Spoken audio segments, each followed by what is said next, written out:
I didn't understand the Zerster thing. It's like sister, but degendered. Well, I'm glad that you're finally seeing the light of, communism slash... Oh, no. I'm going full on. I'm going to start canceling people who aren't more left than me. Yeah. You're going full retard. Yeah, no. I've decided that most of these people aren't woken up, and they need to get excommunicated. They need to get woke. Yeah. Or die wiring. Yeah, exactly. I'm going to start canceling people left and right. Yeah. Sounds like a plan. Wait, what was the word for it? Which word for what? The word for sister. What was it? Oh, Zerster. Xerster. You bigot. But sibling already exists. No. Sibling means that you have to be family to be a sister. No, sir. Oh, okay. Yeah, that sounds racist. Apologize for your crimes.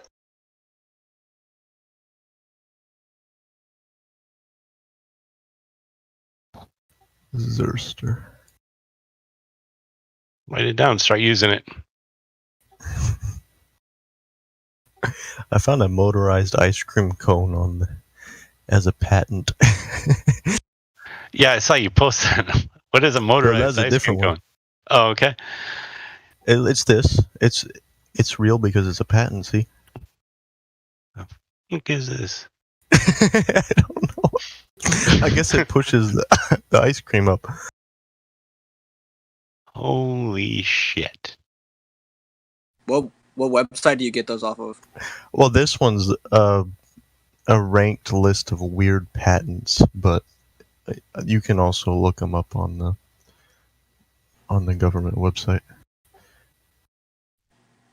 Automatic bed maker. Automatic bed maker. That'd be cool. Solving the world's problems one ridiculous idea at a time. What government website? The patent office. Yeah.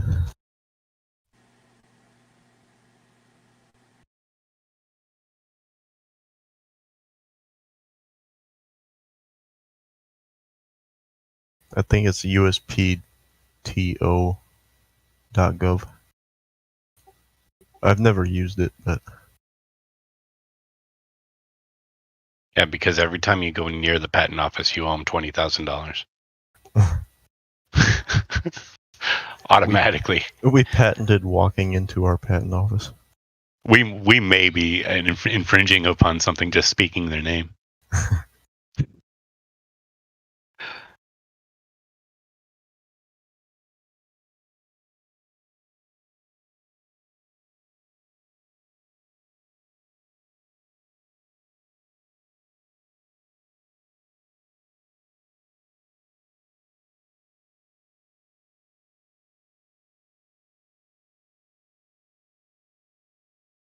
Obviously, anybody that works at a patent office is clearly a genius who can't tie their own shoes. I thought you were going to use a different word then. Who can't tie up their own Jews. Is that what you wanted to hear? Look what you've made me do. I mean, it was like you managed to get that square peg in that round hole. Dude, you can always fit them in. There's a way, I promise. Yeah. So,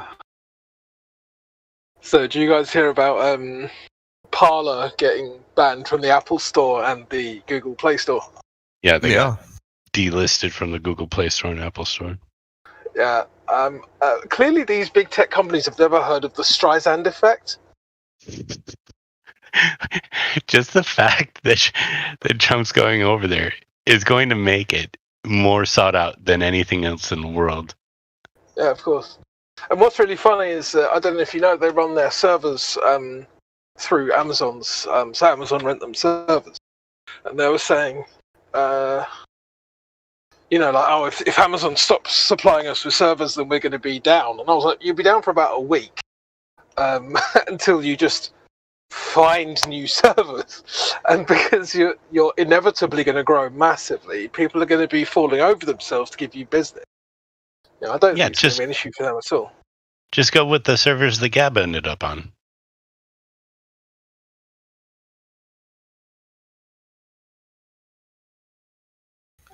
I don't know anybody who uses Parler though. Well, you do, because I'm on it. Boom. Mind blown. Debunked. Half my family are on there now as well, because I've been saying, look, the Twitter's for twats. Get on something free speech related. I wanted to wait for yeah. Lighthouse. Yeah, no, Lighthouse is going to be good as well, but we basically we just need to leave all of these stupid platforms. If you are on Facebook still, get off it. Get off Twitter, YouTube. It will be used against you. People say don't cede ground. It will be used against you. Get off of it. It is dangerous to be upon. Right.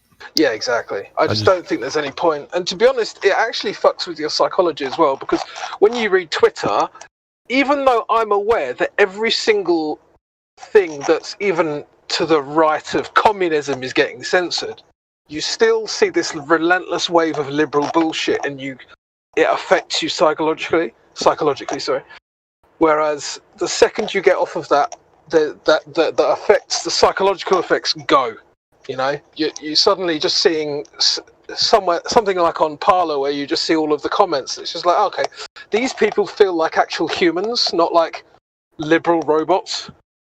Well, if you left 4chan and 8chan, that was your fault. Because there's a pretty even amount of both bullshit on there.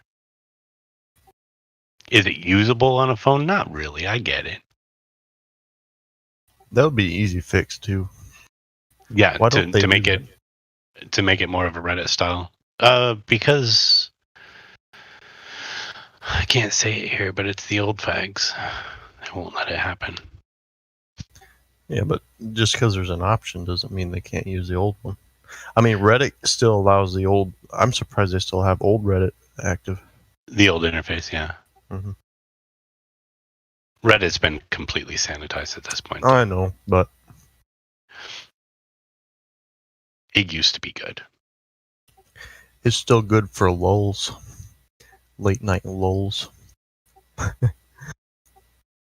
Like the story time ones. Like, what's the worst thing that, or the funniest thing that happened to you or whatever.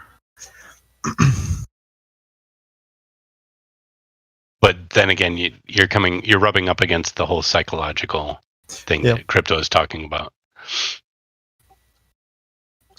Yeah, mainly I just listen to compilations of that on YouTube. I mean, you can keep dissecting what I say. Oh, YouTube has the same exact. Yeah, they do. But no, I don't know how YouTube is. Even though they keep on getting more and more draconian, they still kept the freest of all the big tech platforms. Yeah, I agree with that actually. Amazingly, although they were quite. YouTube's weird because they were quite censorious. If you remember, around about 2010 to 2012, like everything was getting banned left, right, and center, and something.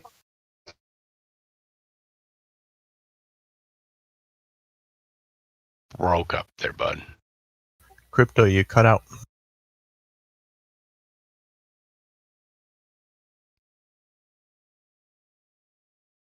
We're getting censored. Yeah, of course. No, what did you say there, bud? You say the whole thing again about their censorious nature from 2010 to 2012.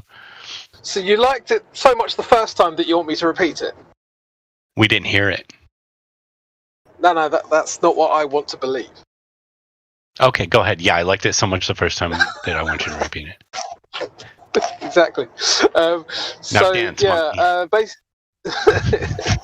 so 2010 it was really bad on YouTube, and like shit was getting banned constantly, and then somewhere around 2012 it loosened up a little bit, and like stuff that was considered much offensive was kind of being allowed again, and it was like this 4 years between 2012 and 2016, and then in 2016 again it started getting worse, and you know, here you can still post some stuff, but a lot of stuff just gets labelled misinformation and it gets thrown in the bin, even if it's not.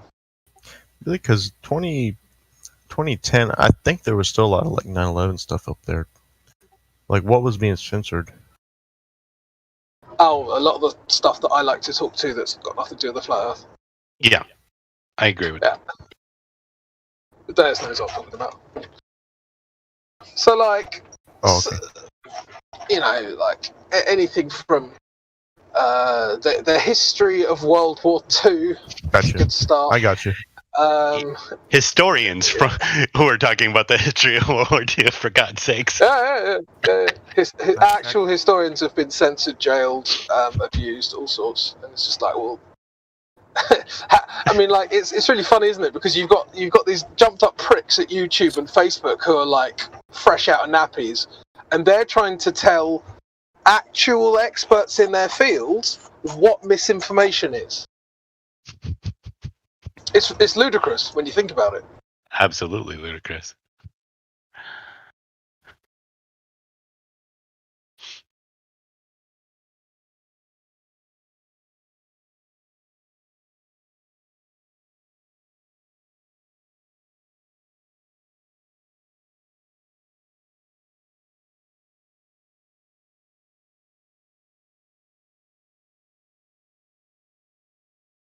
So, Deus, I assume you've watched the Greatest Story. Oh yeah. Yeah. It's a pretty piece of propaganda. A lot of it is true. Some of it is flat wrong.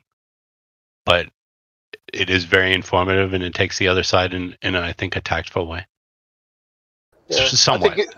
I think it's probably more true than what you'd hear from the BBC or CNN. Yeah, I agree with that.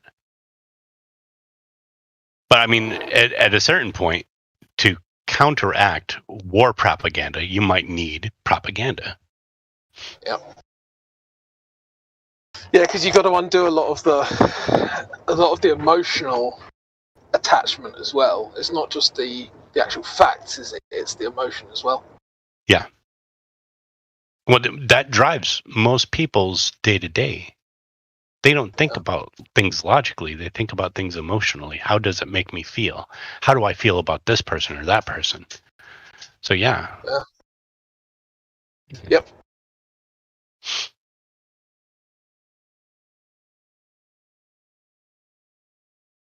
Yeah, so I was having a debate with a couple of globetards the other day about our mate Sharon Osiris, and I was saying that in the UK we had a heavier flu season in 2017-18 than we're having now, and which is true. You know, anyone can look. And total deaths were higher then. Yeah, I mean, I don't understand how we're talking about the deaths. Then, of course, I was roundly abused for. For what? Sorry, say again. You were roundly abused for your opinion. Yeah, so basically what I said is that, you know, if we didn't have a lockdown, then I don't know why we've got on now, basically. And that therefore means that I like old people to die. You know, so it's like the emotion was instant. It's like, no, I don't remember saying that I wanted anyone to die, but it is a fact of life that people do die. You know, it's like you have to point out these really basic, obvious truths to people. No, I don't know. I don't know why. It's such a hypocrisy that they would say that when they ignore the leading cause of death in America last year was not supposedly coronavirus. It was abortion. So they cry over old people dying, but not babies. Wait, it beat out heart attacks? No, people who haven't even had their life. Yeah. Abortion beat out heart attacks? It always does. They just don't report it? They don't report it as deaths. Yeah, that's... How many abortions? 600,000. Hundreds of thousands, I'd imagine. Yeah. 800,000. I don't even know. They don't have the numbers for that. It comes out a year later always. But it has to be around the average, which dips between 800 and 1 million. Yeah, I mean that's ludicrous numbers. Ludicrous numbers. Yeah, it's funny that they're crying over grandma and grandpa, but little babies, no, that's fine. It said worldwide 42.7 million abortions last year. How many? Worldwide 42.7 million. That's insane. Yeah.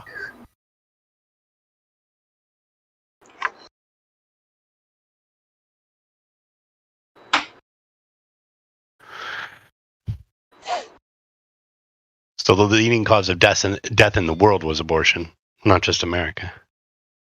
I had no idea it was even that high at all.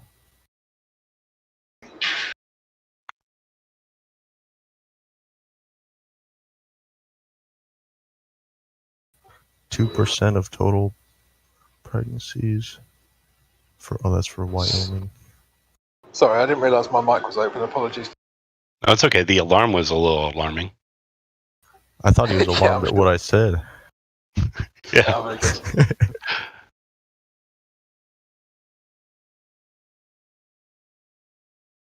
Every time. I just wanted to just double check. I thought that the leading cause of death was right-wing extremism. No, it is. It is. But Right. directly after that is obviously abortion. Did you see the patent to make a syringe more appealing to children? Yeah, I see that. That's not going to make the syringe more appealing to children. It's going to make them afraid of bunnies and cats.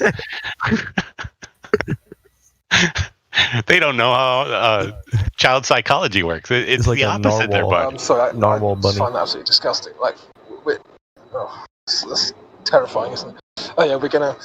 I mean, what we're gonna do next? We're gonna make alligators more appealing to children, so they want to play with alligators and get savaged by a fucking croc or something. This is no.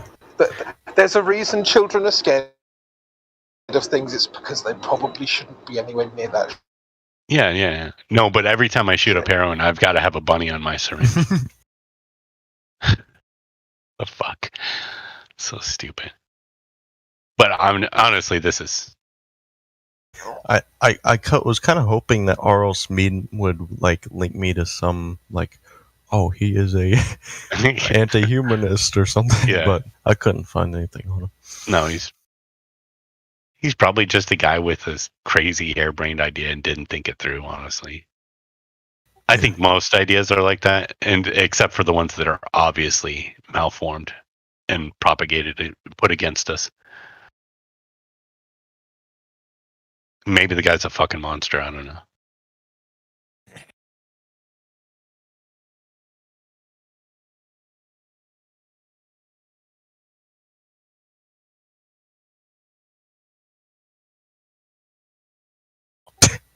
I'm sorry. I found another one that's funny.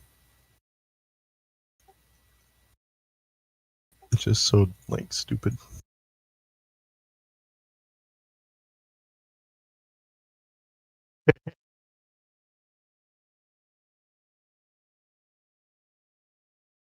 Jeez. Make my fucking day. I don't know if that's a better mousetrap. It's definitely a more amusing one. It only works on 6 mice. Only one. After they see the blown away mice, they're not going to go anywhere near it. Actually, this mice will kind of ignore the corpses of their other. Like this has been shown on like other mousetraps and stuff. It's weird. Oh, really? Uh-huh. They ignore the death of their own? Like there's been like instances where a mouse has been caught in a trap and clearly dead, and then other mice just kind of walks on by it and gets trapped in another trap. Like a good example is like the trap with multiple holes in it, where they stick their head in the hole and then it comes down. It's like a block with a bunch of holes in it. And you put that out at night, and then when you wake up, they're all full. If they're full, you had a real problem. Well, yeah, but I've been watching a lot of YouTube. Just I don't know why, it just was fascinating. YouTube videos on it.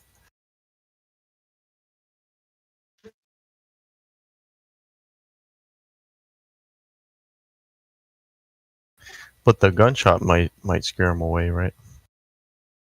I mean, if they're not even paying attention to their dead, they're coming back an hour later. Oh, it's all clear. It's all clear, boys.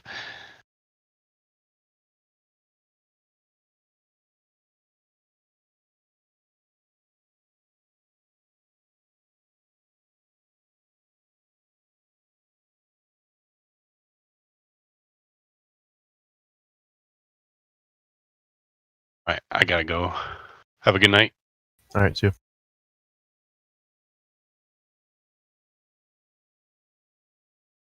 Yeah, see you later, bro. Bye, bud. Perhaps it'd be different if they smelled blood, though, because the other mousetraps don't sever anything.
Has anybody seen? And this is like a rhetorical question because I don't think they have. These videos have a low amount of views, but on YouTube, Spock's logical, just YouTube Spock logic fallacy, and then there's like a series of animated Star Trek fan-made animations. Yep, see them. They're really good. Oh, nice. Yeah. Actually, the person who put me onto them was Jose, one of the admins in the server, and so I know he's seen them. And we actually talked about it maybe a couple of years ago, about all the different logical fallacies that are in there. But no, it's a fantastic series. You realize the Earth is not flat, right? But it is.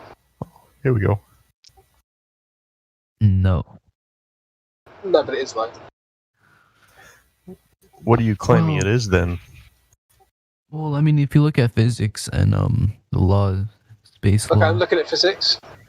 you look at all those facts, the experiments. I'm looking directly at physics. What do I see? Yeah, I mean, we're not living in a fucking Pac-Man world. Or, Okay, no one here believes in Pac-Man. Okay, but no one here believes in the Pac-Man world. So what else are you doing? do we like fall off the disc or something? Like, how does that Did work? anyone here say there was a disc? Well, then what is it? What would it be if it was flat? Okay, so you maybe start with that. Start with what do you believe, No, I that's a already good know what tip you for believe. The Earth is flat, and Well, I clearly believe not. it's slightly a Okay. sphere. But Well, clearly not, because you've already invoked Pac-Man World and Edge of Disc. So yeah, clearly you well, don't know what I did my research, and that's what it said. Flat Earth theory Oh, so, is so other usually. people say things. So other people say things, therefore I think them. Well, I mean, It's not don't you all logical, is agree it? on a specific term that the Earth is flat? That's what I'm trying to get on here, but I'm not sure what you're talking. That's the Okay, only okay, thing. but that Yes, is the only thing. Yeah, exactly. No. Can we stop talking So about? if a glober, if another glober believes that murder is okay, do I say, oh well, you believe murder is okay because that's what globers? Can we not talk about my sentence forming? And That's can a we yes talk or no about- question. That's Can a we yes or talk no about? question. Can we talk about? That's a yes or no question. How is the Earth like? So you're going to Can't you- answer yes don't or you walk no, or off? I'm going to ban you. That's how this works. Don't you fall off the disc? This guy needs to So- watch Strawman Fallacy with Spock. Does. So, if a glober thinks murder is okay, does that mean that all globers think murder is okay? No, but if like a million globals think Exactly. Pac-Man is So- okay, then I'm But sure the other nobody million of believes globers- in a Pac-Man Earth. Okay, then no what do you one. believe? I'm asking. That was an example. I was just asking what your views are. I literally said right after that to what you're thinking. I believe that the Earth has no curvature and doesn't move. Okay, so how do you not walk off of the Earth? Like, is there like something preventing you from doing that? Did anyone mention an edge? So there's no edge. You can. What if you keep walking? How do you walk off a lake? Well, you fall into the water. If there's Okay. There water. appears to be an ice wall. I go with the model, quote unquote, that has a firmament covering us and keeping us in. There are other models. It's in the chat. I'll put it in the chat again if you want one flat Earth conception. I go with the biblical Hebrew cosmology conception, but other people go with something else. Yeah, so what we do here is we do this thing where people get to think for themselves, and a necessary consequence of thinking for yourself is that you come to different conclusions. So the idea that we're all going to have like one worldview that we all agree on, no. We know that the Earth is flat, and we know that it doesn't move, but other than that, everything's up for debate. How about evolution? I heard that was flat or fake for flat earthers. Okay, so let's go to the scientific method. What's the first step of the scientific method? Isn't it like hypotheses or something? No. What comes before a hypothesis? Fuck, I don't remember. Topic? You observe a natural phenomenon, right? Yeah, topic. So did you ever observe a bird turn into a different kind of bird? Well, yes, over the course of thousands of years, depending on their habitat. Oh! How old are you? Well, I mean, it's been documented, right? I mean, No. There's been How old are there's you? been bones and skeletons. No. You need to listen to the words that are leaving my lips. How old are you? I am 15. So how did a 15-year-old observe thousands of years? Well, you see, sperm DNA can go back all the way to a million. You years. didn't, did you? Is the answer. Sperm. You Well, it can didn't actually go observe back to Has what was that shit called anyone again? lived for 1,000 years?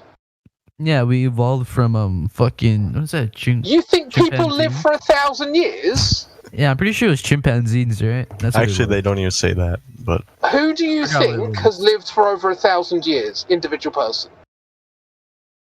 I mean, the jellyfish. I forgot what the specific jellyfish is No, called, but the jellyfish people. did. Which person has lived for 1,000 years or more? It's kind of hard. Let me think. Nobody. So, we go back to the scientific method. The first step of the scientific method, observation. Did anyone see a bird turn into another type of bird? Well, I mean, that's why they call it a theory. no. I mean, I understand. No, because the There's a scientific possibility theory it's fake. follows the scientific method, right? If it didn't go through the scientific method, it's not a theory.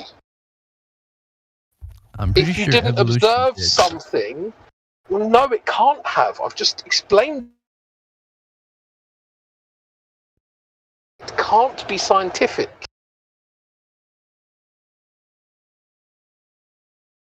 Also, your rationale is backwards, dude. You said there was a possibility that it's fake, but rather think of it, there's a possibility that it's real, and your default is it's not real. You have to prove something to be real, right? Well, you see, I've seen more proof than that it's slightly a spear than it is flat. I mean, all I've seen is curvature and what else? Where have you Visual seen curvature? perception, which is very unreliable to the individual. Where have you seen curvature? Somewhere in the fucking chat, there's just like been like 3,000 posts on curvature. So that's the first time you've seen curvature in your life is on chat. No, I mean I know what curvature is. I mean I learned it. You know, in but geometry. where have you seen it? Math? I'm pretty sure you don't see curvature in math. Yeah, in physical science you're using. Where have you observed it? Math. With your The eyes. Earth. We're talking about the curvature of the Earth. Oh, with the Earth. I've observed it. Mountains. No, you can't see the curve of the Earth in mountains. When you look at the horizon, do you see a curve or do you think it's a flat plane? What do you see when you look at the horizon? I see it curved. How much of a curve do you see? Can you describe it? 30 degrees. 30 degrees curve? Obtuse, yep. That's Just 30 wasting degrees time. is pretty steep. Just lying. 30 degrees is Yeah, it's lying. that's a 12th well, of yeah, a 30 whole degrees covers circle. about 30 miles, which is about the view distance, right? More or 30 less. degrees. Or Can you horizon. describe something else that is 30 degrees of curvature so we see what you think 30 degrees of curvature looks like? Is there anything else with 30 degrees of curvature you'd like to describe for us? Yeah, when I'm looking into a horizon, the Earth, I could see it curve 30 degrees. Is there any other object for a reference to what you're talking about that has 30 degrees of curvature? Let me think. Well, I mean, I'd have to do the calculations, but I'm not sure. Probably my cup. So I have a pie. I'm cutting it into pieces. How many pieces would I cut it into to get a pie with a curved edge that's 30 degrees? How many pieces would I have to cut that pie into? But alright, so basically, right? The Earth, it's like it was created by. Who's the Earth created by? Hello? We're waiting for you to You don't finish your claim sentence. to know. Yeah, who's the Earth created by? I mean, like, it was a statement. I don't know. I would say it's God, Yahweh, but who would you say it's created by? Me, I think it's fucking like the universe itself. Probably shit. Something we don't have the capability to understand. I'm guessing because, yeah, isn't that like dimension shit and stuff like that?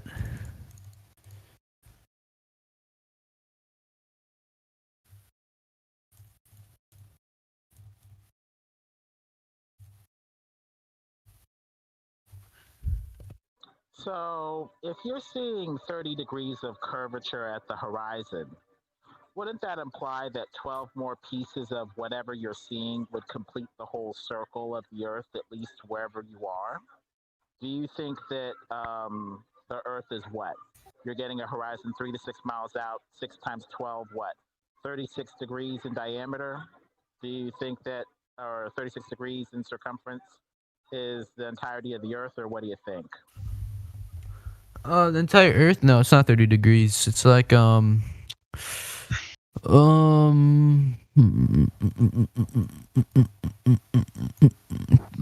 I don't know, man. It's kind of a hard one. It depends what part of the Earth you're trying to measure.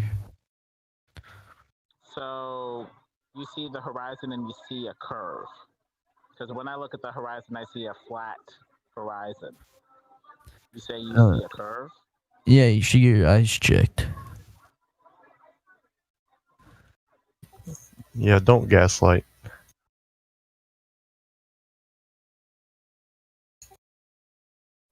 So let's see.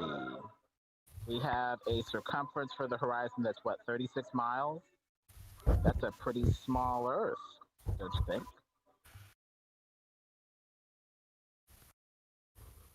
No, I mean, I was looking down like a slope, I guess, but So if the Earth is what, 24,000 miles in circumference, and you're seeing that much dramatic curvature that close to the surface, don't you think the horizon would probably be what, a little flatter well, no, I was above the clouds, like I was thinking about it like on a mountain. on a mountain? Yeah, when I was standing in the mountain, Mauna Kea, you know. How high was the mountain you were standing on? It was 2 Mile volcano. It's about two Did miles you high. notice how the horizon appeared to rise with you as you went up the mountain? Did you notice anything like that? No. Oh well, yeah. Do you think that would happen on a curve or on a curve ball or on a flat surface? That the Yeah, it horizon would. would accompany you as you go up. Yeah. Which one do you think that would be more likely to occur on? A ball or a flat horizon? Well, both equally, but probably the ball. Because if I was on a ball, I think that the horizon would drop away immediately, especially if I was on the top of the ball, don't you think? Yeah, sure. I mean, I've looked at my table when I'm sitting down to eat, and it kind of ramps up toward my eye level. But when I look at a ball, it kind of drops immediately from the highest point. So, as far as I can tell, if I'm looking at the horizon and as far as I see, it's flat and it's rising up toward the level of the eyes, that's kind of more consistent with a flat surface. But I don't know. What are your qualifications? I have common sense and a brain. Oh. Um. Also, I used to be a glober, but I'm now a flat earther, so I have a wide perspective. I've been on both sides of the issue, so I know how globers think, and I have an idea of how flat earthers think. Is there anybody with like qualifications here that is also a flat earther? What do you consider qualifications? A degree? What? Physics? Biology? Are you looking for a flat earthologist? What will count as qualifications for you? Yeah, something that follows the principle of gravity and law of the fact that it's a sphere.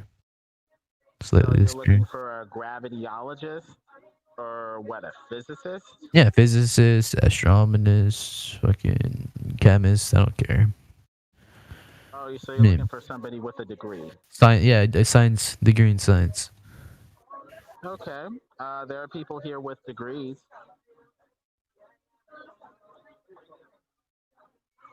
Will you believe it once it comes from somebody with a degree, or Yeah, will well, you look maybe that over with the plane physics. and trust your own senses, or what? I mean, no, I mean, like there's like a 99% chance the Earth is flat. Like my brain, my mindset right now. But and I'm not the judgmental type either. I'm usually perspective or yeah about things. You said there's a 99% chance Earth is flat? Yeah, because the Earth isn't flat. You know that, right? I mean, I think you Like- misspoke. I would have fucking fell off of it by now probably because I took an airplane flight to the other side of the globe basically. Why do you Straight think you line. can fall off it? What makes you think that? Well, Um, many of the flat Earth, whatever you call them, models or whatever, have a firmament dome barrier keeping you in and an ice wall. So you wouldn't fall off. You just go up to Antarctica, the Antarctic ring, and stop, and there's a firmament, keeping you in beyond. so you're not going to fall off. So it's Pac-Man, basically.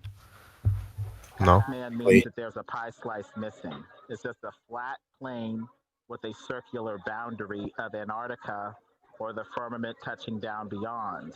Would you like to see the model I put in the chat again?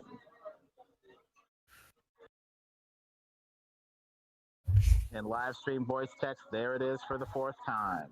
That's the one that I go with. Notice how it's enclosed. They're not falling off. See, the problem when you say that name is you're assuming we make assertions about our model, but we don't make those assertions. We don't assert that there was a point that you would fall off if you're boating far enough. But I mean, I don't When know, we man. don't know, we just say we don't know. Simple as that.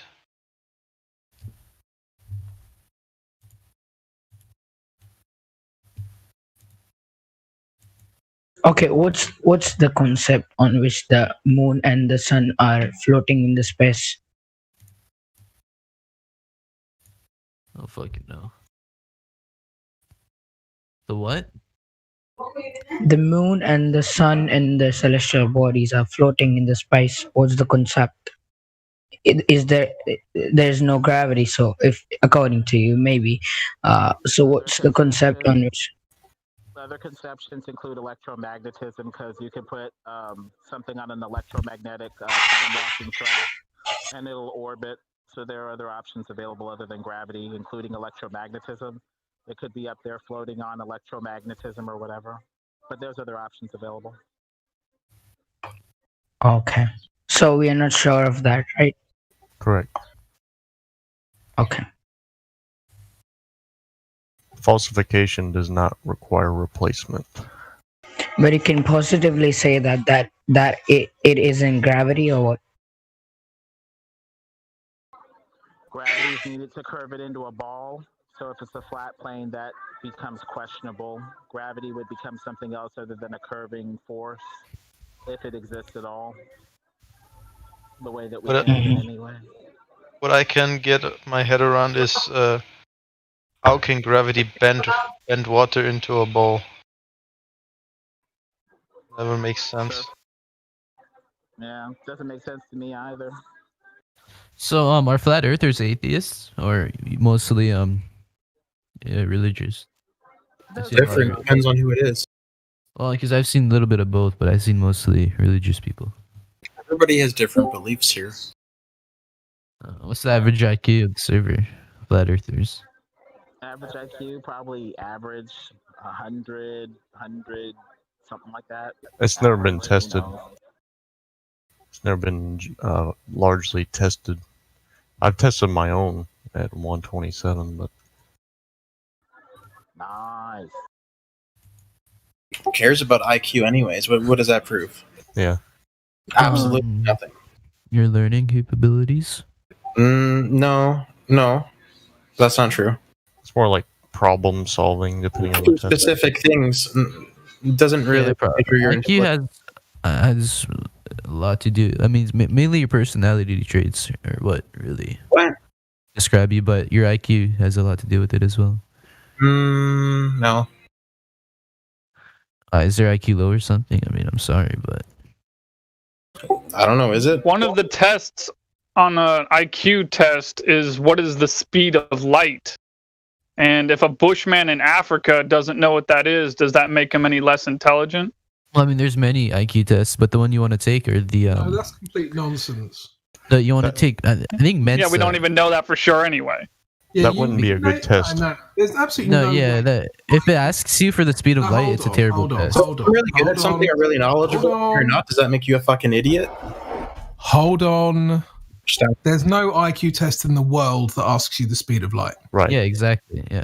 The one I took did a few years back. It's probably made Yeah, by you have to take the There's a lot of IQ tests that lie about your number. You have to take certified ones. Was it like an online IQ test? No, it was after I got a CAT scan. It was from a doctor. Okay, Is that just so Well, it must be a United States regulation. Well, it must be United States regulation IQ test. They probably don't fucking have the same one in Africa. They didn't even give me a specific number at the end of it. They just said slightly above average IQ, but a bad time with my short-term memory because of scarring on the top left-hand side of my brain. Yeah, that wasn't an IQ test. IQ tests normally assess your brain's ability to perform certain functions, not actually knowledge. Yeah, you could have a shit memory, but I think short-term memory contributes to high IQ, but I'm not sure about high or long-term.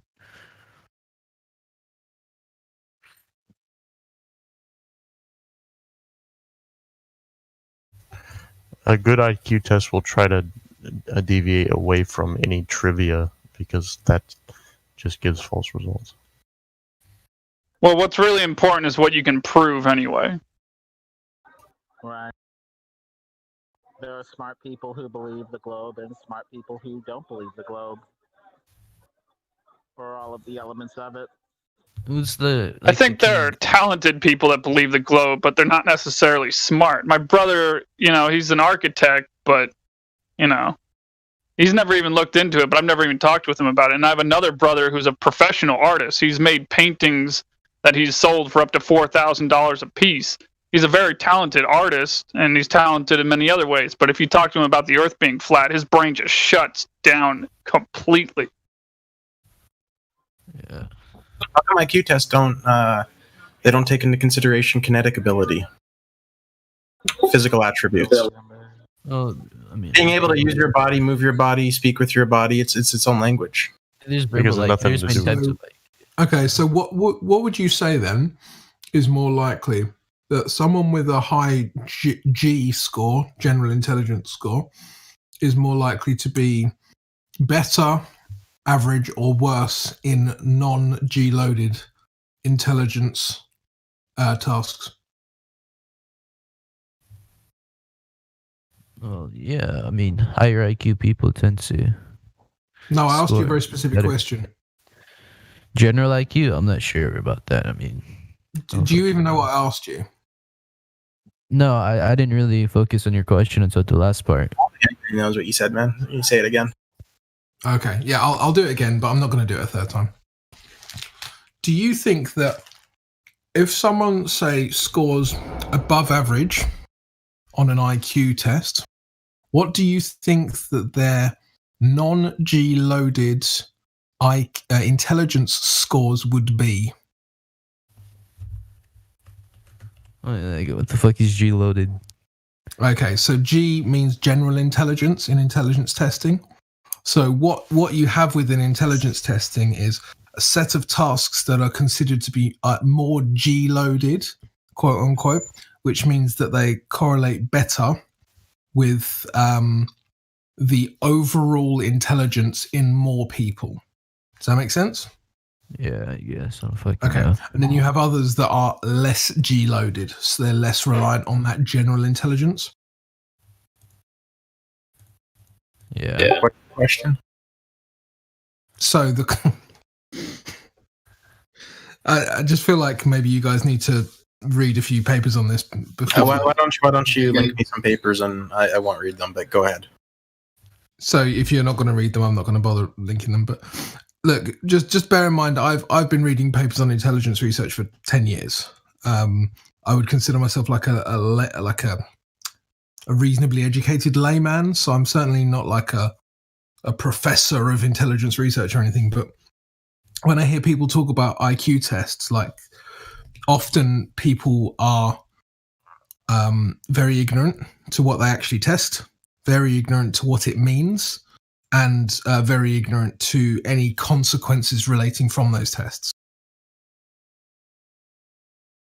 Yeah, I mean, I guess. Okay. So let me give you my 2 cents on where that was going. So let's say that you've got a general IQ of 120. The chances are that your brain functions in a certain way where it can recognize patterns better than average. It can make more logical conclusions more commonly than average, all those kinds of things. Chances are that things like art, and obviously we're not talking about individuals, we're talking about groups of people. Something like art, if you have a higher IQ, you are more likely to be better at things like art, like music, things that you can't really quantify with an IQ score. I don't know about art. Nobody really likes art. It's high IQ. That's not true. It's a hasty generalization. That's not true, man. No, that is actually true. I'm talking to Name. Okay, sorry. Disagree with what he's saying. Yeah, Name made. No, I just repeated what Elect Crypto said. So I mean, I'm disagreeing with what you're saying though. So You just said, but you just said that you think people that do. no, I just said you just said that IQ should not. Artists don't have an average higher than IQ. I don't think you know what you're saying.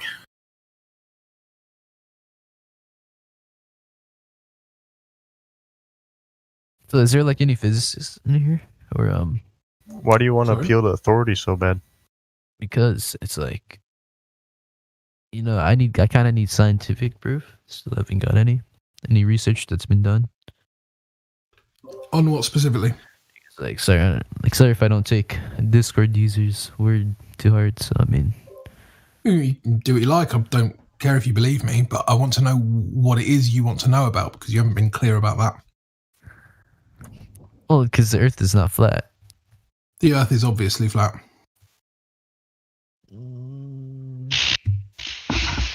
Well, then you would walk off of it. So I mean, it's not. No. Yo, that really makes no sense.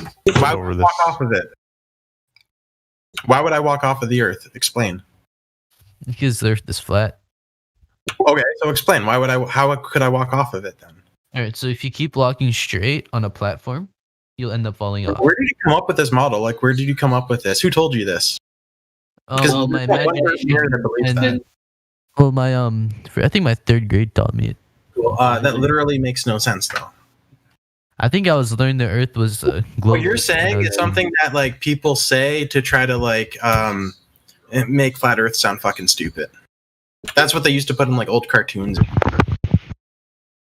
That's it does sound stupid. Yeah, it does sound stupid. Yeah, I agree. Nobody here thinks that though.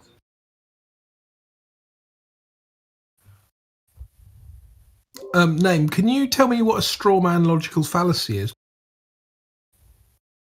No, I don't think I'm going to tell you that. Why not? Because I have no fucking clue what that is. Because you have no fucking clue, right? Okay, let me tell you what a straw man logical fallacy is then. A straw man logical fallacy is where you deliberately misrepresent somebody else's opinion or position and make it weaker in order to more easily attack it. Right? Yeah, it's a good strategy. Stuff like, you believe in a disc and I would be able to walk off of it. That's a straw man fallacy. Do you understand why it's fallacious and not a good strategy?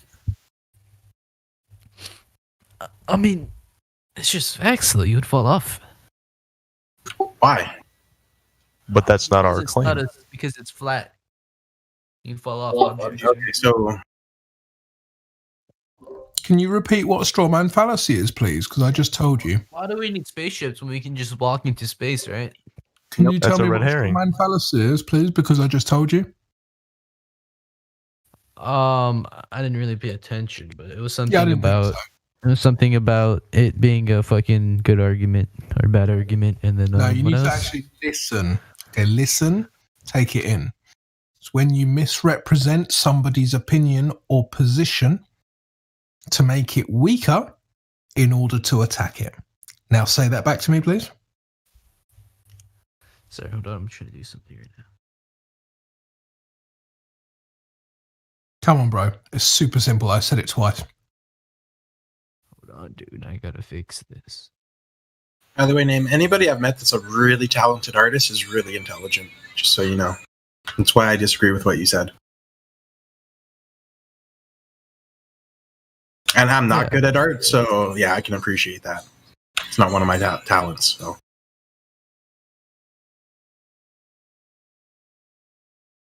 The most talented artist I know is the last person I would ever expect to wake up to the idea that the Earth is flat.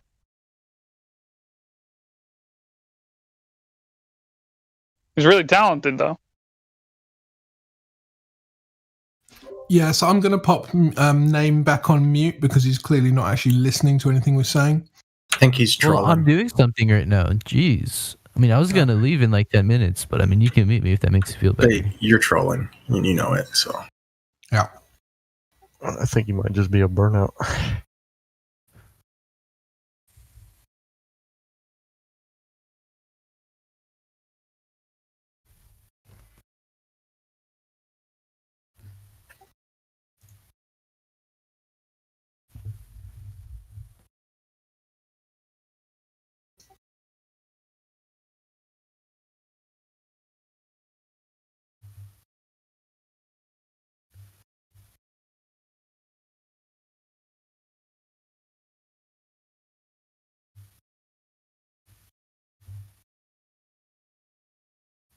Hey, Yeet.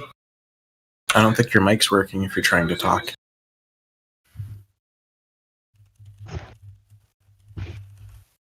It's much easier to fool someone than it is to convince them they've been fooled. Hold on, I'm trying to hire a physicist. What?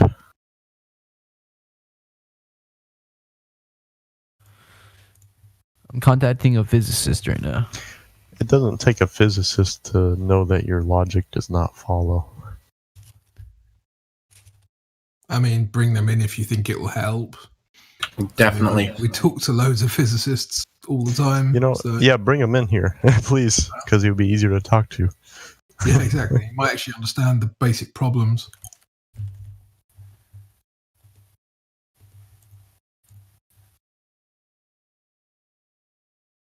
Or she.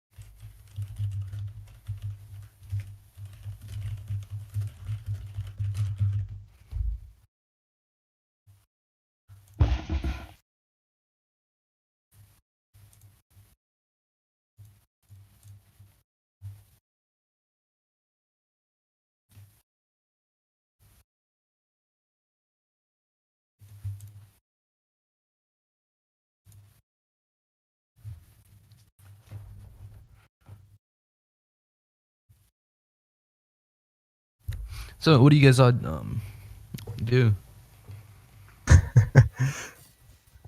What? Hang out. What's your occupations? Teach. You're a teacher?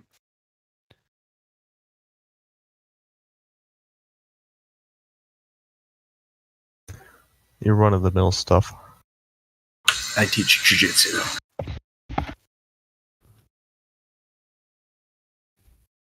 What do you do, Yeet? I'm a professional jiu-jitsu. No, but you're still in high school, right?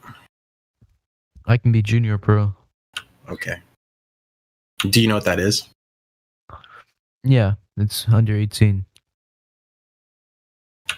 That's not what I was asking, but okay. You don't know. I sell cars, motorcycles, and I repair them. Okay.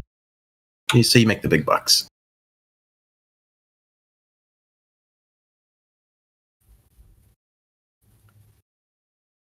I wish. I'm gonna be Not that easy here. NASA. I'm gonna be a NASA our land. scientist. Yeah, good luck with that. Good job.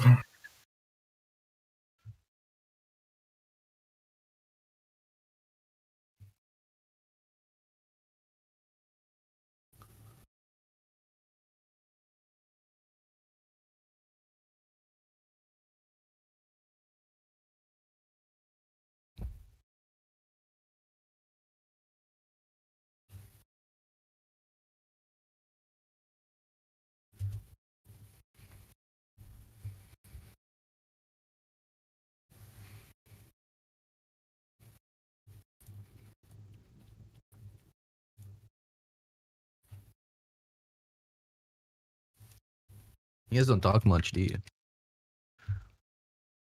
You're just here to troll? I'm not. I'm like genuinely curious about the mind of a flat earther. Why aren't you genuinely curious, genuinely curious about the shape of the Earth? What do you care that like what we think? Shouldn't you care about like the planet? Like, not really. I kind of care what you think, honestly. But okay. You know the Earth's flat, right? But you don't value anyone's opinion here, do you? I value it to understand you. Okay, so let me give you a really good understanding. If something measures flat, it is flat.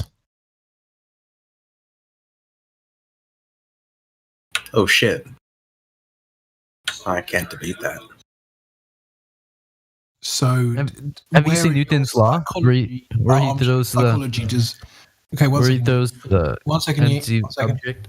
Where in your armchair psychology does following the evidence fit? Armchair psychology. Well, it usually starts with like Albert Einstein. Einstein was or Newton's law, right? Okay, you gotta follow the scientific laws. So did Einstein measure a curve? No, you find the speed of Okay, light. did anyone measure a curve? I mean, I'm sure NASA has. No, the answer's no. Nobody's measured a curve. Then why don't you go measure one? I mean, because you can't. We've tried. It doesn't exist. We've tried. So what's the? Yeah, I mean, I've tried searching that up as well. I mean, like 5 minutes ago. No. We're not talking about doing a Google or a Wikipedia search. That's not what we're talking about. Up and I couldn't find anything that debunks it. So I mean, what would be an argument that debunks it from a globalist? Or a globalist what? View? How would they debunk? How would a person who believes the Earth is not flat? Yeah, how would you debunk? Literally irrelevant. We're talking about evidence. So has anybody measured a curve? So the answer is we'll make it simple. The answer is no, dude. The answer is no. No one's measured a curve. Right. So it doesn't matter if there's a fact-checking site that says the Earth's a globe, or if NASA says the Earth's a globe, or Bill Nye puts on his stupid fucking bow tie and tells you the Earth's a globe. None of them have measured a curve. That's what matters is the physical evidence. No, he hasn't. He just said that multiple times. No, I have not. So you don't know the Earth is flat or a globe? Oh my god, he's not listening. If no one tried measuring the curvature, how do you know it's flat? People have tried. We just said we have tried it. We said that multiple times. You're honestly just trolling, so I'm out. Then why did you say that you did? No, I'm done with you because you're just trolling. Because I'm actually fucking confused because you said you didn't, nobody has, and now you said many people have. No, you're confused on the words. We're saying we've tried to do it, but we failed to measure a curve. Therefore, there was no curve. Oh.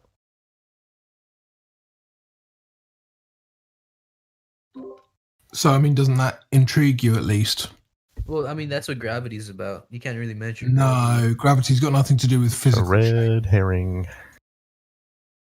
Doesn't even rise to the level of red herring. Like, okay, so when you throw one ball up, and then we're not talking about that. We're talking about the physical curve. When it falls back down, it'll go back down at the same time. Bruh. We're talking about the physical curve of the Earth. If there's no physical curve, there's no ball. No curvy, no bally.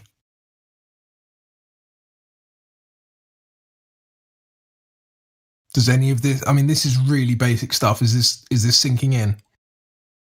No, because gravity. It's not sinking. Nothing to do with gravity. We're talking about the physical dimensions of a physical object. If there's no curve, there's no ball. Yeah, no, but gravity holds it in, so. No, we're not talking about that. So it's straight. Let's do this again. No curve, no ball. Say it with me. No curve, no ball. If there's no curve, what is it? Well, I mean, it could be many things. Okay, but if there's no curve, what is it not? Well, I mean, if you have gravity. No. If there's no curve. Well, if there's no curve, then we have gravity. No, but gravity doesn't matter right now. If there's no curve, what shape is it? Gravity doesn't determine the shape. If there's no curve, dude, what shape is it? Because we have gravity. Right? Yeah. Okay. Oh, he's number one troll. I like this guy. Fine. Have gravity. Yeah. Have all the gravity you want. No curve. No ball. Yeah, but you're not putting into consideration that gravity is a factor here. I've already given you gravity. Gravity. Even if gravity is a factor, no curve, no ball. Well, when gravity comes in, it becomes You've already been given gravity. He's trolling. You can't have gravity twice. You've already had gravity. I'll give it to you. No curve, no ball. But with the exception, if you have gravity. I've given you gravity already, so you don't need to have it again, do you? Well, gravity is a force. It's not. Gravity is the magical thing that bends stuff that's it magically makes it a ball. Stuff you can't explain. Yeah, basically, because we haven't done the math calculations yet for it. Yeah, it bends us. I mean, Newton. Okay, no. It's actually been done before. Look at Newton's law. When you throw one ball that's heavier than the other, they'll come back at the same time. But it's not a ball. I want to just reword what Yi is saying right now. Like, say we measured your table to be level, but you're like, but my gravity, bro. Therefore, the table is now a ball, even though we just measured it as a flat table. That's what you're saying, Yeet. No, but we're not inside of orbit. I mean, we are inside of orbit, so that classifies as a flat surface if it's inside of orbit. If it's outside of orbit, that has nothing even to do with that. There's no curvature inside of orbit. That has nothing to do with that at all. Because gravity kind of removes it. The atoms in the atmosphere. Bro, is an orbit a physical object? You're just saying random words. Yeah. Sound science. Say this in front of QE so I can listen to him yell at you. I mean, you guys are all wrong, so you guys can say whatever the fuck you want. Hey, I got something to say to you. What I have to say to you is this. The Earth was always flat. The only thing that's ever changed is your perception of it. Well, what kind of personality types are you guys? I want to get a basic handle on whether you've even got like a 3-digit IQ. If something doesn't have a curve, what can it not be? Well, it depends if there's gravity involved. Is there gravity involved? I never asked about that. If something doesn't have a curve, and this is the last chance before I ban you, by the way. If something doesn't have a curve... No, okay, you don't understand because there's gravity involved. When there's gravity, I'm trying to... This is what I've been trying to say. There's gravity involved when there's time before I ban you. I'm not going to repeat what you're going to say. I'm not going to side with you. Why'd you come here to play games, man? You're not going to win. On the threat you're going to ban me. I mean, like... Because I'm not you need to just answer this question and stop trolling. Just because I won't side with you. If it doesn't have a curve, what can it not be? So no, we're not asking you to side with us. We're asking you to just use your fucking head for 2 seconds. I'm Googling. Come on, I believe in you. You don't need to Google it. It's a simple question. Weren't you just going on about how fucking smart you are, man? You just called me an idiot. You just called me an idiot, dude. And I understand this, and I am a fucking idiot. So what does that make you? I didn't call you an idiot. I said scoliosis is the sideways curve in your backbone. That's what comes up when I searched it up. So I mean, because I don't know. Okay, I mean, nobody knows, right? I mean, you never know if something's real. I mean, you don't know. You know, nobody knows. You never know. Nobody knows.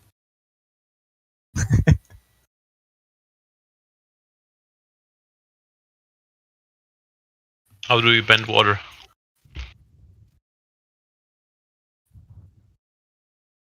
That's a question no one can answer me. Well, I mean, you place an object inside of it. No. Can you get your physicist friend in here, please? I'd rather talk to them. No, Hey, I know a way you can bend water. You can make some water and some Jello into, a bowl of Jello. Put it in the fridge, and then pull it out and bend it with your hands. It might not be entirely water, but you can bend water. Water doesn't have ductility. I mean water in its basic. You probably can't do that to the oceans or a lake, though. Yeah, and I don't mean ice. I mean water, like liquid water. Yeah, ice would shatter.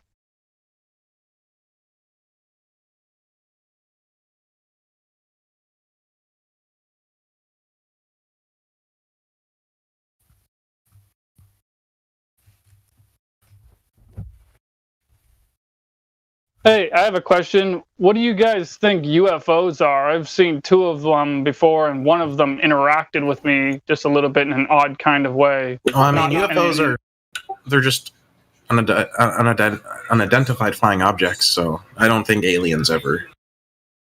Like when I think UFO, I don't think aliens. Well, I don't either necessarily myself, but I'm just wondering, who or what might control them? Are they physical objects? Are they only holographic in a certain sense?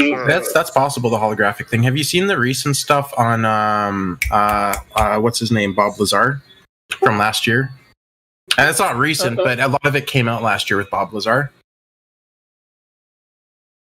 And also, I don't know what to say about Bob Lazar though, because he says that in his dealings with Area 51 or Groom Lake or whatever, that he's looking at files that these things came from other planets or whatever, which we know probably is not true. But that's when he first got the job. They gave him a bunch of files to read, and he says that he thinks that a lot of it is disinformation anyway. So I did think it was interesting, though, how he said that he thinks that a large portion of the crafts that they might have allegedly had actually came from archaeological digs, which you can't disprove that.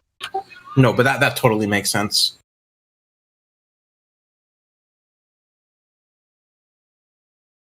But yeah, I know what you're talking about, because they move weird and you can see it in the sky sometimes. I once had one appear from a distance and then hover above me, and after about 2.5 minutes I had to look away, and then it disappeared. It was just a solid black circle in the sky, 4 o'clock in the afternoon on a summer day in August. And it just, was there for 1 second, then I look away for 3 seconds and look back up and it's gone, which kind of makes me wonder, all that more so, what is the nature of reality? How close was it? Because my friend had a similar experience. I couldn't really tell exactly what it was. I mean, I could only guess, since it was a solid black circle and the sun was mostly above me. It was like 4 o'clock and not a cloud in the sky. I was only guessing that it was the bottom of a flying saucer, which begs the question, what is a flying saucer? But from what I could tell, from what I could guess, it seemed like it was 200 feet above me and 30 feet across. When I first saw it, I thought it was a balloon that a child had lit up in the air, but after a while, keeping my eye on it, I realized very quickly, I'm not sure what it was, but it was certainly not a balloon. 200 feet? So like less than the height of a skyscraper. Yeah, I would say, just going by the angle of how it was moving across the sky, the speed it was moving across the sky, and just my perception of it with how close it seemed, I could only guess approximately 30 feet across, 200 feet above me. Solid black circle on a beautiful sunny sky here in Portland, Oregon.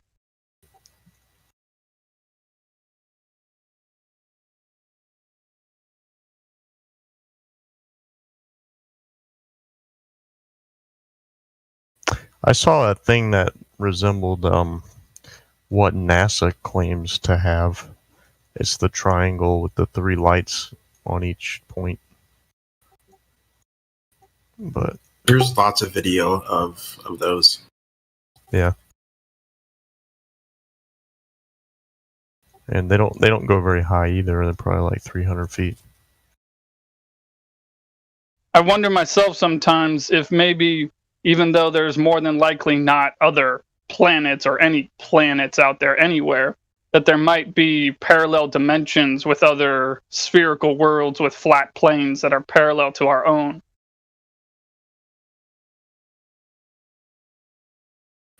Well, Occam's razor cuts out any unnecessary assumption, so.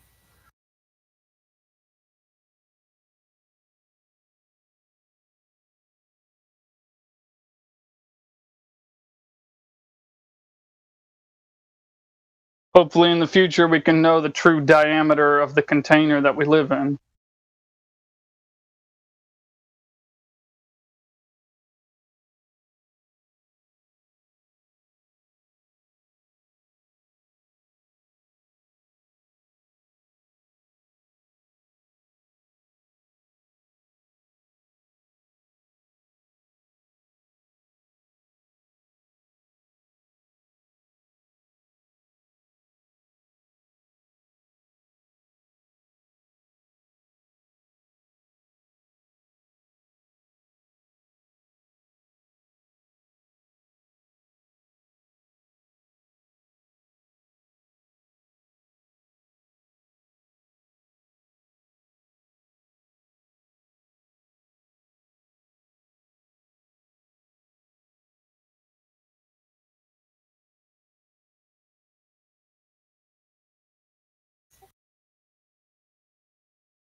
Hey guys, tell me what you think about this idea.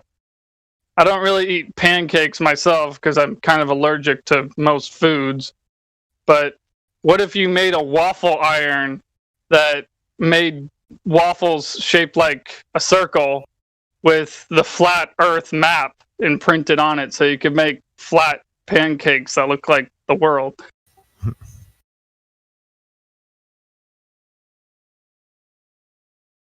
I would like it, but it's a bad business idea, I think. Yeah. Maybe we could get IHOP to do some flat Earth promotionals. You'd be appealing to a very small niche who would buy it. Also, it's not functionally like a waffle because the syrup would just kind of roll off the edges that are not.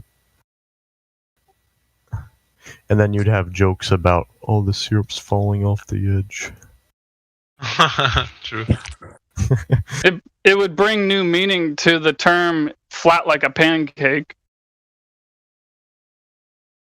Yeah, but it's also kind of instilling the idea that it's flat like a pancake floating in space, which is not something I claim.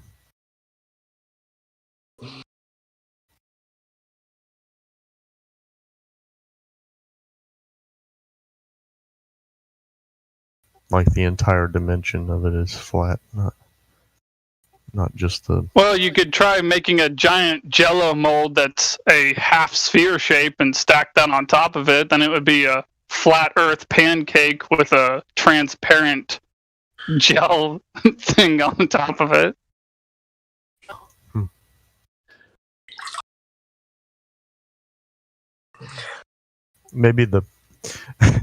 Maybe the plate. You could call it a flat cake. Maybe the plate could have like pillars on it or something. Not that I. Oh, hey, that's an even better idea. What if you made a set of China where every plate has the flat Earth map, the USGS map, as the center of the plate, and then Antarctica as the edge of the plate.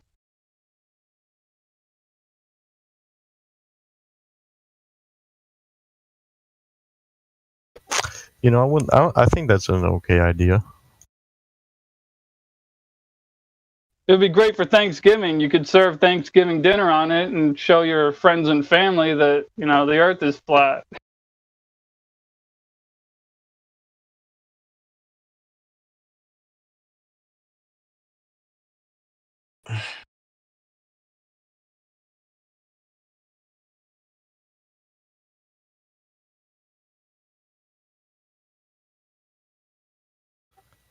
I like that idea more because a plate is like lipped up at the edges. Exactly. We live in the Antarctic basin, just like David Wise says.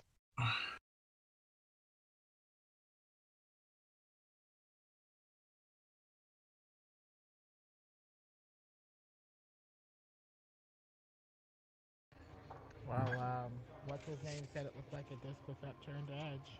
Auguste Picard. Yeah, but he couldn't really see anything that we can't see now with weather balloons, and it doesn't really look like it's upturned. He was up like 5-7 miles, something like that.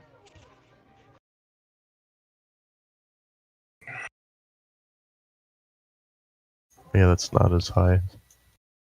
Also, he was looking with human eyes. Most of the time, if you go up higher, you're using a lens, which presents a slightly different picture than what the eyes see.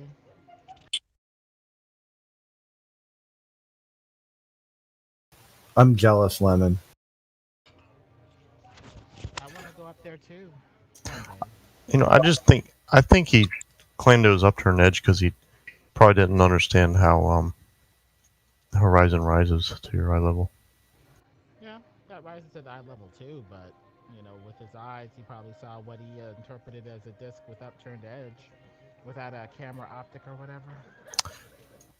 Yeah, but the problem is, you can't discern an edge.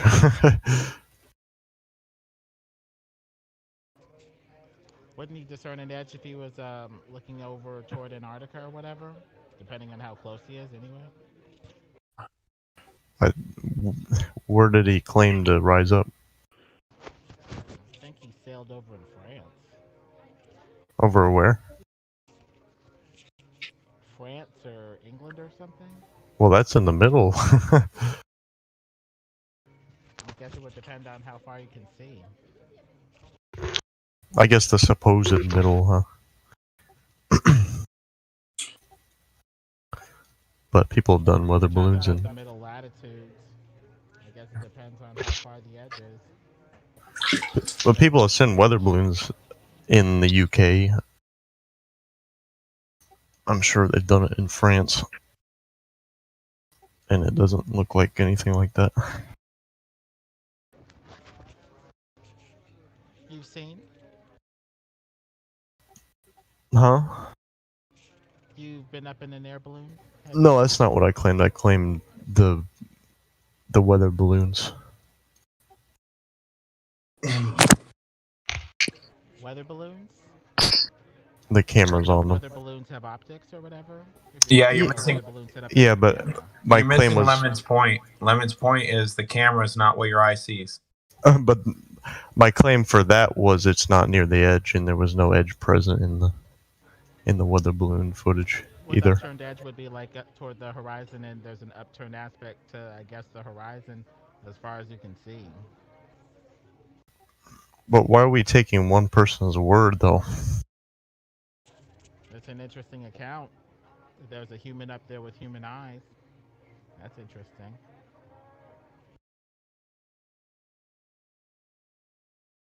But there's also humans that say they've seen a curve that's not upturned. The only problem I see with that is that's interpretation by philosophy. They see only so far, interpret that as obstruction, and interpret that as a curve. So, I mean, I'm just wondering how much is it philosophical interpretation and or accurate interpretation. Well, is the upturned edge philosophical interpretation? Because we just went over, like, it could just be, he could be interpreting the horizon to his eye as an upturned edge. Depends on the possibilities. It could be the interpretation of the eye and or the fact that we live in a flat basin. Who knows? I'm not arguing the basin because obviously we have water that is contained in some way. So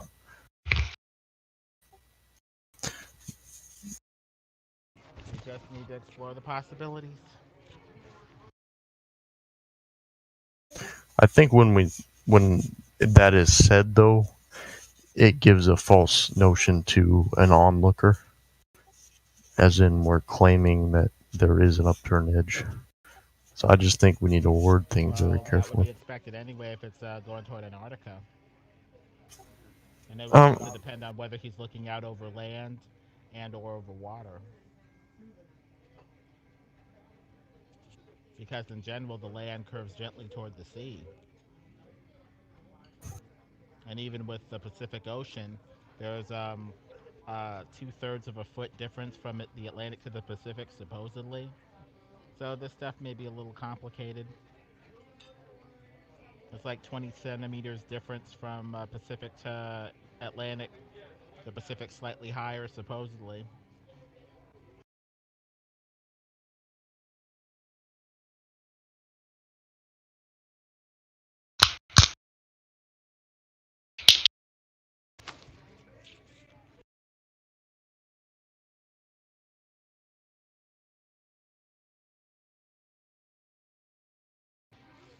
Do you think it should have a totally flat aspect? I believe that too, but with Antarctica being higher, I guess that could possibly eventually give a potential of upturned edges, maybe? Aspect is a good word to use for that. So do you think that it's totally flat? Its aspect is? No, I don't claim either way. I don't know. Like, I could have an upturned edge. I'm just saying I don't think his word is evidence of it.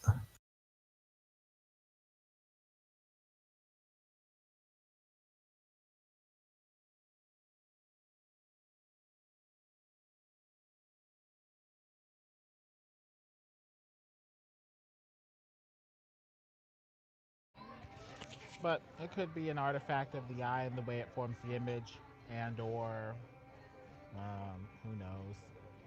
I think it's more of a flattish plane, with at best some differences in the way the eye looks at it.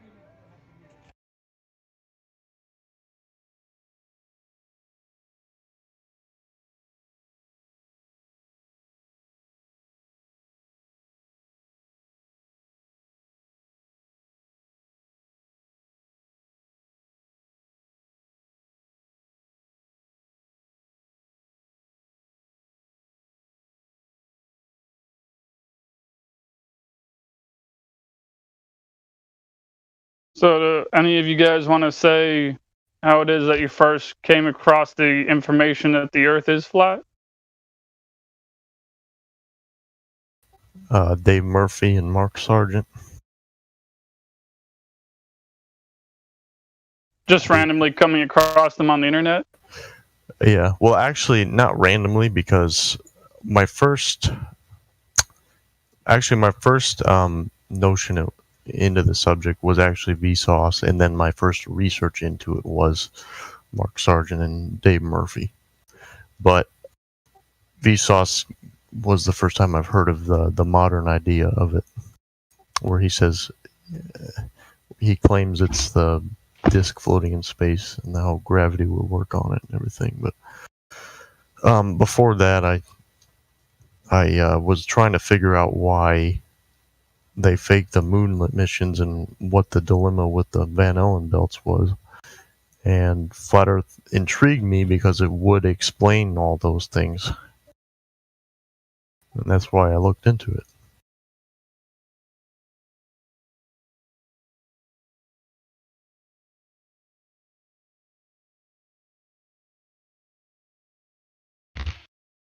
wonder how many people Vsauce has actually turned into flat earthers while trying to do exactly the opposite. To a certain degree, that happened to me because I was on the fence for a while, but when I paid very close attention to the people trying to prove it's a sphere and looked at what they were saying objectively, I realized they couldn't do it. So the people trying to tell me that the Earth is flat didn't make me think that the Earth is flat. The people trying to prove to me that it's not flat made me think the Earth is flat. Exactly. It's kind of the same with me here. Like, I was on the fence in the Discord. I'd been looking into it for quite a while, but just being here and listening to the arguments, that Globers would present made it so clear that they didn't have any. And they definitely should. Like, here we are, this day and age with all the technology and all the funding and all the science and all the space agencies, and they should have just mountains of proof, and there's none.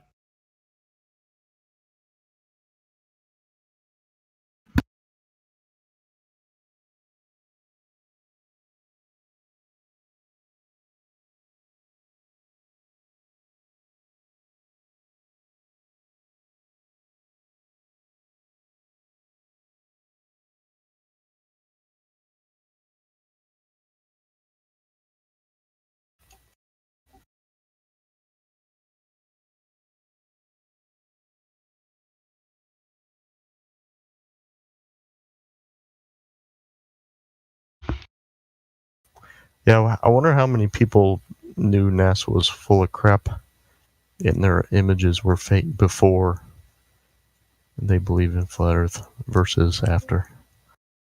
Because I'm a before camp. Yeah, I knew that most of the stuff. I would have thought that some of them were real, but I knew that just from, even way back in like high school and stuff, or looking at magazines where like National Geographics or something like that, there would always be little fine print like in the bottom left-hand corner that would say like artist rendition, or there would always be some little fine print there, and I'd see that and I'd be like, oh, okay, yeah, that makes sense. This doesn't look real. You know what I mean? Like, well, it would annoy me that was not present. Like, it would annoy me that there was no clear distinction between a real one and a fake one for years, because a lot of the time they won't put that on there. Yeah. Well, it used to almost always be there. It would just be really small, and you would normally look right past it. Most people wouldn't ever notice that. But in more recent years, probably the last 10, 15 years, maybe even 20 years, that stuff, it's just not ever there anymore.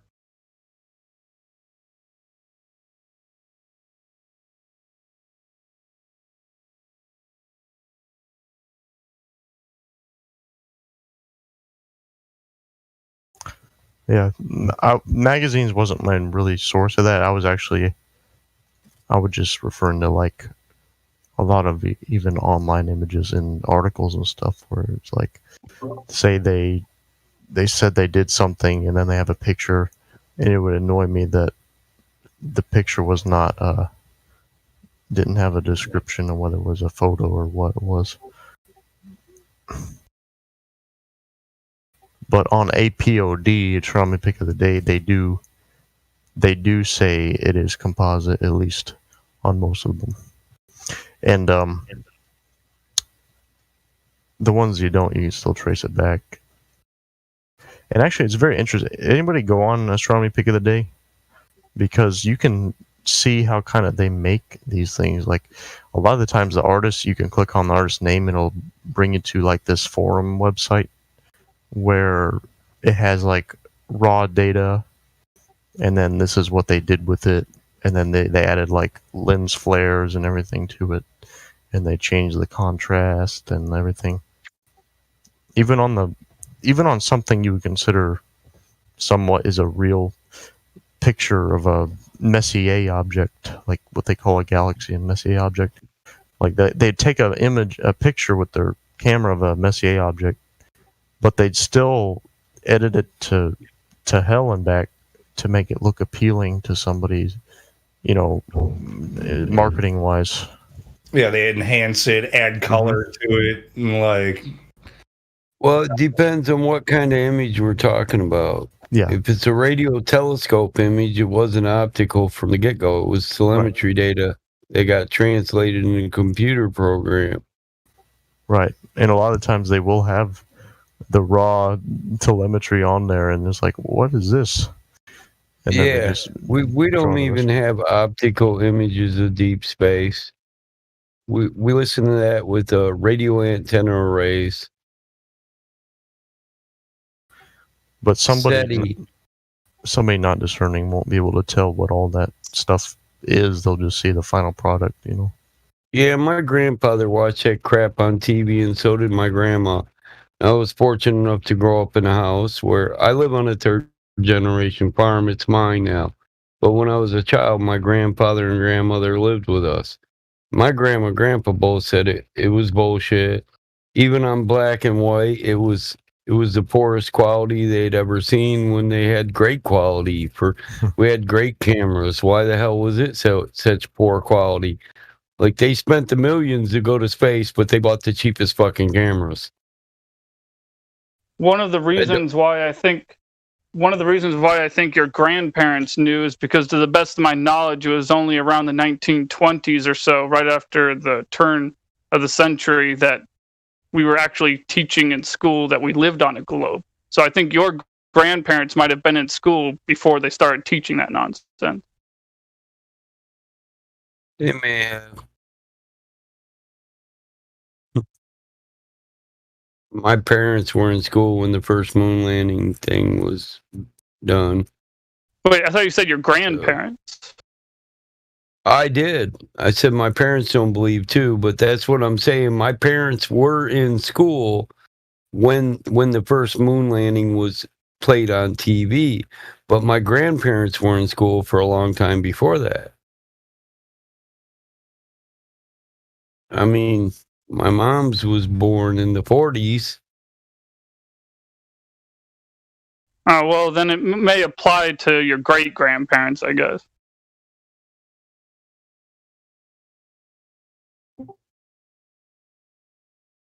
The point is, before like the 1920s or so, I'm pretty sure they weren't teaching this globe craziness.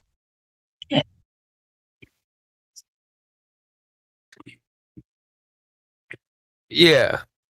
My grandparents were probably born 1918, somewhere around there.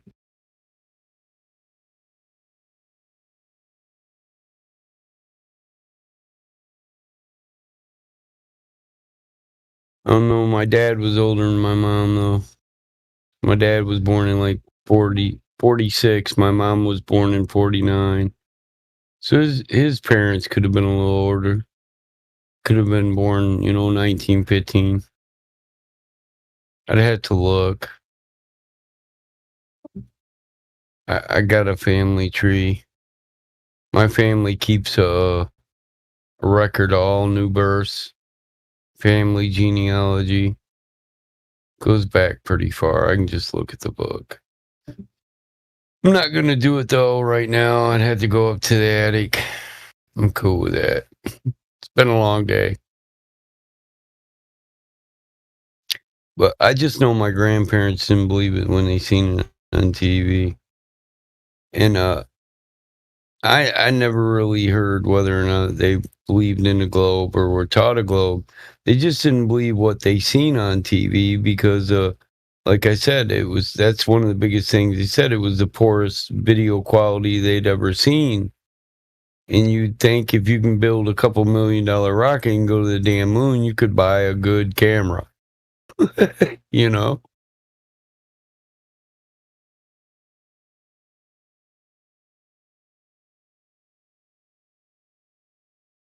Did I glitch out? No, I heard you, and you're right. They had better cameras back in the 30s and 40s than the camera that they used in the 60s for the alleged moon landing. Stanley Kubrick show.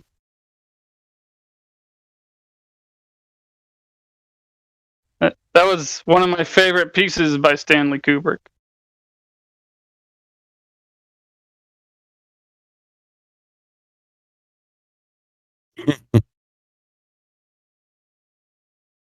That's funny.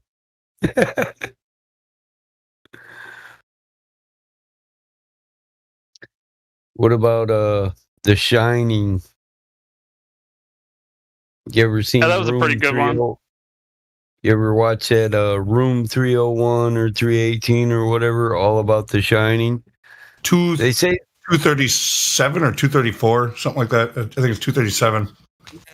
it's something like that, but they say Kubrick or whatever said he was telling people in The Shining that they made him fake the moon landing, and it drove him crazy, pretty much.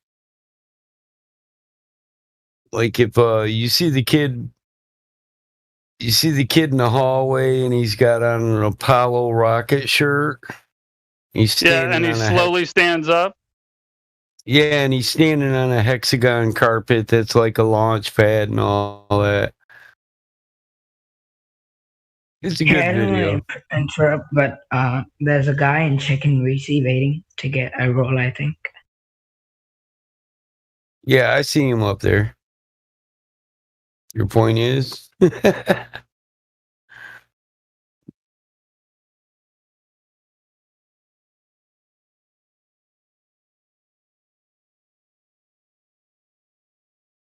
we do it like this.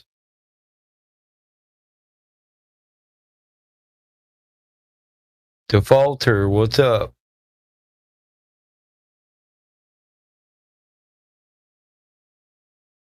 Defaulter, you're no longer in BC check-in, you're in the live stream. What's up? You Hello.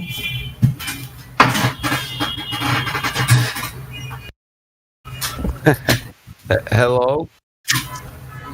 Hello. How'd you find our Discord? Where'd you get the link? I found this because of my friend. My friend sent me the link so that I could join.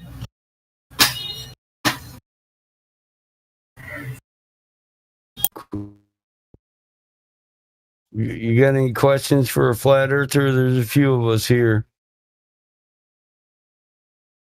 Sorry? I said, do you got any questions for? Not right now. I mean, I will soon. You're on the flat earth server, you know. Yeah. Well, you seem decent. I'll let you keep your VC rolled. So you got the ability to enter the conversation anytime you want. Cool. Actually, I can't turn on my voice chat for too long, so I have to be in mute. It's cool.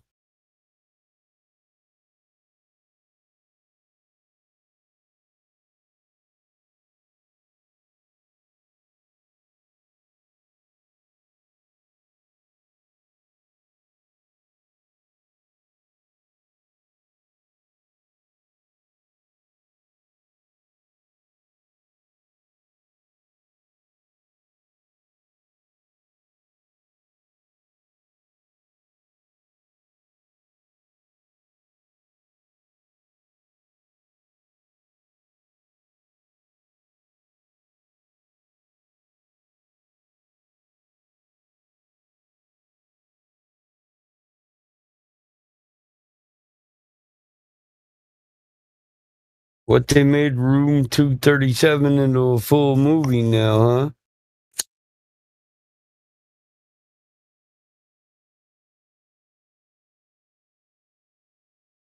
Yeah, it's still considered to be like a documentary about the making of The Shining. But yeah, it's like a full length thing. I downloaded it. I haven't watched it. Yeah, I'm just wondering if it still implies that what it did in the first place, or is that an edit by people? Did they rearrange it and make it into a different video? You know what I mean? I don't know. I think it's just I don't know. I didn't know that it changed. If you're saying that it did, then I can't answer that. But I think it's just Nope, like I'm not. Yeah, I'm not saying it did. I was asking actually. When you watch it, let me know because I don't want to share it if they changed it. You know. We played The Shining around Halloween in the cinema, and I was planning to play 237 also, but Shining was a long movie as it is, so to play them back to back would have been like too much. Right. And think about that now with my better connection, I can start playing DVDs again, eh? Hey. Maybe. What do you mean better connection? Did you upgrade? No, I just I got to earth in that line in my activity room now. Oh, okay. You ran hardwired. Yeah, it's going to make a big difference. Inconsistency, yeah. Mm-hmm. Yeah, I'm more consistent now, but what it is, Judas hooked me up with this thing online you could order. It's 2 boxes you plug into your electric. I plug it in down by the router and I run an Ethernet to it. And then I plug one up here and it sends the signal through my wires. Then I plug my Ethernet into it up here and plug it into my laptop and bam. Yeah, I've heard about that. It's pretty neat. It works great, dude. I mean, I took it downstairs and plugged my laptop into the direct Ethernet off the router. It's not that much of a difference. I'd say there's a little latency going through the wiring, but not much. On a speed check, anyway, you know. Mm-hmm. The difference is like I get like 22.5 on the download and like 18 on the upload up here, and downstairs it'll be like 22.8 or 30, maybe 29, 30, and then just a little above 18. So it's not that much faster being closer or directly to the router. So it works pretty good. I'm Can someone wondering tell me what is the Antarctic Treaty? what has been what? What is the Antarctic Treaty? Antarctic Treaty?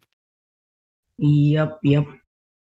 It's a treaty between all nations that makes Antarctica sovereign and nobody owns it. And you can't just, it restricts travel to it. It's got a bunch of Okay, different so regulations about who can go, when they can go, how you get permission to go. Can't just go to Antarctica, but I mean, you can't go anywhere on Earth without asking permission. So, I mean, like if you live in America, you got to get a passport to go to Germany. If you live in Germany, you got to get a passport to go to America. If I just want to go up to North America and Canada, I don't have to get a passport, but most people do. I don't have to because I'm Native American and I have a nation card. So I'm a First Nations people. So they can't restrict my travel between the 2 states. But most people have to get a passport to go from America to Canada, America to Mexico. You're not free to travel anywhere on Earth. So we're not making a special claim about Antarctica. You're not free to travel there without permission. We could just say it that. But you're not free to travel anywhere without permission. You can't just get in a plane and fly it wherever the fuck you want. You can't get in a boat and go wherever the hell you want. You got to talk to the port authorities. You got to get a sanctioned route. You got to have a licensed vehicle. Your safety equipment's got to be checked. Can't just. It's not like the Great Lakes. Like you can dock your boat and you can go out on the Great Lakes whenever you want. And they'll just come up and check your stuff while you're on the lake. When you go in open water, they make sure if you go out to sea, you know what's international water, what's free travel water, and the limits of your travel. Because your travel in the ocean is limited. Each nation has its own borders out to sea. There's you're in Japan before you even land on the continent, right? Once you cross a certain imaginary line in the ocean, you're outside of America and into Europe. And yes, there are militaries that police these waterways, coast guards, naval vessels, all that. For every nation. Every nation's got their own navy, their own air force. So there's no special. They're policing it. It's every army, all international militaries police their respective, lines. Like my dog and my property line. My dog, I got 230 acres, 238. My dog knows where the edge of the property is, and he walks it all the time because I taught him. So, yep, you're not free to just come on my land without permission. You'll meet that, you probably bump into the dog if you do. Not or the owner, the dog, he's pretty friendly. You don't have to worry about him too much, but I'm gonna want to know what the hell you're doing on my land. I'm not an ass, so as long as you're not one of them drug addicts out here trying to pop a tent and cook meth in my backfield or steal my anhydrous, so I'm not gonna be an ass. I live by a big river, two big rivers. One goes down the side of my property, one goes to the back. So a lot of people like to camp on my property right by the rivers.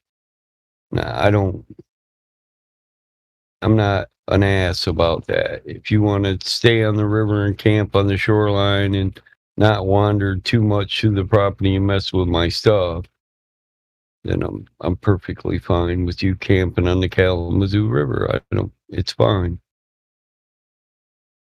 I'm actually trying to get the county to put a river walk down there. Put a bridge all the way down, a deck down the river where people can just walk and enjoy the river. I'll tell you what, who keeps leaving and coming in, damn it. Oh, damn, we got 2 live streams going. I didn't even notice that.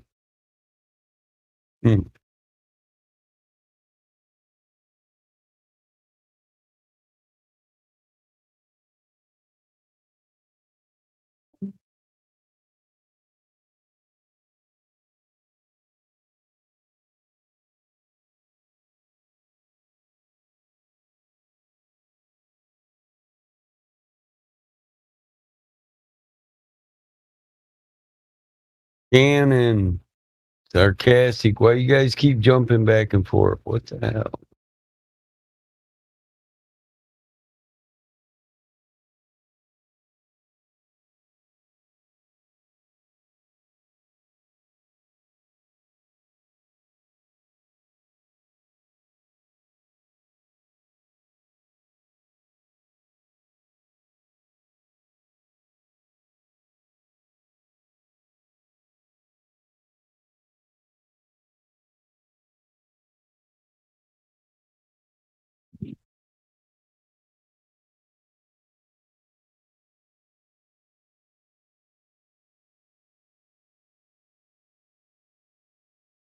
What up? Anyone talking?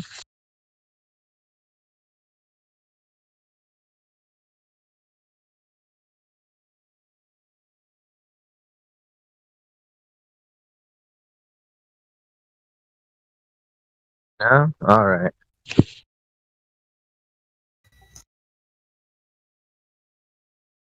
Tetragraviton, Flat Earth PR. Is there a Glober in the other one or something? There what? Is there a Glober in the other one or something? What's the other one? Livestream 2. Let's see.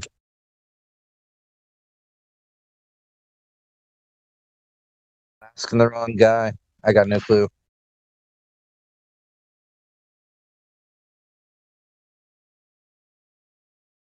Anybody else have any interesting UFO stories?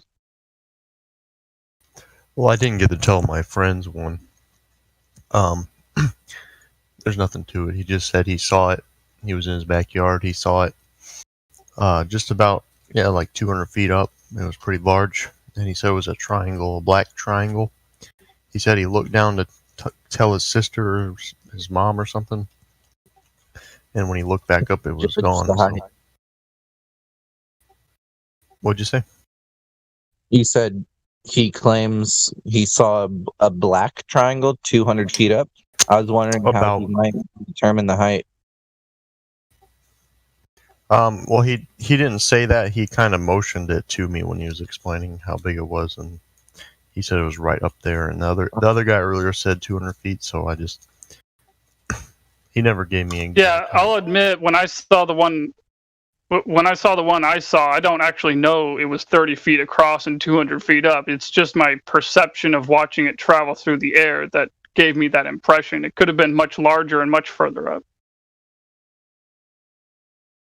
I guess based on speed, and I guess my only question would be like, were there clouds that night? Because maybe you could base something above. No, that's just it. There were no clouds. It was bright, sunny, 4 o'clock in the afternoon, not a cloud in the sky. So, like I said, I was just guessing, but it's just what my perception of it as I tried to get the best look at it as I could. Unfortunately, I didn't have my cell phone with me, but the second one that I saw, which was a blue circle at night traveling through the air, I managed to briefly catch on one of my cell phone cameras, and I had 2 friends there watching it with me. No way. Well, I just joined in. I haven't heard any previous details about this. But what kind of description of this event you saw? Like, what's that like? I'd love to hear.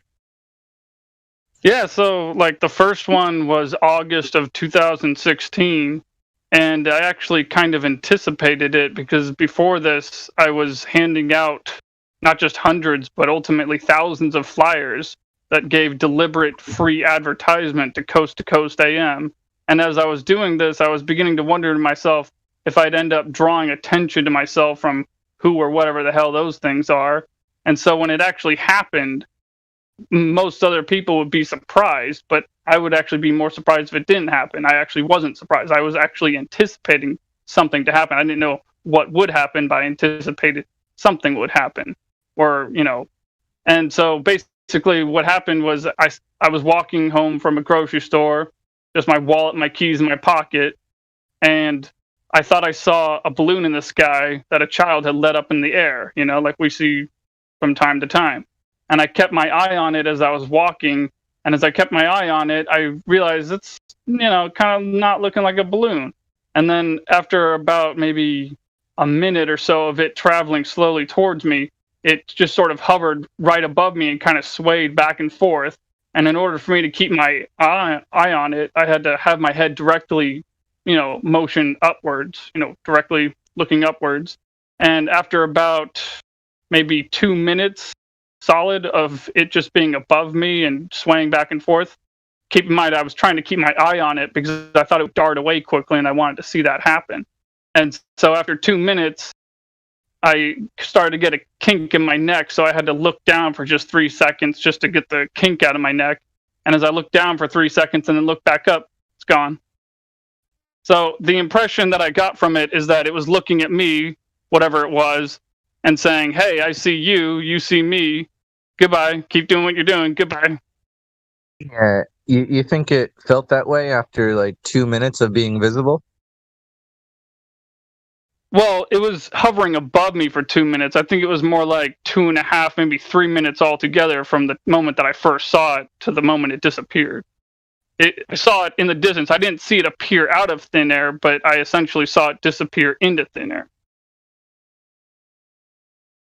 That you saw after you're like, all right, that, like you were saying, my initial response was like, some sort of floating object, maybe a balloon, people let go of things. But then how soon after you saw it were you like, all right, this is unusual, right?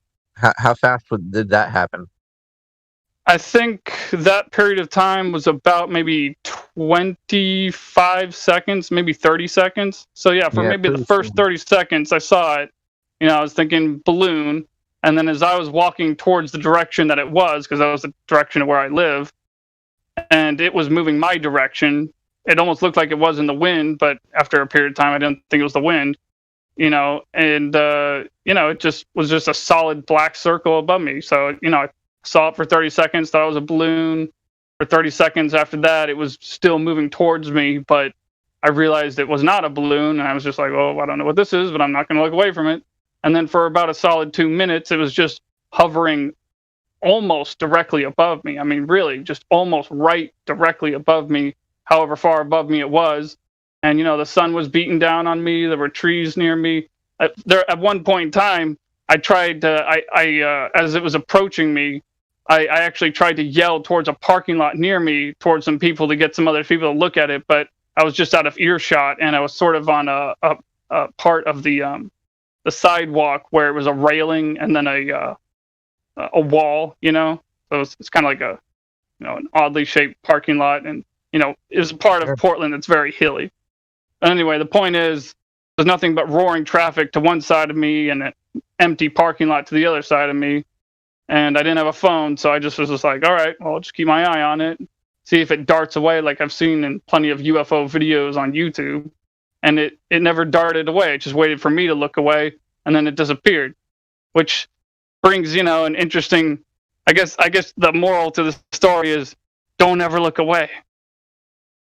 Damn, dude, I absolutely hate your story. You hate it? I absolutely hate it. Why do you hate it? I don't understand what you mean. I looked, I thought it was insert object in the sky here. I looked away, and then I looked back, and it was gone. And that's like the worst and least amount of details and least relatable story I could be given. Not saying anything about you, man. It could have happened. I have a story myself that doesn't, it doesn't offer much to people, that I would expect people to hate my story of seeing a shadow entity, but I expect them to hate my story because there's not much there to be offered. And it's just like, gosh, I hate your story too, because she's like, oh, someone saw something, thought it was something, kept looking, and then looked away because some reason, and then it wasn't there when I looked back a second later. And that's just the worst option possible. I really wish there was something more to it. Well, am I to understand that the reason why you hate your story and my story is that I don't know the finer details of the physiology, of what happened to you or what happened in my case? It's like I don't know what the cause of that would make whatever apparition that you saw happen, and you don't know the cause of whatever the hell I saw in the sky and whatever the hell that was. And just not knowing what the cause was bothers you, right? Is that what you're saying?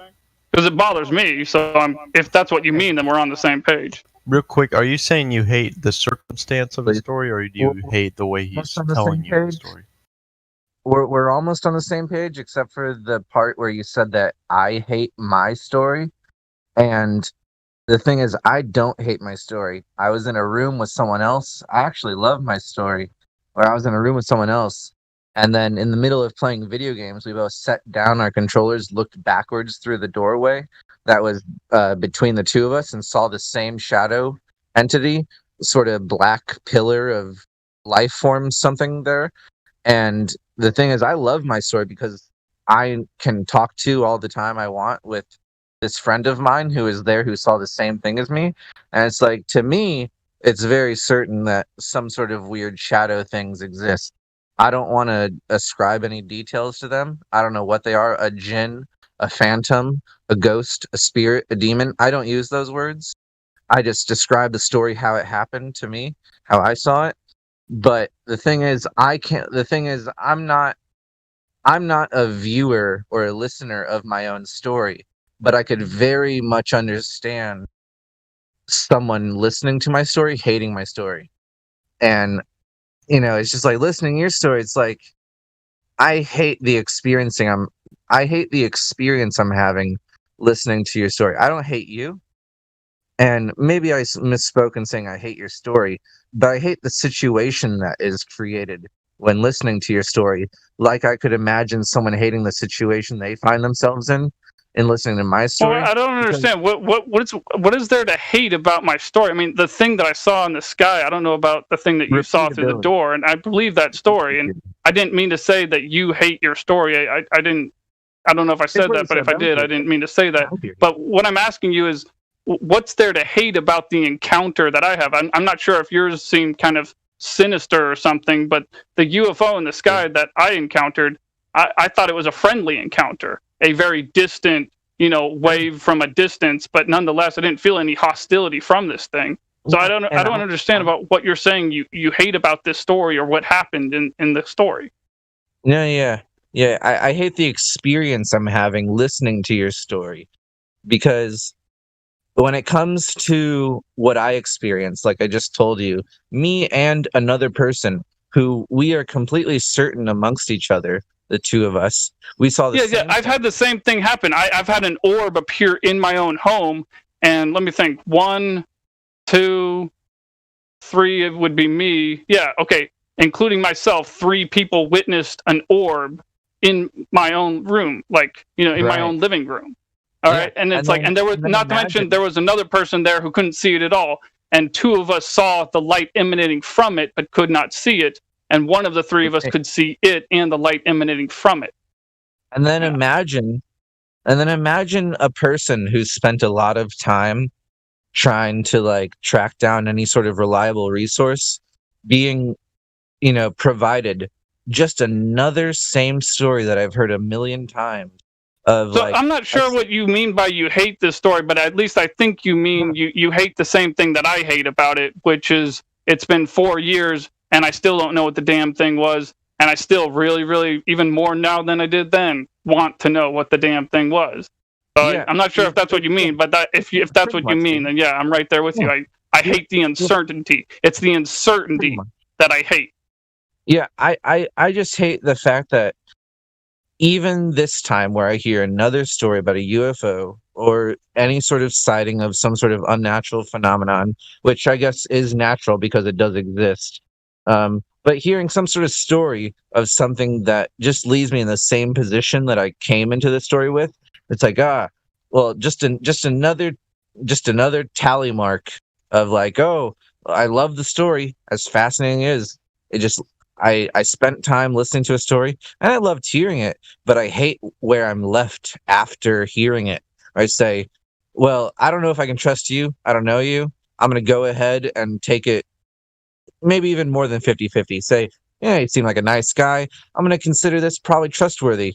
But I just hate the fact that here I am left exactly where I started.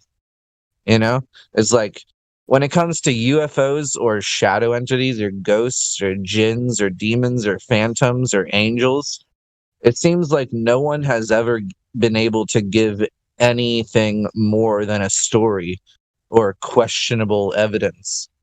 And I really think that after a certain amount of time and after a certain amount of existence of the internet and camera phones being a thing, that some of us might have fucking been able to record and capture something that would take us a single step further.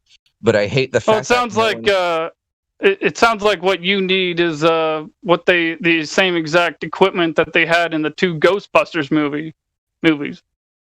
And I mean, I don't blame you. It's like you're saying, I want solid, tangible, touchable, I can hit my hand against it proof. And I don't blame you. I'm right there with you. That's all the more reason why I try to educate people about the Earth being flat, because I really think that if we can overturn this Antarctic Treaty and allow people to actually go there themselves and find the edge and touch it themselves, that people will behave in a different way that would be better for us. I feel like I behave in a better way. Maybe not so much, but at least I feel more grounded. I'd put it that way. I feel more grounded because at least I know that the ground that I'm standing on is flat and stationary.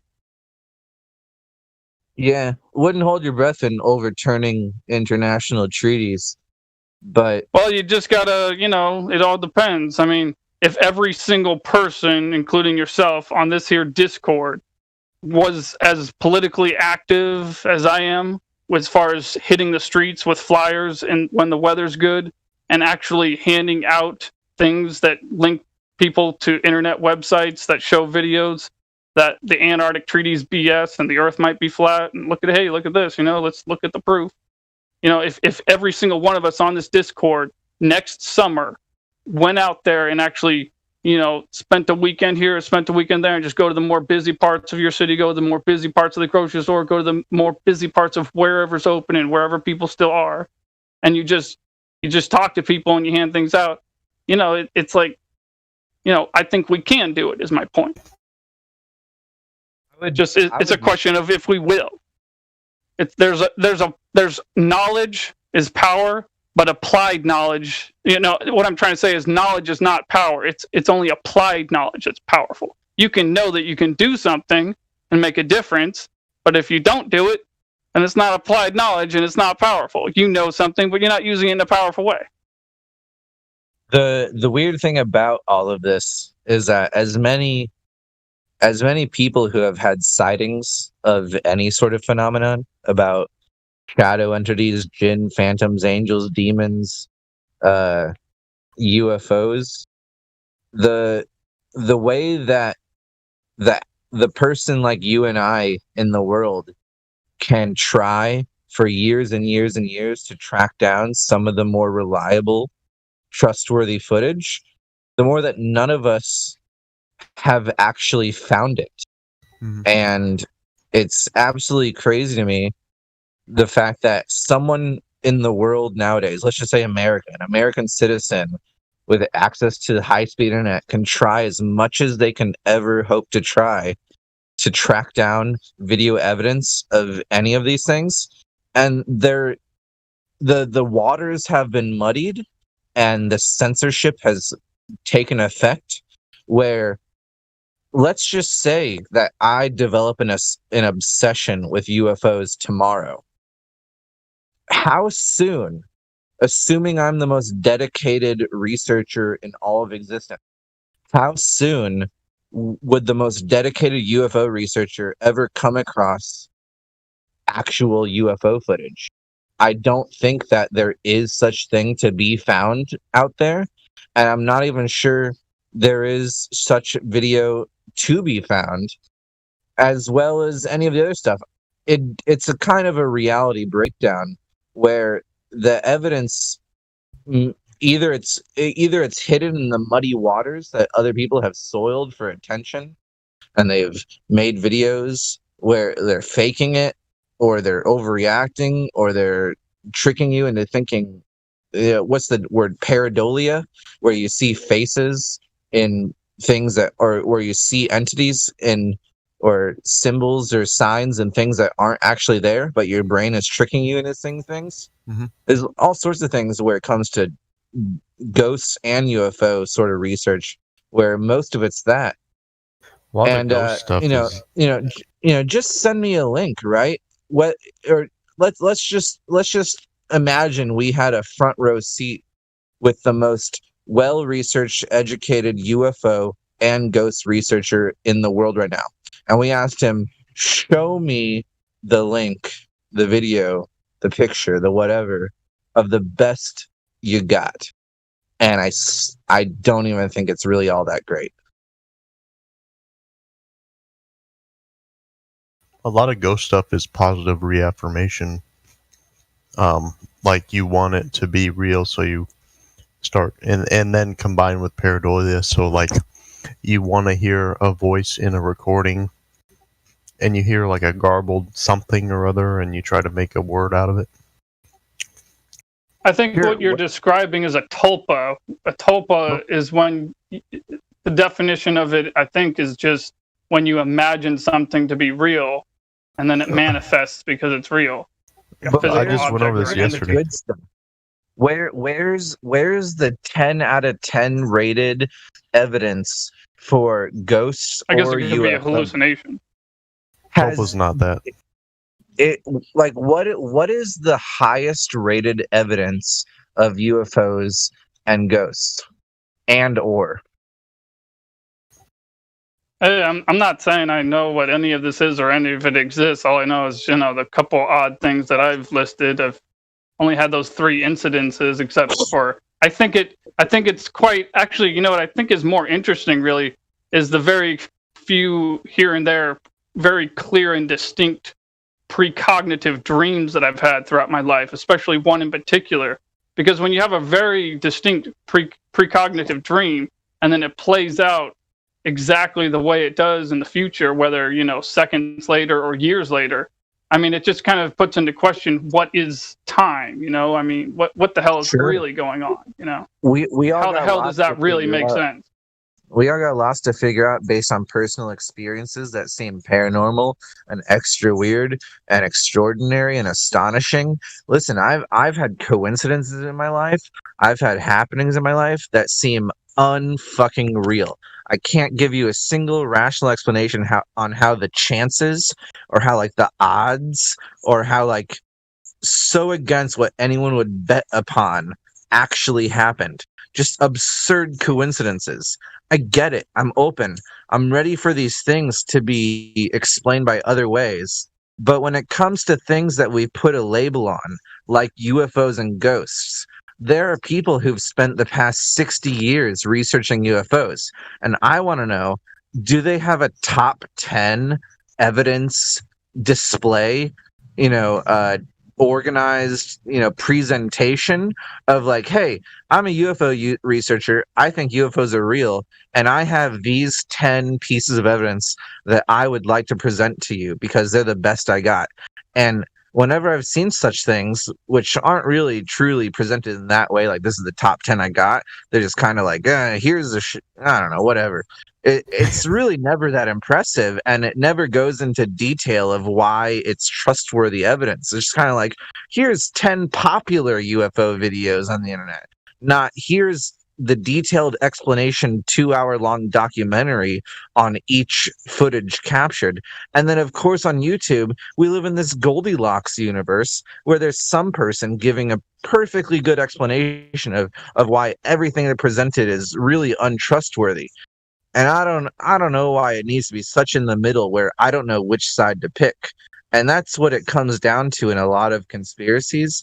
I don't know which side to pick. It's a good case made on this side, and it's a good case made on the other side. And honestly, the evidence given for the non-traditional, non-official version isn't good enough, even though it may seem very reliable. It's still not good enough to win, say, a judge over. And that's the case with UFOs. Why the hell has there never been anything that could ever win a court case for the existence of UFOs? It's really pathetic. Or maybe I just haven't seen it. But to me, I agree with what you're saying, but I have a quick question for you. That apparition that you saw in the doorway with your friend, you said it was partially transparent. My question is to you, if you had a digital camera or a regular photograph camera, do you think you would have caught it on camera if you'd taken a picture? Or do you think that the picture would be blank? Hey, you guys, I'm so sorry to interrupt you. It wasn't transparent. Excuse me. I apologize, gentlemen. I love getting on off-topic subjects, but let's get back to Flat Earth. Yeah, can we do a check and see who's in here? Yeah, let's talk about Flat Earth. I love these topics, you guys. Don't get me wrong. Yeah, we only got so much time in our lives. Let's get back to Flat Earth. Yeah. Thanks. Well, nightly. Well, I guess at least I could remind anybody that's listening that a really great way to wake people up to Flat Earth is to go to the oddball website, band.video, and if you type into whatever, Alex Jones is weird, whatever. But, if you go to band.video and you put into the search engine there, Antarctica, you'll get a, 10-minute video and you can link it to all your friends. You can print out flyers with it, just that website and that link. And you can just wake people up to Flat Earth in, less than 11 minutes. Talk about it. We can I handed out a few thousand over this last year. What'd you say that was? Bandvideo.com? Band.video. Okay. Can I propose? And an you idea should also print on those things duckduckgo.com and startpage.com because Google is nonsense. I'd like to propose Startpage an is a proxy for Google. for people among our community.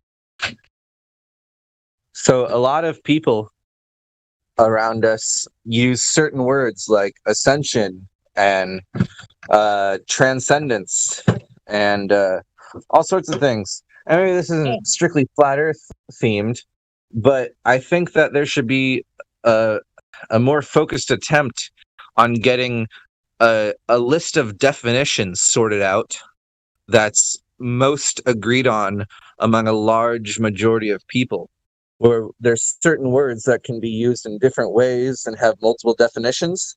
I think it'd be very helpful to get a few key words straightened out among serious researchers in order to communicate with each other. It doesn't look like we have any people who are. Oh, wait. What's a flat Earth flyer? YER. That's a role that was made for the flat earthers that came in here from the fly flyer, drones okay. or it could also apply to a pilot, but I haven't given it to any pilots. But drone pilots, yes. Oh. Well, too bad that person, he's muted. I don't know if he's not, but he looks like he's the only one who's not flat Earth in here. So I guess if you guys want to keep an eye on who comes in and stuff, I guess go ahead and continue your convo, right, Lou? Hold on, who was it that you said is muted that's got that Well, role? he's muted himself, Kid Motorbike. Nightly. Oh. Yeah, kids on the fence, I believe, right? Yeah. Oh, Yeah. we got a VC verified person. Yeah, Nightly. Oh, hey. He unmuted himself. Hello. Oh.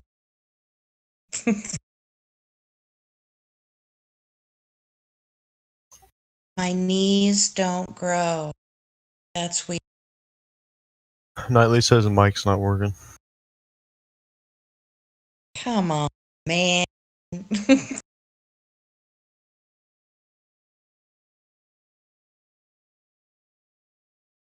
So yeah, I guess all the action's down below in live stream too.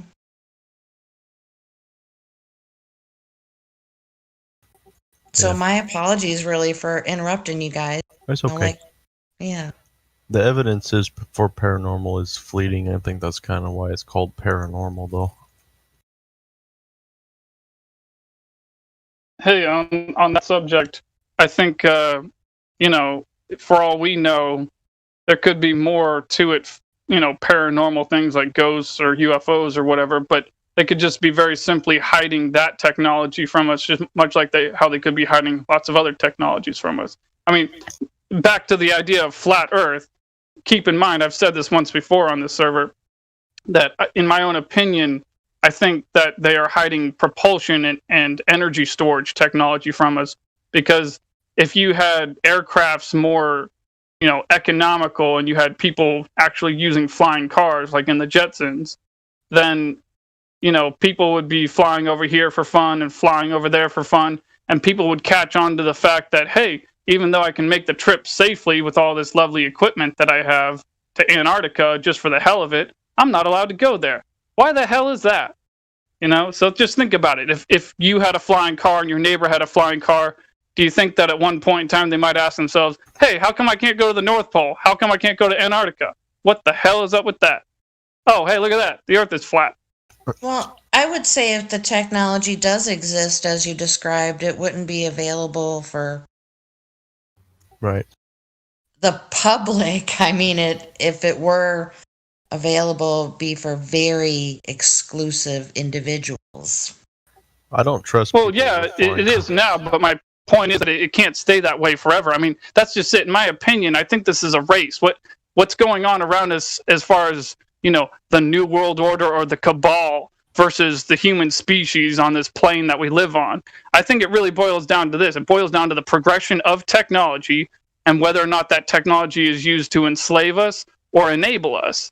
And I think it's just a matter of time. So I think we're right here in a Goldilocks zone.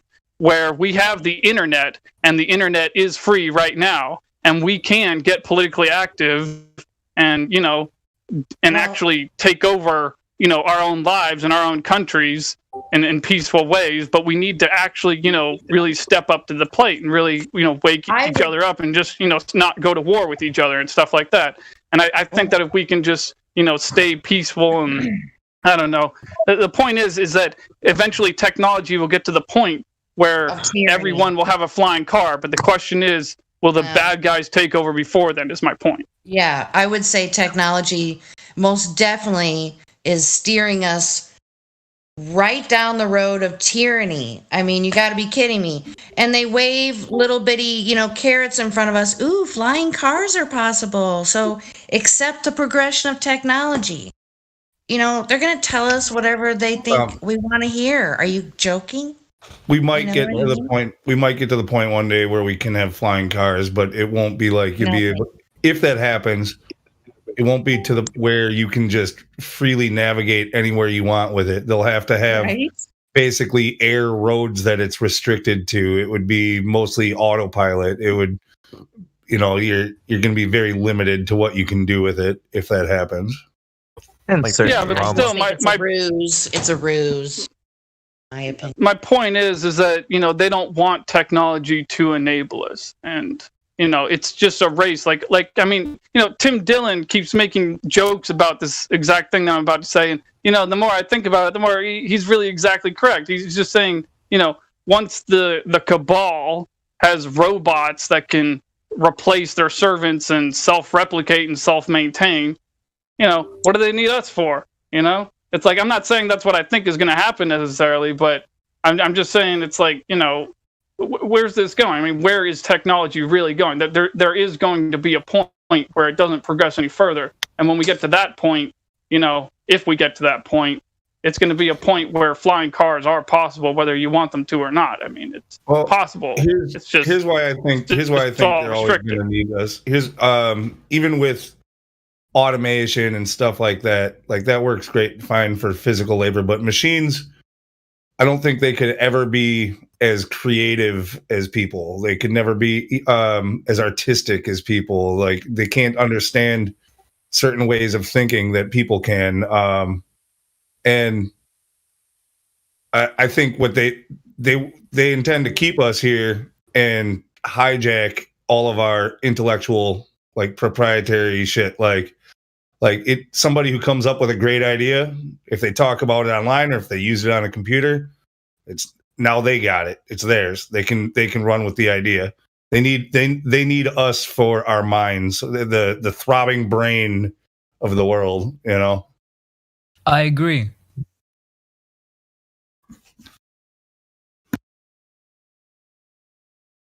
Yeah, I kind of agree with that too. Just because reliable robots are difficult to make, so essentially you're correct. I disagree. Well, he might not be correct far in the future, though. I mean, maybe you could make a reliable robot eventually. They can beat you at chess. I have something to add here. I mean, I think technology should be focused somewhere else instead. They spend like millions of dollars into movies, but I think there's a lot of poor countries who could really benefit from advanced technology and help stop poverty and stuff. Hold on, man. Okay, so technology is for the sake of convenience, is it not? Yeah, it is a sake for convenience. Okay, but, so don't you think? Sorry to interrupt you. But beyond that, don't you think technology almost separates us physically? And it does separate us, but the thing is, right? A lot of well systems in poor countries, they're not that great. They break all the time. And I think technology can definitely be used there to mechanical to technology, assist. sure, but like electronic technology, this idea of flying cars. I mean, I think you're. No, I'm not. I'm not talking about luxury. I'm really not talking about luxury here. I mean, mechanical technology, sure, they need. Because there's things like hanging lamps where you hang a weight bag on one end and it generates a small amount of electricity to light up a lamp, a light bulb. I mean, there's all sorts of things they can benefit from.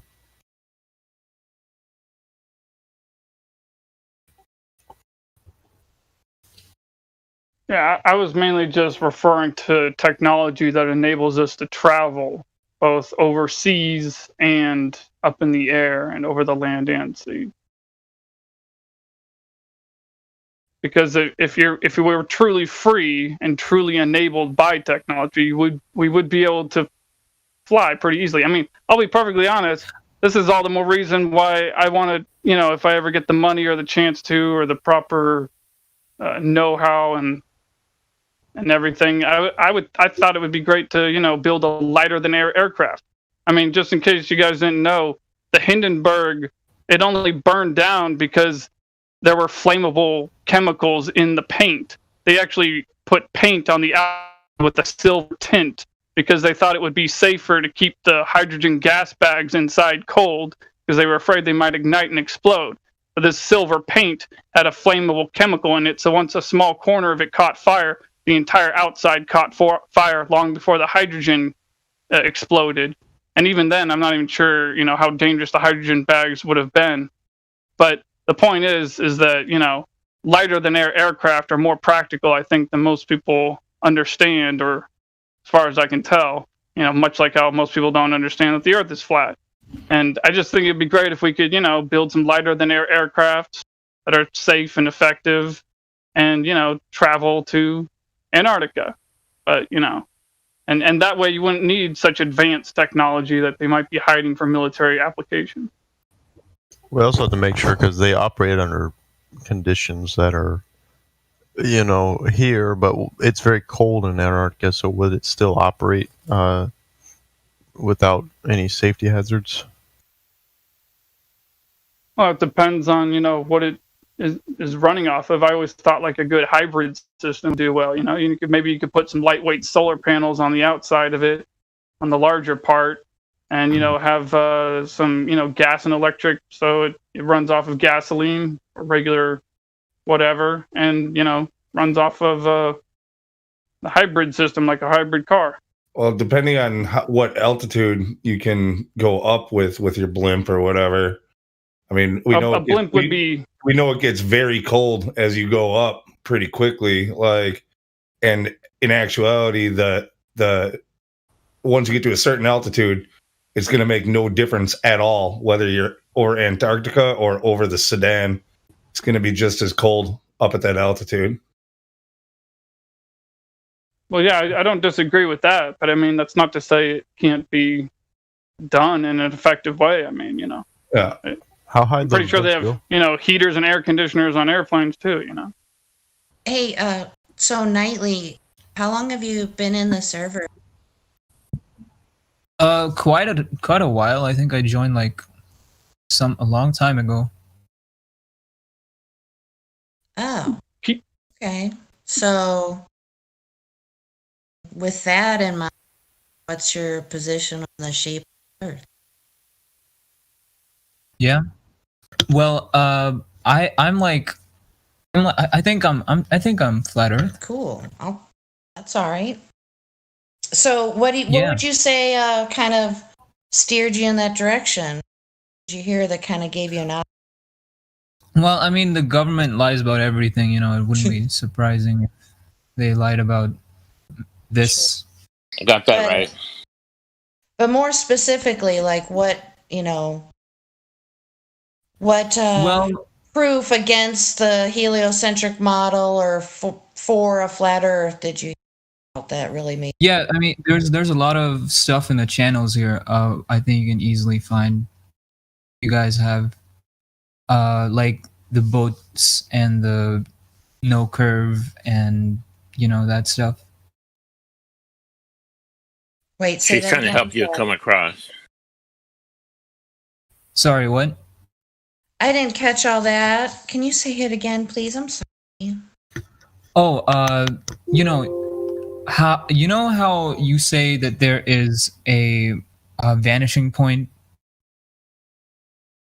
right? At some distance. It's not us who says it. That's everybody agrees on that. Yeah, it's just a law of perspective.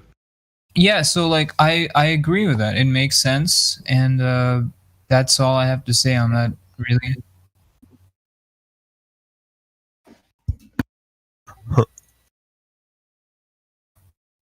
Well, hey man, just stick around and you'll pick up a few things, and it takes a while to kind of really to be able to Sure. defend it. I mean, you can contend with the information that you hear, but to actually articulate and defend the flat earth, that'll take.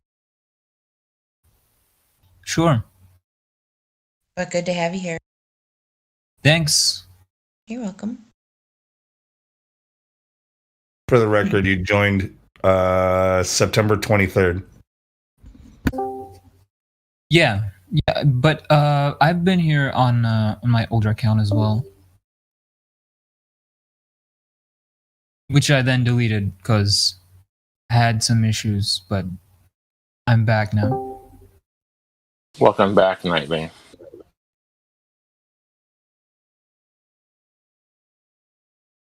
Thank you. I think I killed the mood. No, not at all. I just didn't want to. It just sounds like you're still kind of relatively new. I mean, not everybody can. Oh yeah. I was like, I was like on the fence a while ago actually. So yeah, I'm kind of new. I think he needs us to explain the vanishing point very thoroughly.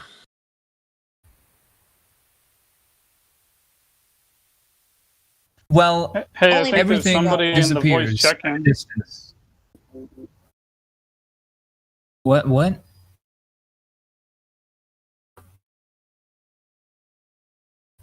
Oh, I was just saying, I think there's somebody in the voice check-in.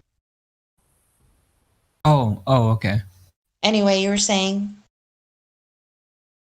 I was saying like, I saw a bunch of arguments on here, and I've participated and spoken to a lot of people, and I agree with you. It makes total sense how like the spotlight theory and how stuff disappears at a certain distance, and how stuff works in the globe model but doesn't really work in real life.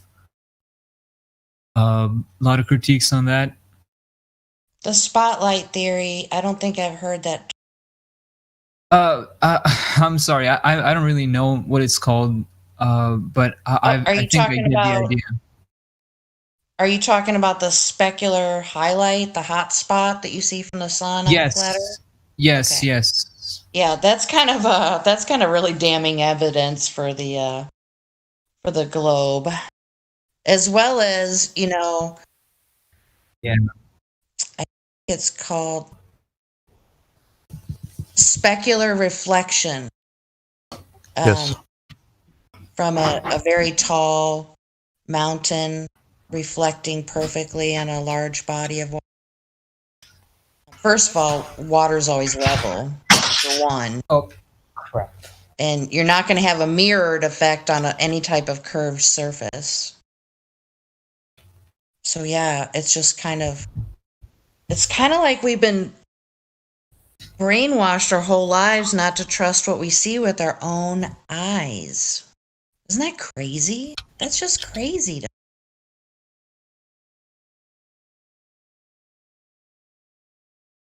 And it starts before you can critically think for yourself. Oh my gosh, yes. Oh, I remember my granddaughter's preschool pictures were outside and had some props, like a little bookshelf and a little sitting next to it with a little chair. And on top of that little bookshelf was a globe. And I was like, what the? Oh, I was mad. I was really mad. So, I mean, I know there's nothing that can be done about it. Can't make a big, huge stink about it. But it's just right there before you even know anything about, like what you said, critical thinking. This is where you are. This is it. Can I tell you what is in my daughter's second grade classroom teachings? Okay.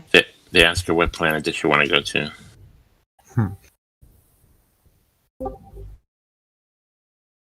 There's not many planets to go to. Trick question. Right now.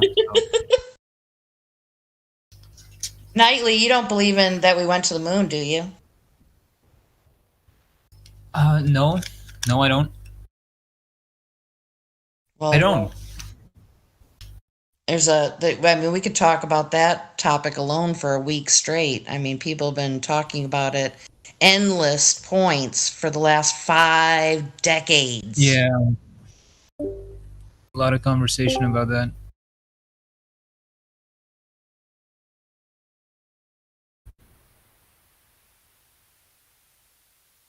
But yeah, being able to discern for yourself when it's you're being surprising. lied to, even if it's just your spidey senses, that's something to go on. What did your daughter write for the essay or whatever? Well, the point is that they wanted to pick a planet. They wanted to pick a planet and start talking about it to make it real in their mind. Yeah, what did she pick? I don't know. It was just the question is what offended me. You know, I don't know what she picked, but that's what they're offering the second graders, first graders. Did hey, you what have planet? Look at the planets. You didn't have a conversation with her, or are you talking about something that happened before you realized the Earth? Hey, I got an idea. You know what you should have said to your daughter?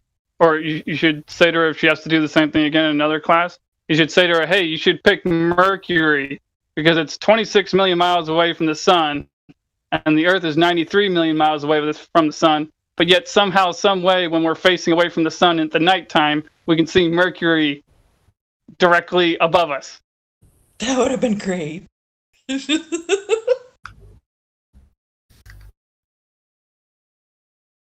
Godric, have you ever had a conversation with your child or your children about Flat Earth? I have trouble with that because mom's a Glober. Ooh, ouch. Well, you can have really simple conversations with them, like, the difference between a circle and a ball for like when you look at the moon, stuff like that. It doesn't have to be, it can be inconspicuous type of critical thinking training or unindoctrinated. I'm gonna have you talk to her. I'm gonna have you break it down for me. She gets mad when I bring it up. Right now? Well, I think Ladies' Night is still going on Friday at 5 p.m. So Eastern Standard Time. Have her come in, or any time for that matter. Because we just got an argument tonight. That's why I said that. Over teaching your daughter? No, I have to tell her, put that on your test so you can pass the grade, and then later on, you can find that. Let's find out what it really is.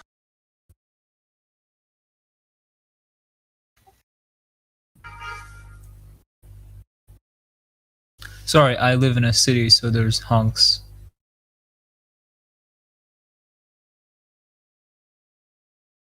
What so far have you told your daughter?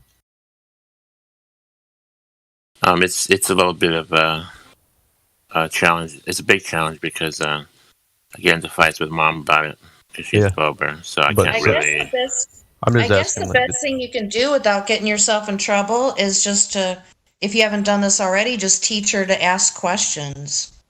Don't make statements or saying things are wrong. Just have her, how do you know that? Those line of questioning. That may be a loophole.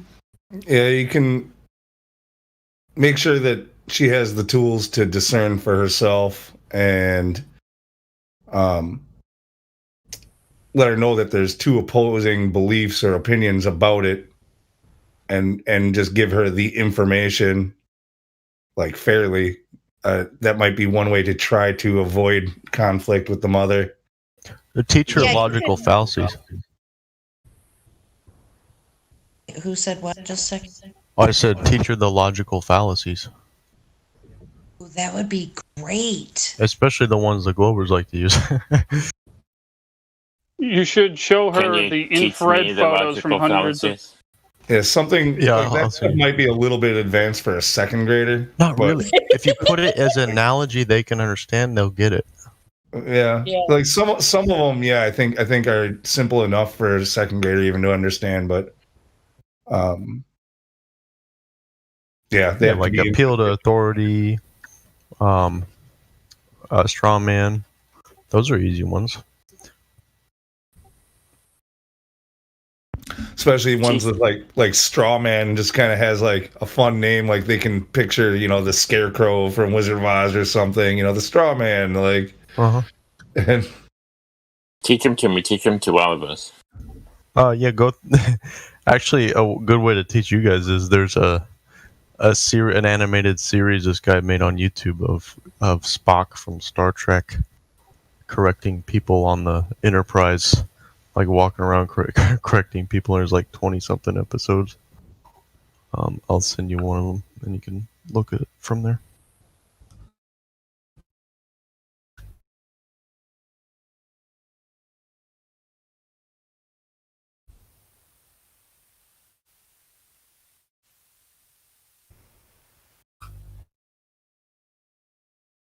There, I posted in the live stream voice text.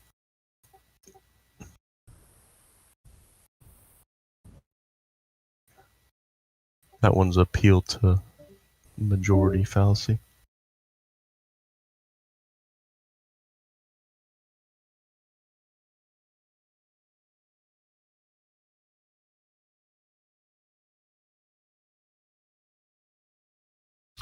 I have a question. Shoot. You know, if we all agree the Earth is flat, so like, what's the next thing? What's the goal? How do we make the government stop?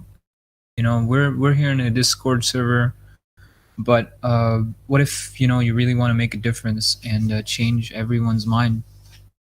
I guess what I would say is, you have to come to a critical mass.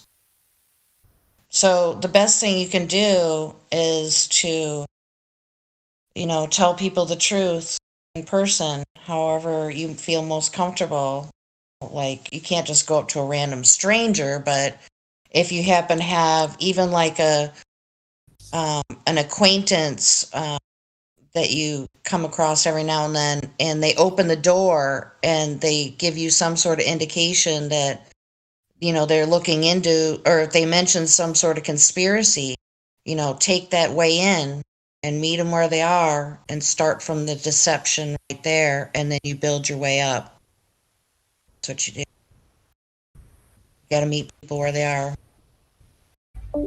Or you just have to call them out and say, hey man, how do you know that? So, my view on what you said.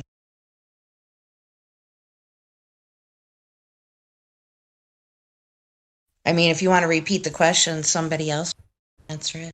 They say we've known that for 3,000 years. It's in Wikipedia, dummy.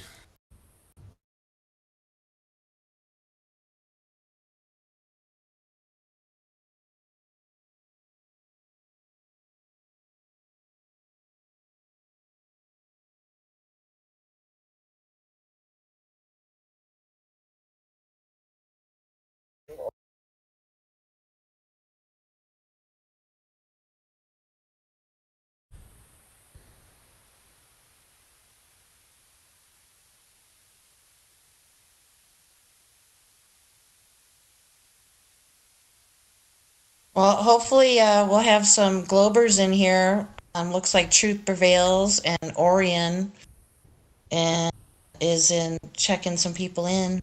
So that's cool.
All right, so I got to go to bed here pretty soon. I'm going to pop down to live stream too for a second, hear what they're.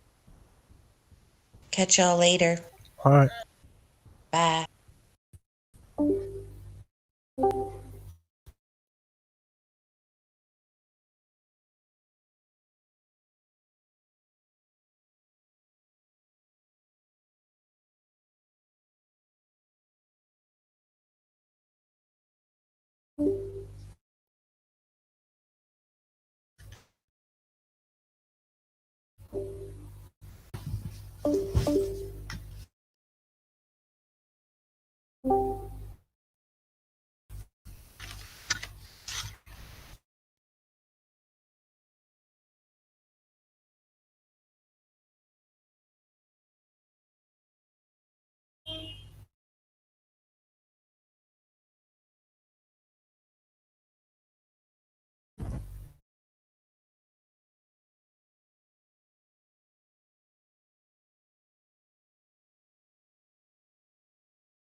So, when you guys realized the Earth was flat?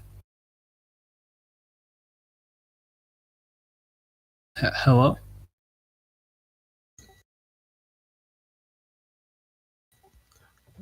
About 5.5 years ago.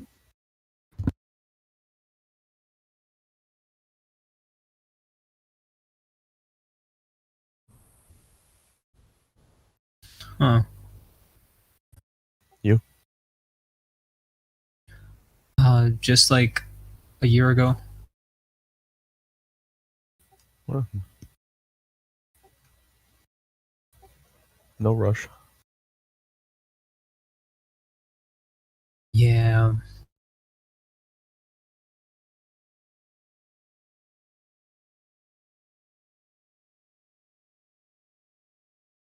I'm also probably.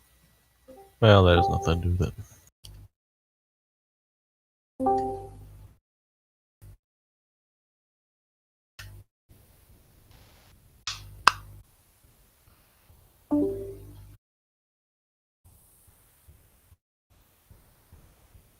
Perhaps being out of school longer probably has something to do with it as well, though.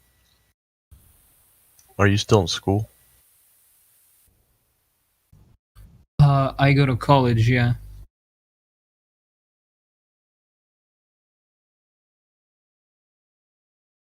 For what? Animation. Cool. I hope you can make a good career out of that. Yeah. I mean, I'm Christian, so, I want to spread the word using animation. I was just telling a guy a little while back over the summer on the street, as he was, talking about, people need to stop sinning with a bullhorn, and you gotta pay more attention to the Bible. I told him after he was done making his speech that he can get half of what he wants done by just showing people that the earth is flat. Because I was saying to him, you're trying to do two different things. You're trying to get people to stop being an atheist, and you're trying to convert them to Christianity. I don't know how to tell you to convert them to Christianity. I'm not sure what you could do to increase your success in that. But I can tell you that if you want to convince them to not be an atheist, all you have to do is show them that the earth is flat. Okay, well, the one way to help with the Christianity thing is not use a bullhorn, because that seems to drive people away more, not actually. Like, who wants to listen to somebody with a bullhorn? And like seriously, have you ever walked by? It was a mini loudspeaker, but just as loud as a bullhorn, but pretty much the same thing. Yeah, like nobody's convinced anybody by yelling at them. He wasn't doing it right next to anybody, it's like people across the street, but he wasn't trying to get up into anyone's face.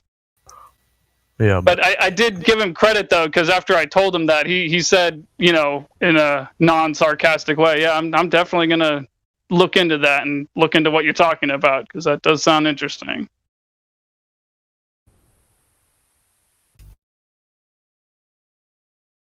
Yeah, it's super hard to convert people. Well, when you pose it like that, people get defensive, and then they start thinking of ways to not, like reasons to not convert or be on your side. But if you're in a one-on-one conversation, and you're like, "Hey, check this out," and it's not like a debate format, people are usually more open. I mean, I can see where they're coming from because like the other side has like almost no luxury, and one side has so many luxuries of the world. So it can be hard sacrificing all that. I can understand why most people don't want to do it.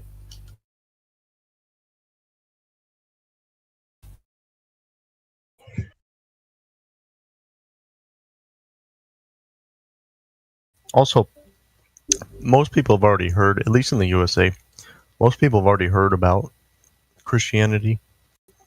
And some guy... USA was a Christian-driven country. It used to be, but But yeah, go on the street. I guarantee you'd have a hard time finding somebody who has not heard about Christianity. So the tactic has to be kind of moved away from like explaining like that they need to be saved or whatever, because they already know that. To move to something else, because it's like telling a smoker to stop smoking. I think something. Yeah, I agree. I think something is very wrong with the country, and that's driving people away from Christianity every year. Hey, can you give one solid evidence or point that is basic for flat Earth that proves that this flat? I just want a quick one. Just like a measurement, like a laser test across a lake. Like Water. See too far. Water at rest always finds its level. I think one of the best ones is when you look up information about laser targeting systems that the U.S. Navy vessels use. They can target objects that are 283 miles away. And keep in mind, the ship is typically less than 100 feet above the surface of the ocean. Yeah, I get you. In fact, I've heard rumors that some of the people that use those things become flat earthers themselves because they come to the realization, wait, this doesn't make sense. Correct.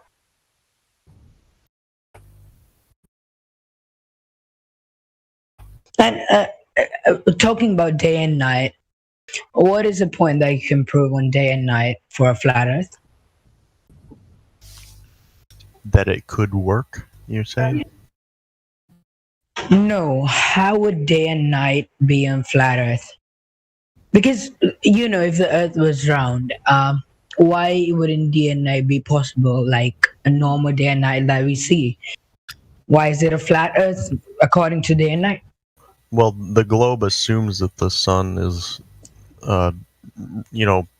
very far away and large, so like everything comes in parallel, and then one of the side of the globe is lit up and one's not.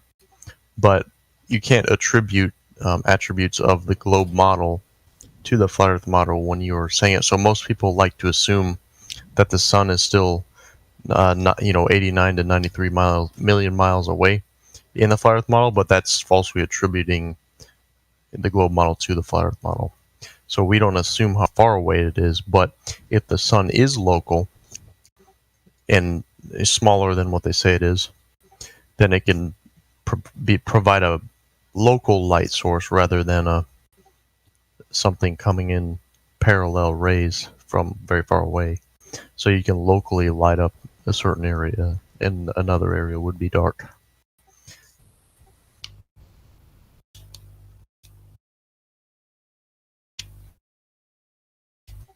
And this also fits into the sticks and shadows to prove a local sun. Do you understand the sticks and shadows? No, I didn't So- get this one. In ancient Greece, I think it was, a guy named Eratosthenes had a well and he had a stick. Let's just say he had 2 sticks, just for the sake of understanding the argument better. He measured the shadow of one stick in one part of the world, and he measured the shadow in another stick in another part of the world. And they were different lengths, correct? Are you familiar with this now? Yeah. Well, he assumed that the Earth was curved. But another way it could work is if the Earth is flat in a local sun. And we've reproduced this on a smaller scale with a flashlight and 2 pencils or whatever. That if you move the flashlight around, like if you move it above the one stick, the other stick will have a shadow to it. Mhm. Can you visualize this? Yeah. Yeah, I get it.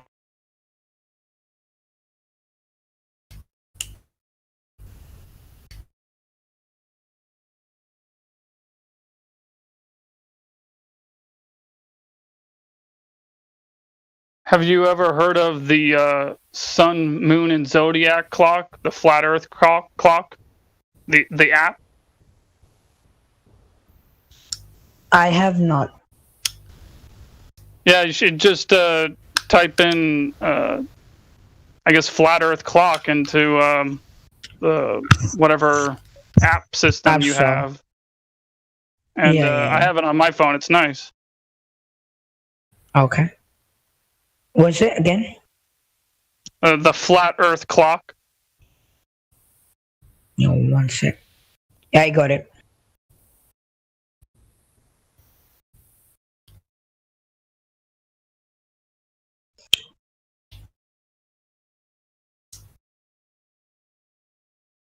Does anybody know what's on the edge of the, I mean, North Pole, South Pole? We can guess that it is a container. Well, we know it's a container, but my guess is that you simply just go to Antarctica and you walk out for, 500 miles, maybe 1,000 miles, and then either come to a mountain range that converges at a point you can't stand on by the it being like a hill and a mountain, a face that's too steep to stand on, where it would converge with the container, the potential dome-like structure above us, or whatever structure that's above us containing us in. Or you walk out to the snow and you come into contact with the edge of that container on a flat, snowy plain. So I'm guessing it's either one of those, but I'm not sure. What I really wonder myself is what the diameter of the dome is, or the diameter of the sphere that we're in. Okay, so we can't go there. We're not allowed, right? No, you're not allowed to travel to Antarctica. The very few people that do, that are ordinary civilians, are only allowed to go to a certain point, and they have these zones that you're not allowed to walk into. And it's in order to even get there onto the mainland of Antarctica, you have to spend approximately $1.3 million to go through the paperwork to make it happen as a sovereign individual. And there's a good chance, with the way that the system's set up, that you could spend all that money and they'll still say no in the end, legally. It's just the Antarctic Treaty. It's nonsense. As far as I know, it's been in place since 1959, and yeah. So let's all work and do our best to elect, senators and representatives and presidents and parliament members that, promise us that they're gonna do everything they can to stand against the Antarctic Treaty and have their country withdraw from the Antarctic Treaty. The Antarctic Treaty expires in 2048. Just in case anyone didn't know. Well, it was just didn't it just recently kind of expire? Yeah, it did. Yeah. It did. Yeah. It did.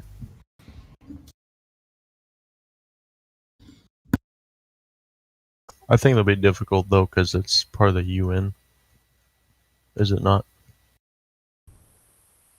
Is that a UN treaty? Or is it separate? I can't say for certain. I think you might be right, but I can't say for sure. It would be like withdrawing from making, I don't know, taboon gas uh, illegal, you know.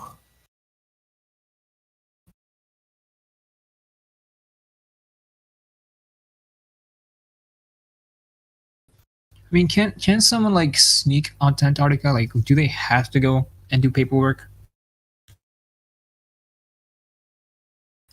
They have radar. If you think you can avoid radar, Are they gonna like? Are they gonna like send like pilots after you and be like, get off Antarctica? We're gonna kill you. they'll probably chase you until you land. I mean, well, okay. And then you probably get arrested. Also, do you mean these big companies are doing this just for, controlling our knowledge? It's not the companies who made the Antarctic Treaty. No, not the company. I mean the Earth. It's a globe. That's what I'm saying.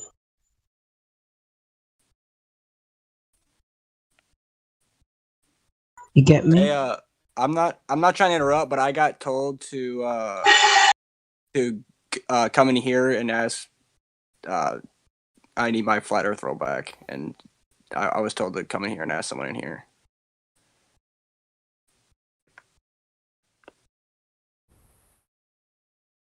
Why were you told to come in here? Is there a moderator in here? Yeah.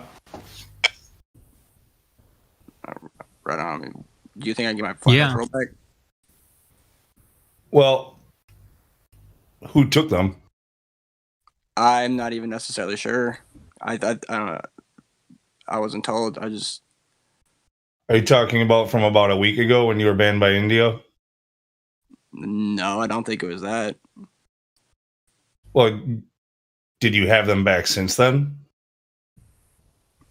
Yeah, I'm pretty sure I had them.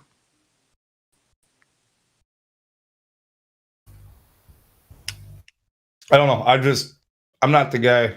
I could do it, but I'm not a fan of yours. That's a fact. Like I think your band should have stuck when it happened. For what?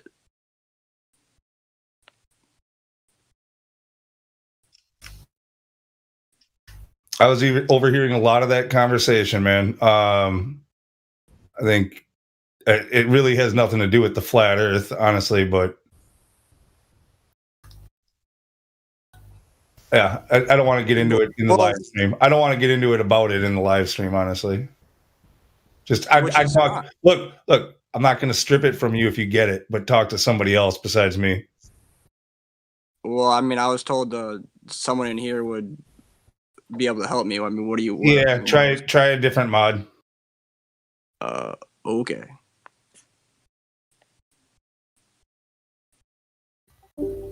Is that the J dude?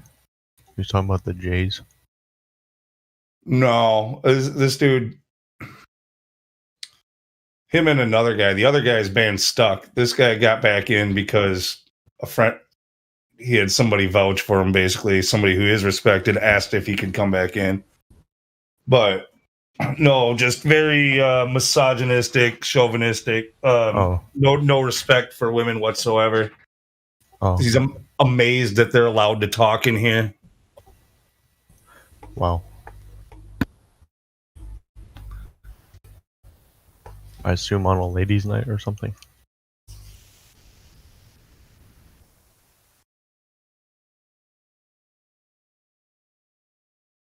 Like, I'm not gonna get in. Okay. Yeah, I just summed it up in a few words. That's about it.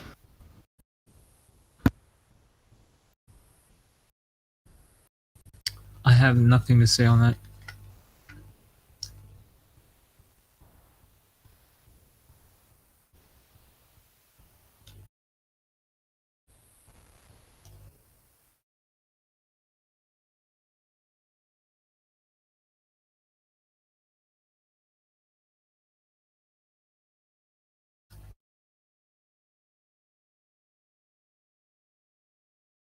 I mean, he is, without a doubt, he is a flat earther. But somebody who's going to make us look bad, I don't think they should carry the tag. I don't think we're missing anything.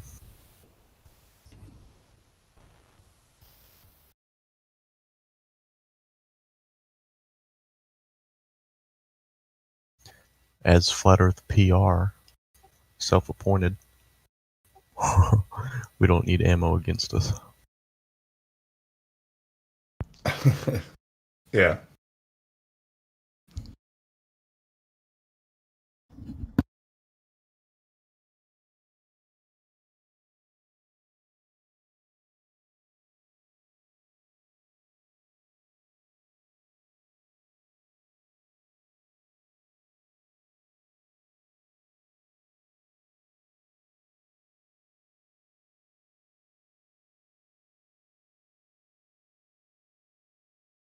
It's curious that he was told to come in here. I'm guessing they wanted him to talk to me.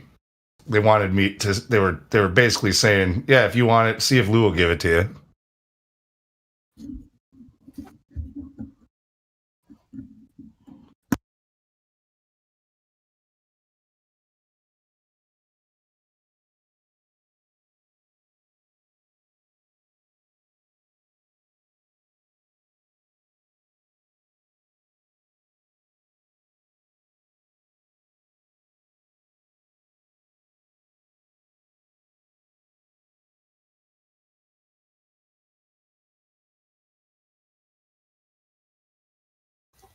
I'm the ass into that at my job, at work. How was that? Oh, customers are always promised things that we don't offer. Yo, is there question answers here? What's up? What's up? Yes. How does atmospheric refraction work? You see, when people say that because of the way the atmosphere works, things appear higher than they normally would be. Yeah, it's very simple. Well, the explanation is, I guess, when there's moisture or a temperature gradient across of where you're looking or other things, the light will bend, not really bend, but it'll refract through it, like as it's going from a different temperature to a different temperature, the light will change, and then the moisture will also refract it in if you look across. Maybe a visualization would be better. I have a Skunk Bay GIF that's a time lapse, and I'm about to post it in live stream. Give me a second. Okay. There's was it 4 or 5 different kinds of refraction? Yeah. So Okay. it's not exactly simple, like there's but there's different effects of it. So you have your like stooping, sinking, towering, looming. Right. So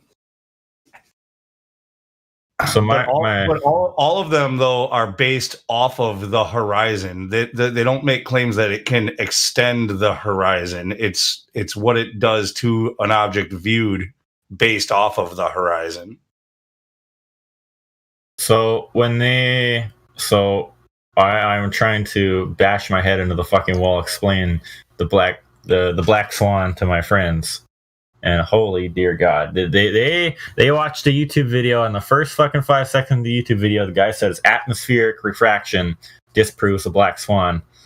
It's like, well, what do you say to that? Every time? Every single time. Yeah, they just believe no matter what, any situation where you see something that mathematically doesn't add up, it is always atmospheric refraction. Any situation in any circumstances. Well, what the fuck, you guys? Yeah. They just parrot refraction as some kind of magic word to you. They don't understand it, but and I don't understand it all that well myself, but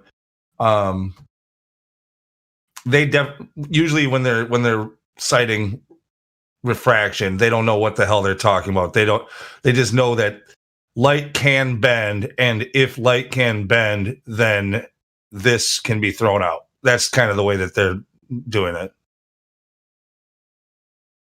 The way that they have their refraction models, they could have any amount of refraction. It just looks like, as long as there's a thick air layer, the light will go through it. And so the thick air layers will be, toward the ground anyway. So they could potentially have any amount of refraction as long as they put a cold layer close to the ground.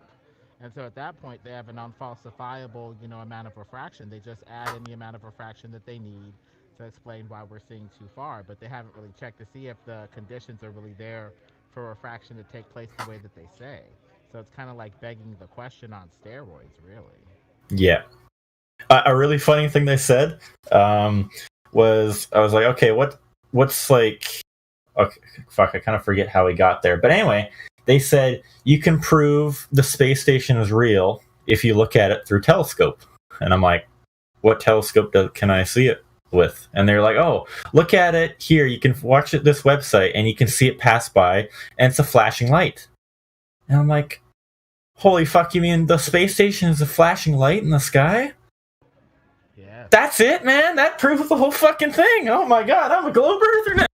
Oh shit. I think we should get Holy shit. a time lapse on a clear day of the Black Swan. Yo, that would be great. A whole fucking day. That would be nice. They'd be like, no, there was something on the lens that caused double, triple refraction all day. BMLSB doesn't work. BMLSB, who takes those Black Swan observations, he's done other time lapses too. So that might be something to put in his comments. Suggest it. Let's see if he could take a time lapse observation of Hill House and Habitat. All right, here I'm gonna check the other. Thank you for your questionings and answerings. Oh, yeah, they left. I guess so. I think he's still in the middle of a heated debate with his Glober friends. Oh, okay. I like to phone a friend.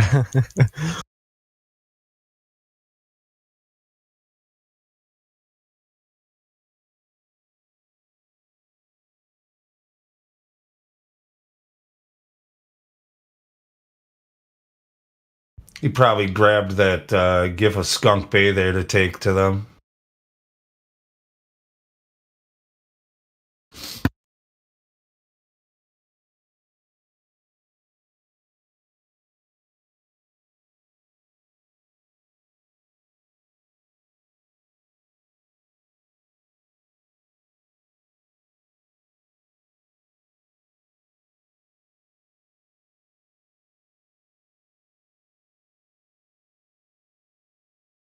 I can't comprehend the laser, how they claim the laser test refract, though. The laser's refracting the whole way to be perfectly level. Yeah, that they're like, well, light can bend, so therefore the laser can bend, and the chances of the laser bending at exactly the rate of the curvature of the Earth. What is that? Especially the ones that are going to the mirror and bounce back. Yeah. Plus, yeah, that would take for the laser to bend downward at 8 inches per mile squared. Uh-huh. And most of the refraction that you can ever see is the opposite, the light bending upward. Yeah. I just say if you claim that, then you can't claim boats go over the horizon or anything else optical to prove a globe. Yep.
party is down there, isn't it?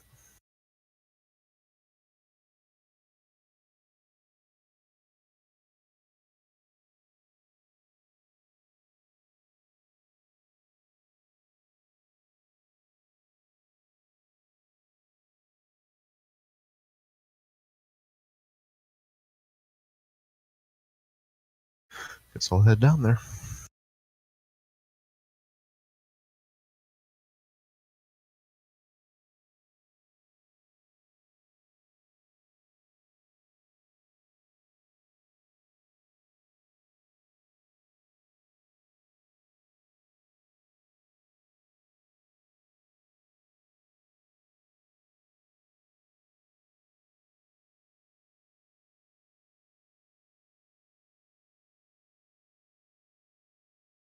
Higher than the air. Absolutely not. We have bones. That's why you're on the damn floor. You understand that? Well, I don't have to understand it. I just know. Of course you mean. You're damn dense, bro. You're dense. We all are. We're made of mass. We're dense. What are you trying to say? Exactly. You're denser than the damn air around you. Yes, that's why we fall. Now, if you were lighter than the damn air, guess then you will go up. Well, yes, you're reciting science. Where's the damn gravity? Where's gravity? Gravity isn't holding you, is it? It's just the way you're in the medium that you're in. Okay, you talk about gravity. You're saying gravity's fake. Well, why does a log float on the ocean? Does it defying gravity? Is less dense than the water. Exactly. It's water. Less exactly. dense. What do you think? Gravity. What do you think? Where's gravity? You think air is invisible? You think air is a fluid? Air is a fluid. Air is not a fluid. Air is yes, it is. Gas is a fluid. Water and gas is a fluid. Yeah, that is true. Actually, that's true. Gas is a fluid. So yeah, can I just clarify? Let's clarify. Yes. Where does this gravity come into play? Exactly. Sorry. I believe I was halfway through a sentence.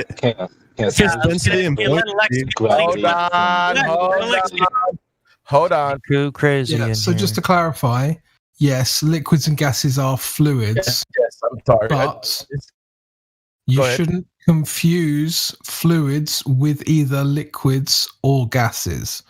Oh, because gases elect, I thought for once you're on my side. Didn't finish. Because gases aren't liquids and liquids aren't gases. Yes, they are. So it means I still didn't finish. It means that they share. It means that they share some qualities, but aren't necessarily the same in all respects, and that's important to understand. How does weather form? What is weather on this planet? How does weather? No. Talking about gravity right now. Where have they done any? Well, gravity has to do with weather. From density. Oh my gosh! How did you separate gravity from density? What do you mean? Sorry, say that question again. I will answer that right now. To prove gravity, you needed to do that from. Apparently, density also does the exact same thing that we're talking about that gravity would show. So, how did you show that gravity is what's affecting it and not relative density? What do you mean? Are you saying from relative density to prove the cause? Are you saying a balloon shouldn't float in a lake? What's your question? No, I'm saying the balloon will always float in the lake. How did you determine that gravity was doing something different than what relative density does to all objects in all mediums? Can I say something about that? No. He's asking him a question. Please let him finish. No, I think he's done. I think that. No. You answer the question, not the other guy. No, I'd like to pass it on. Whoever the gentleman that was going to answer. That was the question to you. You said gravity is holding us down, but you also said I'll answer it by all means. I just want to give way to another person who would like to answer that. But no, that's a. Okay, fine. What do you think? So what is gravity? What do you think? So I need to ask before I can answer this, and I feel like this is just before I can answer this. What holds you in your chair? What is pulling you down? Why do you need to be held? I just explained. Everyone yells. Hold on. Shut. Explained it to you. Why can't you shush it and let the man who asked me the question answer that? Now shush your mouth. You asked me the damn same question. I answered it to you. You shut the fuck up. I'm telling you to shut my mouth. You asked me the question. You're not going to talk to people like that. That's a moderation move right there. You don't tell people to shush, shush, shush, shush, shush. See, look, you just got shushed. I have something to say. Also, you kind of sound like a woman when you say that.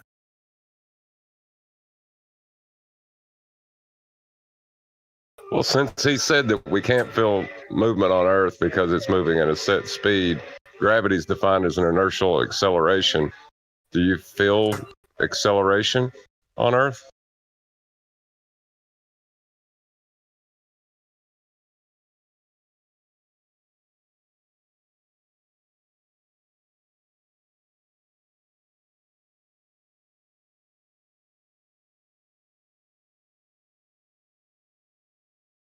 He's talking to you, Chaos. Wow, Can I interject? Sorry, guys. I thought I got. I'm sorry I swore, but another gentleman swore at me, so I felt. No, nobody cares about the swearing. It's that little bitch fit they threw right there. Bitch fit. Oh yeah. So go ahead. Get it out. No, seriously. You're doing it again. You just need to take a breath, my friend. Not retarded. Okay, there we go. Let's get back to it. Hakuna Matata. Let's get back to it, guys. Come on. Let's get back to it. Where were we? Can I ask my question? Yes, sir. Broken. I'm on you. Okay. Well, within Einsteinian gravity, that's pseudo-Riemannian force space. Einstein didn't. Sorry, go ahead. Hold on. Gravity's not defined as a force. It's an inertial acceleration. But you don't think we can feel any movement because we feel acceleration, right? Well, no, we feel acceleration when it happens upon us, but Broken, I'd like to come back at the same ideology and ask you, what holds you in your chair? And fuck gravity. If it's not gravity, I don't care. It doesn't. What holds you in your chair, and what do you believe is holding you in your chair right now? Well, see, that's the thing. The gravity's not needed if we're not on a spinning ball in a vacuum spinning around the sun. But what? That means no one's answered me yet. What is holding you in your chair? My ass is holding me down, dude. Yeah, I'll give you an answer. Because it's huge. I got a big ass. Just gave you an answer. He just gave you. I'll give you an answer. You don't need it if we're not spinning around the Earth, the sun at 1 billion miles an hour. What does that mean, Fuzzy? Why do you think we need to be held down in the first place? I don't think we need to be. The fact is, we are. Wow. No, we don't need to be. We are. And why? Why? Man. That's my question. This guy. No, but why though? Fuzzy just said, why? Why? That's what I want. All right, can I give you an answer now? Elect, yes. Here's the answer. What's holding me down? Magic. Well, that. Okay, come on. Unicorn magic. Come on. That's a joke, right? No, that's not true. I'm sorry. It's fairies. No, but why is that wrong? No, but Elect, that's a joke. I mean, I just watched Harry Potter last week. That's a joke. No, but this is about logic and philosophy, right? Yeah, it is about logic. That's a joke. So why is that wrong? Because it's a joke.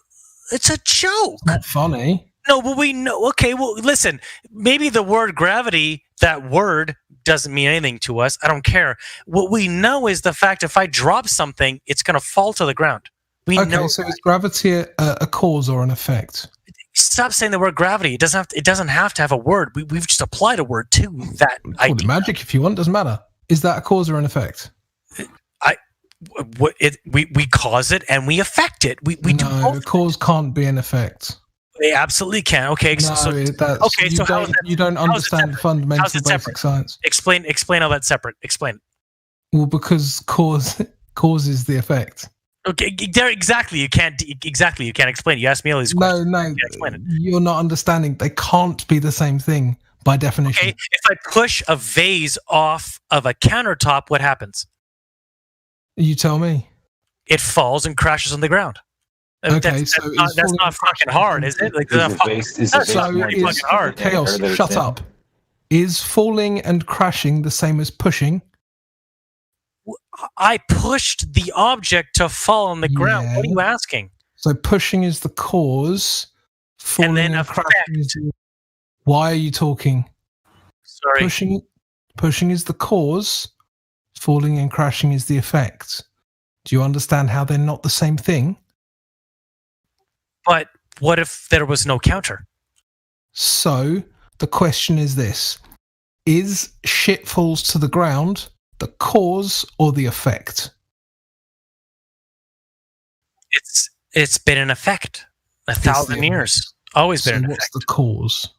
The cause is when we move something as humans. That's why we're brilliant. That's why we're humans. We can choose to cause. We can choose to cause things. That's why the whole idea is brilliant to me. We can choose to change things. So gravity doesn't cause things, is what you Yeah, just I know, said. but Gravity doesn't cause things. No, we Thank cause things. Not gravity, Flat Earth. right? Oh no, gravity causes things on a cosmic scale, but we have no control of that. No, you're back to magic again. But you just said magic 20 minutes ago. Like, what? I'm confused what you're saying here. Yeah, anytime you say gravity, I could say magic. But what does gravity mean to you? Why? Gravity doesn't exist, bro. Yeah, but no one's ever told me why they're sitting in their seat right now. I asked that question 3 times. I gave you an answer. Than air. You're what? You are heavier than air. Thank you so much for answering my question. What's air? Did I not say that 20 times? What's air? What is air? What is air? Air is a gas. Air is a gas. And we sink because we're heavier. So why does a helium balloon float? Because it's lighter than the air. Exactly.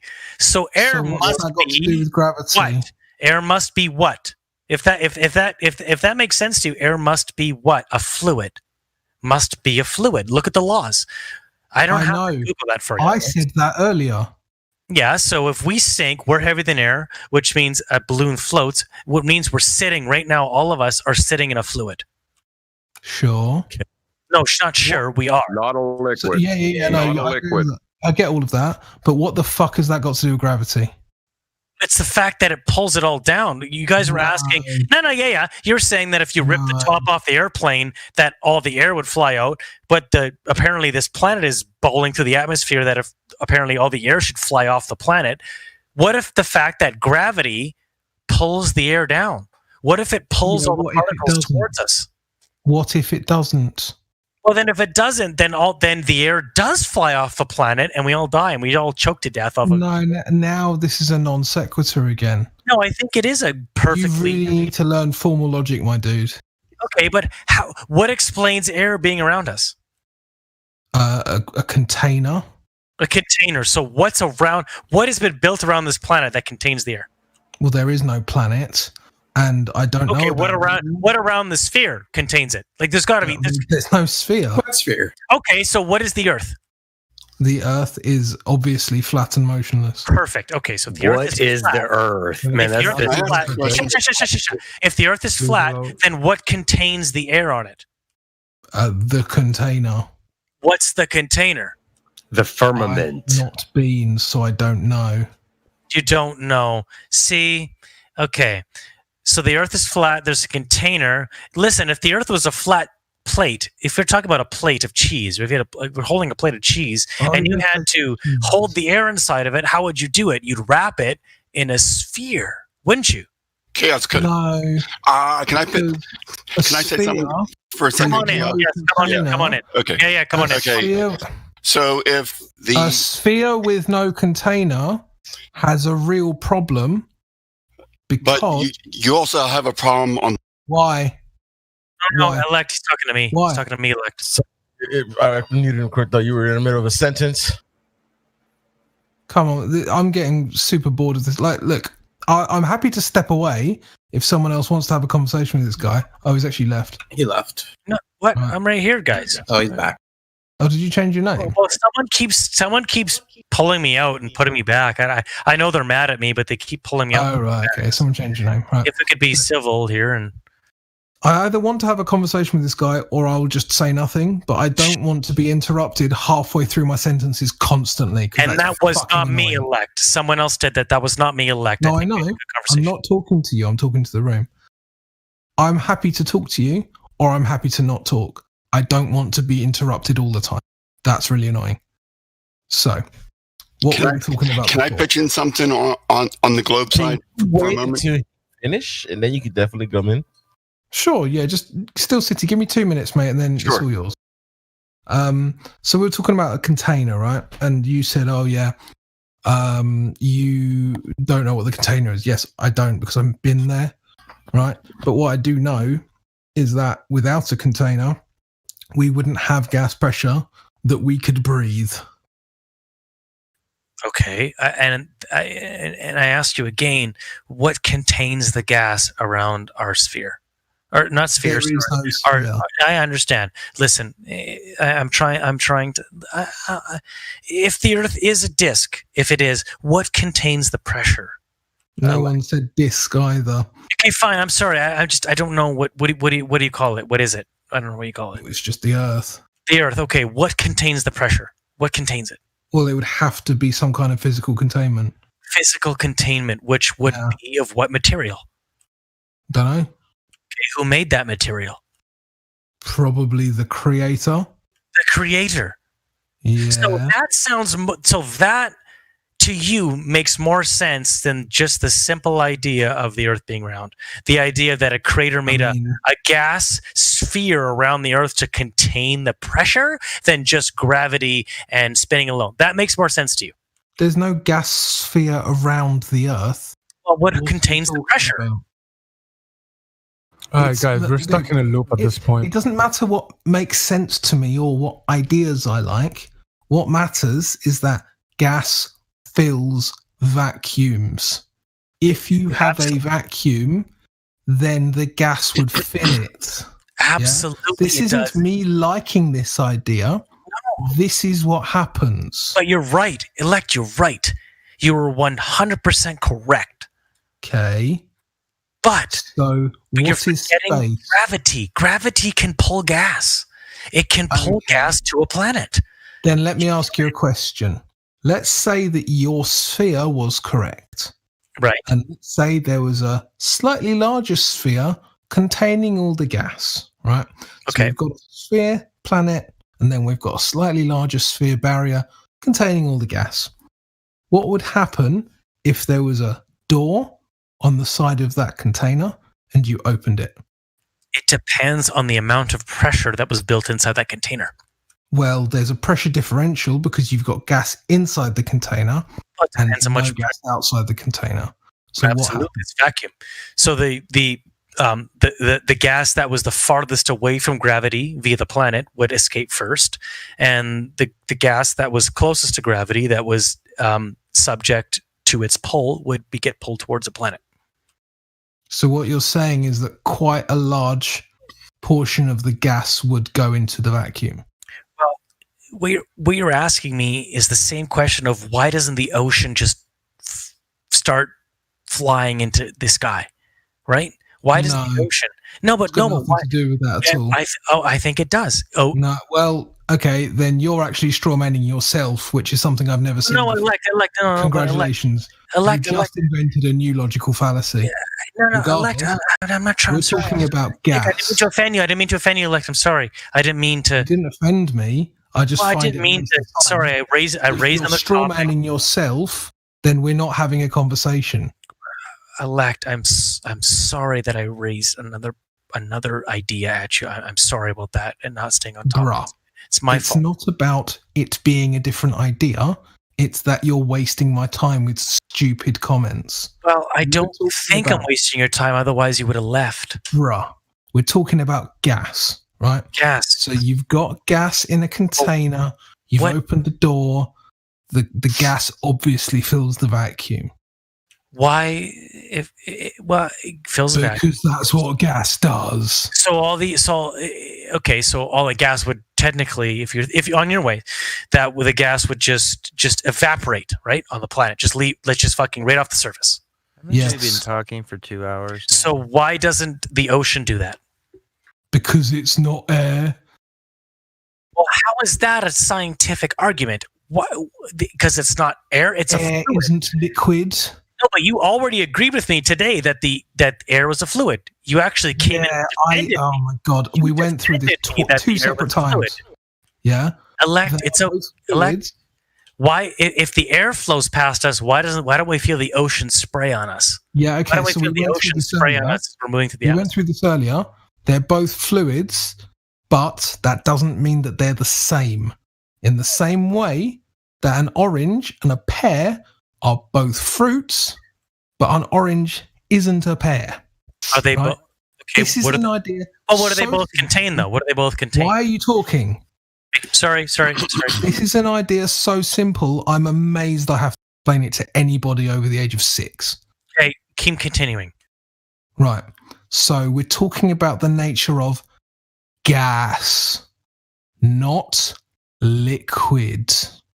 They are both fluids, yes, but gases aren't liquids. Is that clear? They are. Yes, they are a liquid. I Gas don't know. Is not liquid. Now, you just said no. There's a difference between a fluid and a liquid. Gas is a fluid. It is not a liquid. There's 3 states of matter: solid, liquid. It's not a liquid, but it behaves as a fluid. If you open a jar, what happens to the jar? Does the air just not go into it, or what happens? I'm so confused. It floods it like air fills the space available.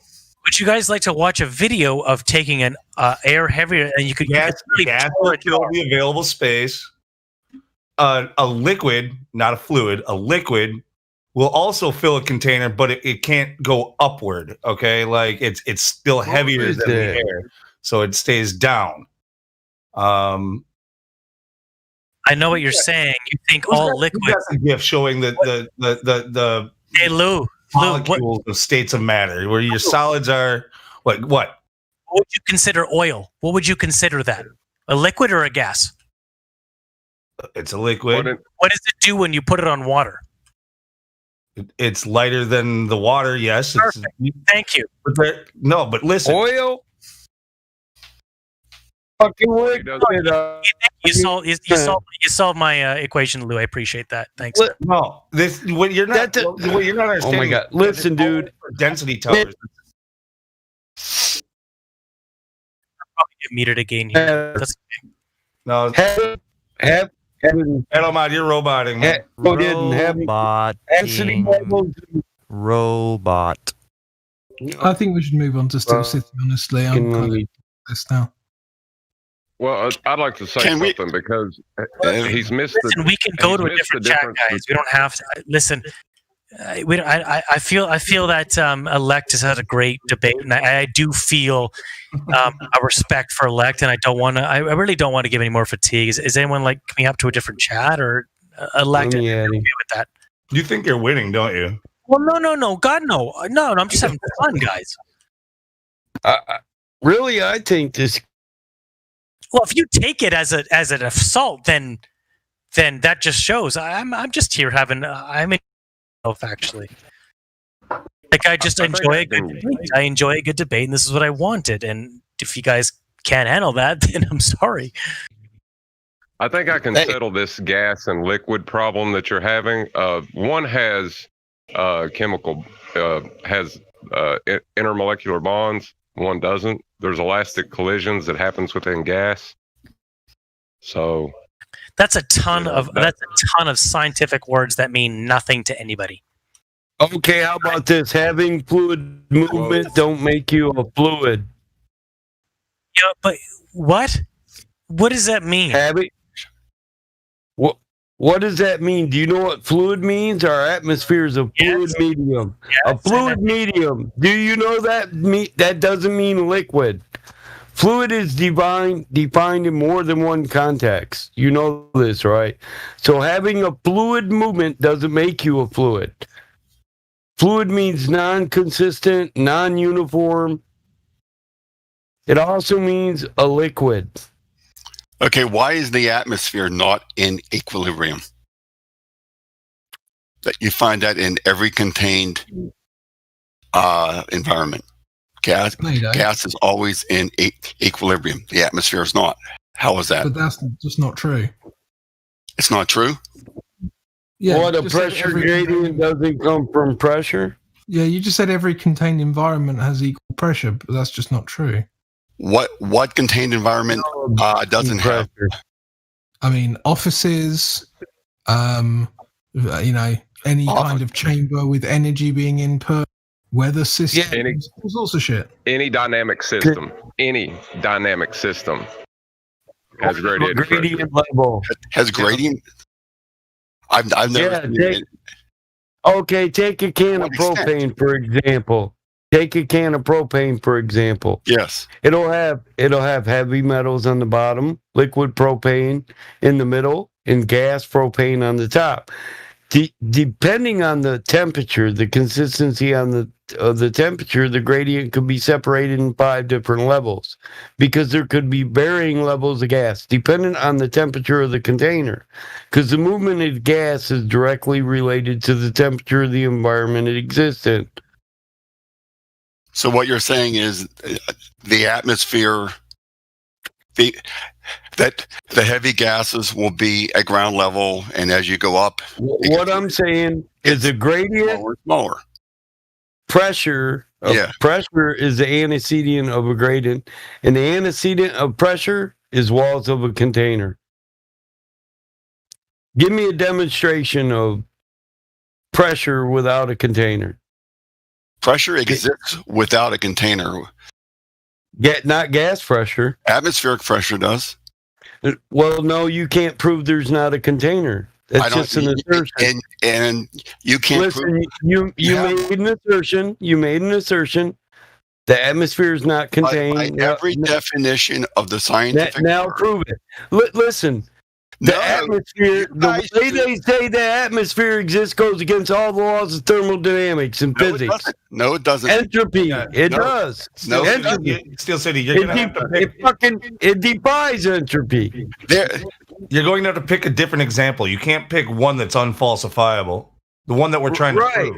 You can't pick the thing that we're trying to prove as an example of how it's possible. You got to pick something else to demonstrate it. Show us.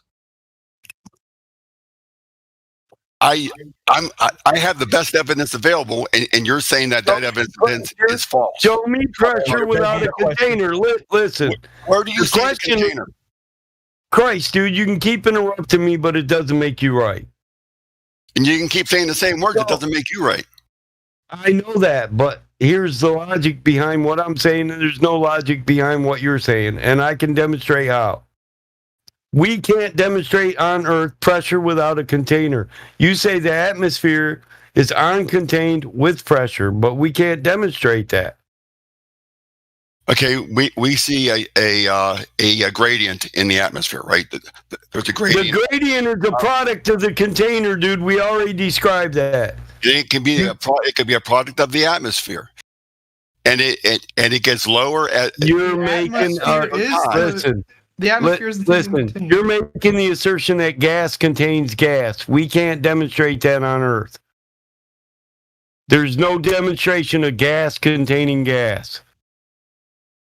It's all around. So why is it? Listen, why is it a logical inference that the gas of the atmosphere contains the atmosphere when the only way we can demonstrate pressure and a pressure gradient on Earth is a container?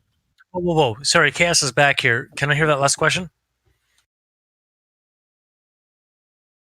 Not sure what it was anymore. I'm kind of waiting for an answer. You're not sure what it was. I'm sorry.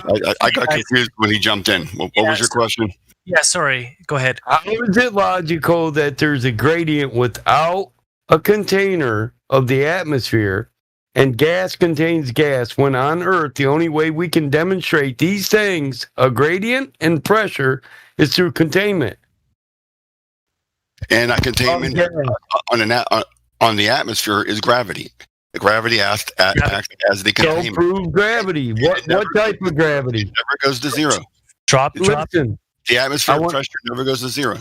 I want to cover that. So the the gravity atmosphere thing, that's a Newtonian physics, right? Particle attraction, each particle attracts each particle, which attracts towards the center of the core of the Earth. Not Newtonian, but go ahead. It is Newtonian. Particle attraction is Newtonian. It's not relative. And Newton's laws were overwritten by relativity and special relativity. First, third law. Yeah. Okay. There is no particle attraction.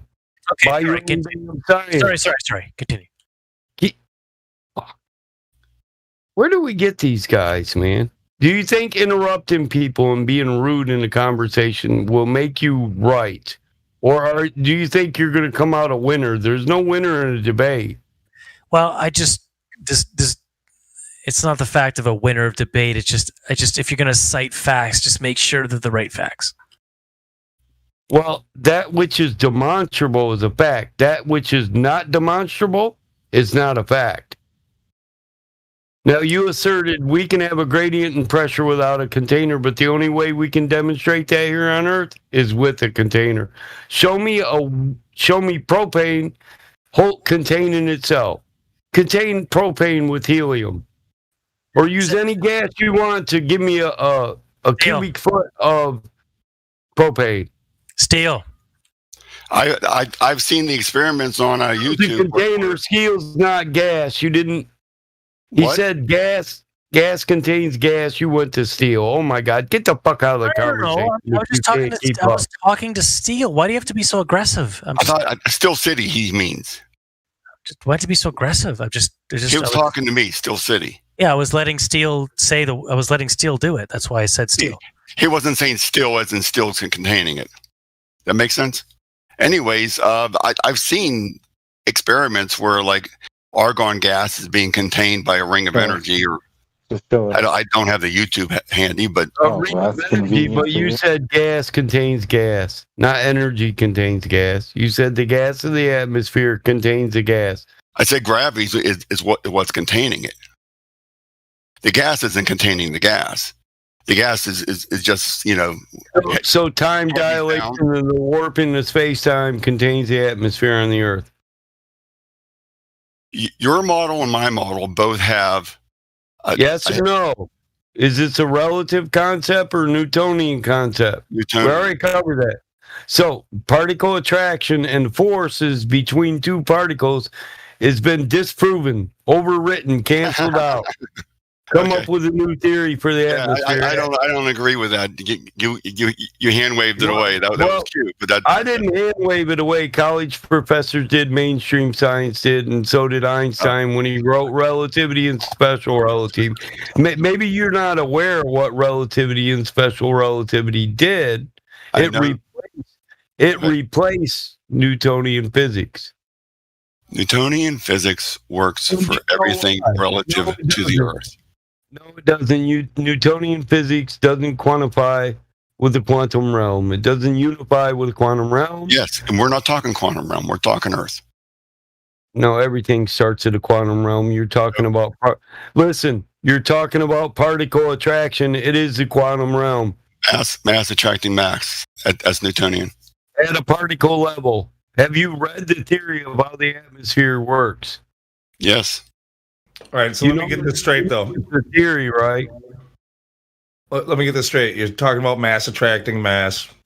The gas has a mass. Gravity is supposed to be strongest, closest to the mass, right? Yes. So gravity is strongest, closest to the ground, and as it goes up, it becomes weaker. The gas that has managed to go up, at some point when gravity is at its weakest, decides to stop going up and come back. I don't think it stops going up. I think it goes up. Okay, it goes up forever? We have, it goes up into space, into a non-zero realm. I mean, I know they call it the vacuum of space, but it's actually just a very, small amount. And your system has the same thing. You have how do you know it's such a small amount? Why is it such a small amount? It's not contained in any direction. There's an infinite vacuum in all directions, 360 degrees in all directions of a sphere. How is that just a small amount? Why wouldn't it all go away instantly? Why doesn't all the gas pressure on your flat Earth go to the top?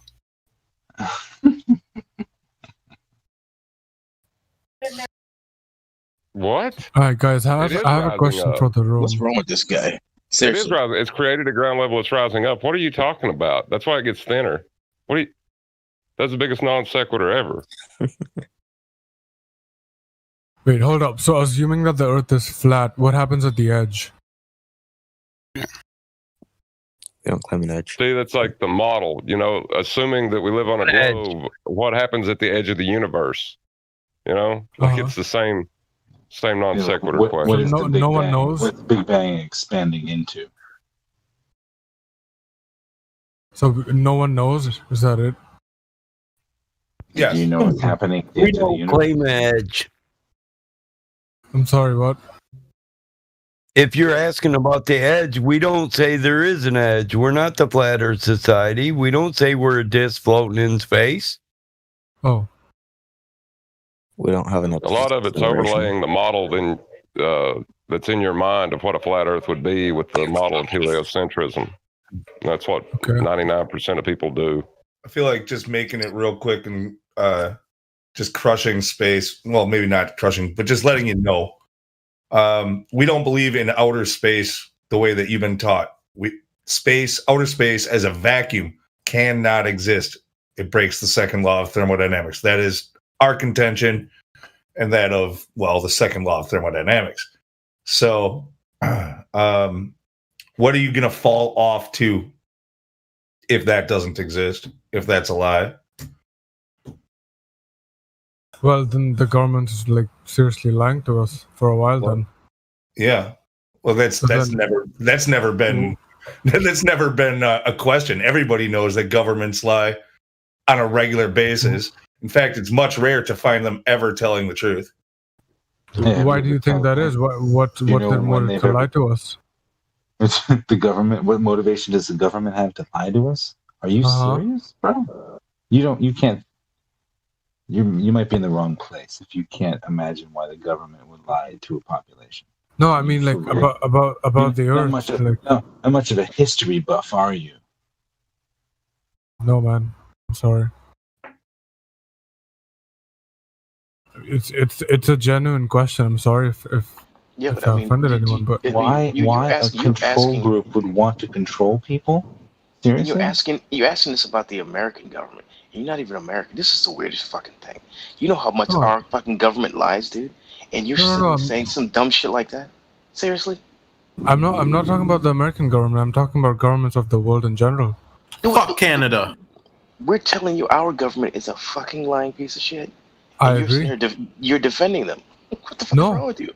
I'm asking why the Indian government's lying to me, or why the Pakistani government is lying to them, or why the Australian government's lying to their people. No, they're all in on it. I have a pretty good analogy for that, right? So, back during slavery, when people kept a lot of slaves on plantations here in the United States, in fact, there was slavery around the world. Did the slave owner teach his slaves how to read? No clue. No.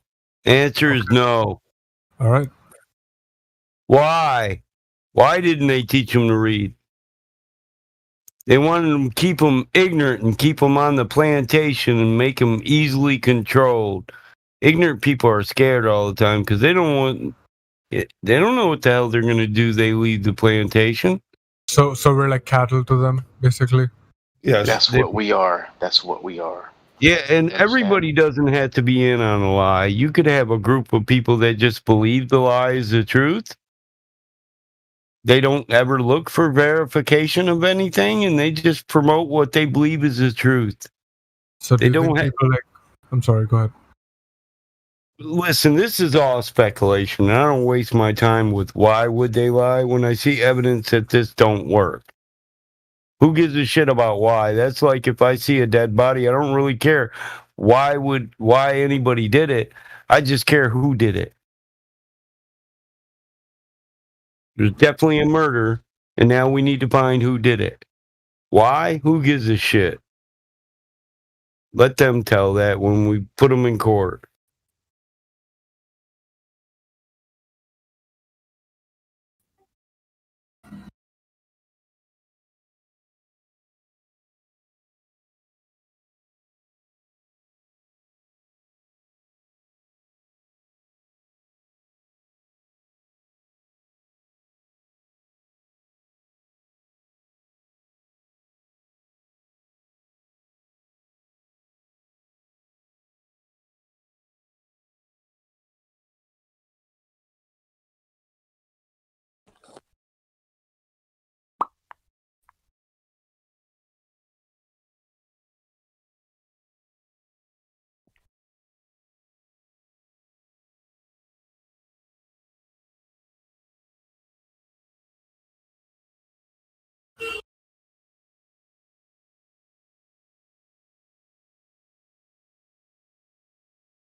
Do you guys believe in like the NASA and like people going to space? Is that a thing? I do not believe in their space religion. I used to believe in the space monkey religion, but I don't anymore. So do you think it's all fake and they're just guzzling money for something? Yes, it's all fake. I am gonna go watch Witsit. Thanks to Battle Mod for posting that. What about aliens? If there's What about aliens? I'm not saying aliens, but aliens. You No, I ever mean- seen it? You ever No, seen of course Alien? no. Then what about them? I'm just asking for everyone's point of view on them. Yeah, I used to totally believe in it. I read every single book on Roswell. Every single book. I've been to Roswell. No one believed in aliens or Star Trek or Star Wars more than I do. Right? No. Don't say no one. Right. Damn it! I was gonna be a Jedi. Damn it! I looked into being I ordained as a Jedi religion. So, yeah. So the point being is that aliens they're just not the way that they're not from Zeta Reticuli, from a trillion light years away from the Gamma Quadrant of Yeah, they're Andromeda Galaxy. extraterrestrial. Yeah, Extraterrestrial. That just means extra land. Yeah, if they exist, they're either from here or it has nothing to do with space travel. There would be some people call them interdimensional beings, but I personally would just say they don't exist. Period. Like people are delusional. And the way that we're told about how aliens exist, UFOs, little green men, the Greys, reptilians. Okay, yeah. Either they're exactly what he just said. They're from here or from some other, realm, whatever. But they're not from space. The way that we're told, science fiction, the way that works, is false. All right, I have another question. Why do we have like a lunar eclipse and like sometimes see half a moon and stuff? Well, can you prove that the shadow is actually Earth's shadow? If not, Nope. then it's just a story. Yeah, there's two questions there. Phases. Okay. Do you do any self research? Do you research for yourself, or are you just here to ask questions about things you have no clue about? I mean, seriously, bro. Do you research anything? Look, you sound like you're at least 25, bro. I mean, come on, dude. We can't answer all your damn fucking questions for you, man. You gotta get out there and do shit for yourself. I'm sorry, man. I'm sorry. I just came on the server. And... Fusion and fission. There's shit out there to read, bro. I mean, what do you think we do? Looked into neutrinos. I'm with you, brother. I'm with you. I'm just joking.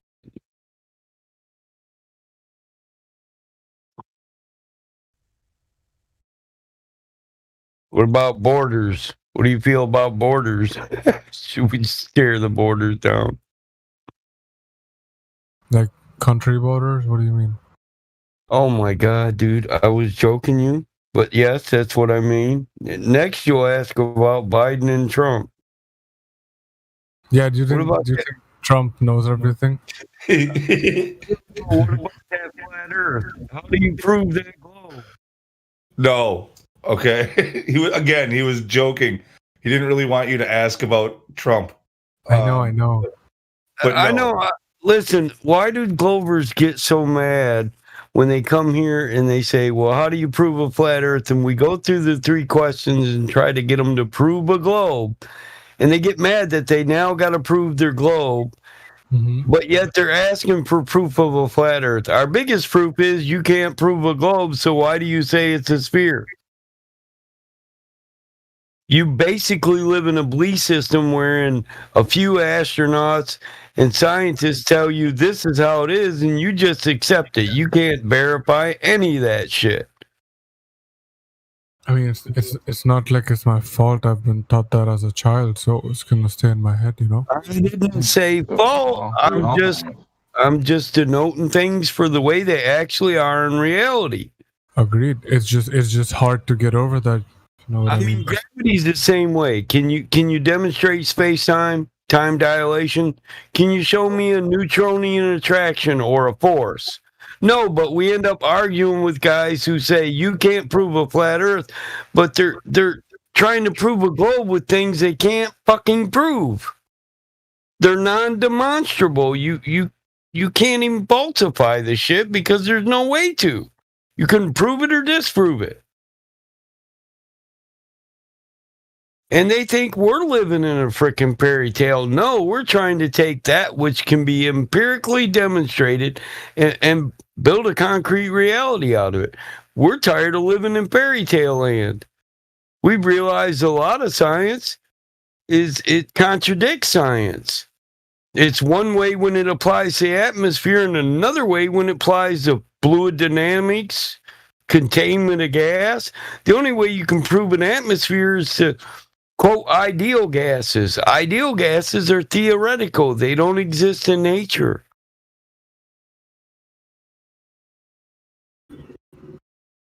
So the atmosphere has a bunch of ideal gas laws that say it could work. But for it to work, it would have to be in 100% ideal, perfect condition. And that doesn't exist in nature. Nature's fluid. It's inconsistent. It's always changing. The biggest point is that ultimately we don't know all the answers. But what the claims of the globe and NASA and the governments of the world are very debunkable. It is not what they claim it to be. That is the biggest point here. Yeah, it's not that we had to debunk the atmosphere being done by gravity. It's the atmosphere absolutely reverses all the laws of thermodynamics and physics. It contains itself. It does things that no other thing in nature here on Earth does. They got you people believing just because it's so massive. Like, it's not true at the microscopic level, but when it gets so massive, it becomes magically fucking true. Now, this is like saying you can build a brick house out of wood. Like, it's wood when you start, but by the time it gets real fucking big, it'll be brick.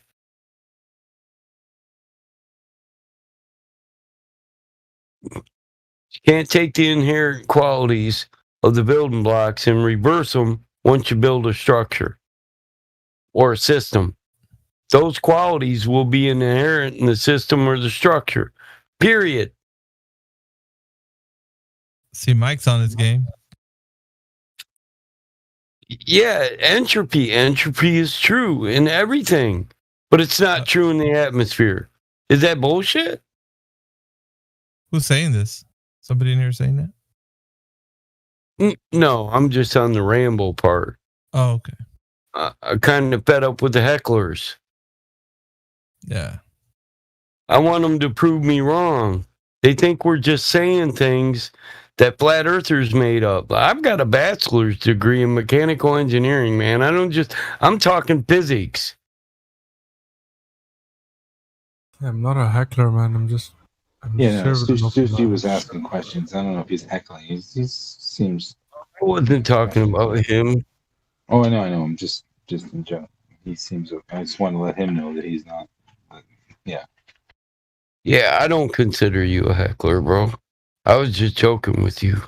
Because you did ask some off the wall questions, but hey, we're all people. I don't expect you to be perfect.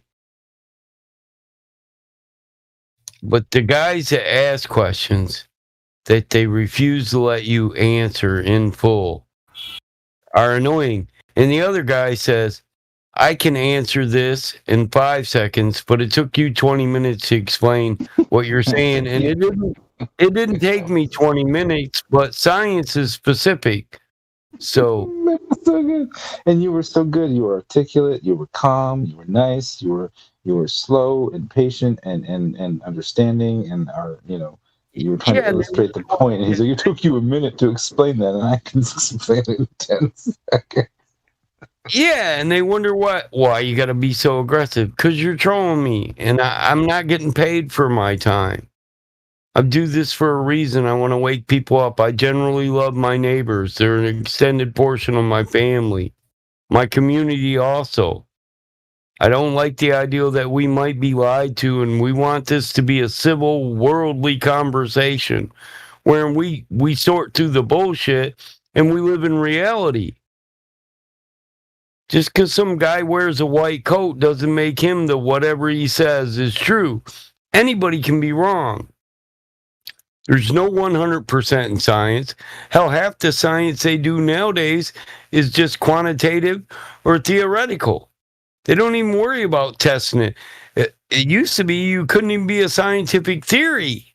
You would not get the label of scientific theory. You would just be a theory if you had not experimented with it and tested it and proved it through experiment. You almost had to prove it to be a theory.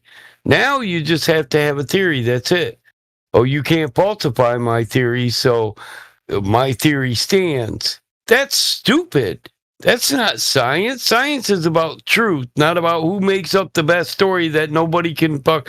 I can come up with a negative that you can't prove or disprove, and my theory could stand for a million years, and then one day we could find out it's furthest from the fucking truth.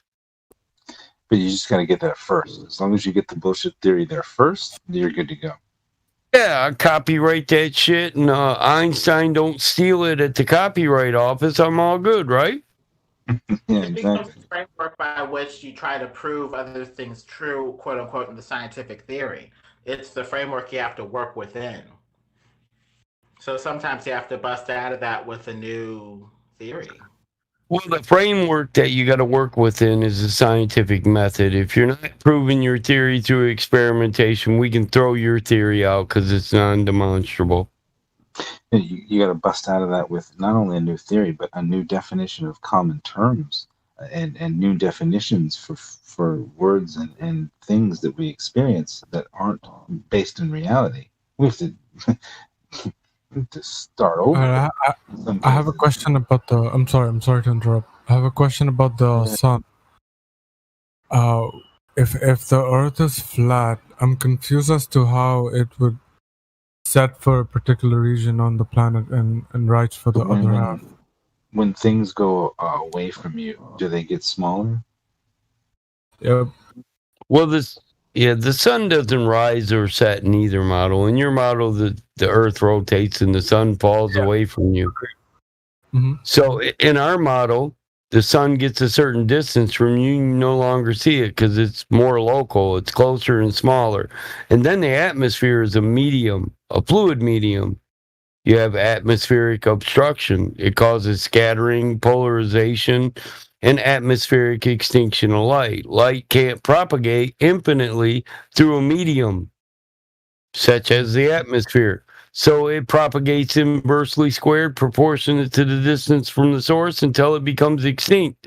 So it only lights one portion, the local portion to it.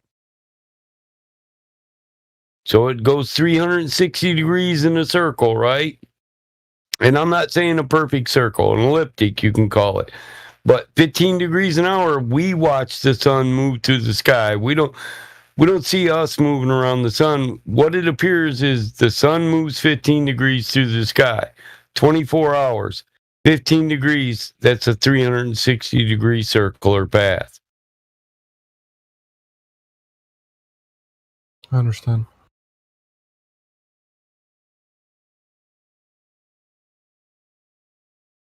And it's actually how you see time zones laid out. On a map, it'll be an azimuth. Azimuth is 360-degree circle.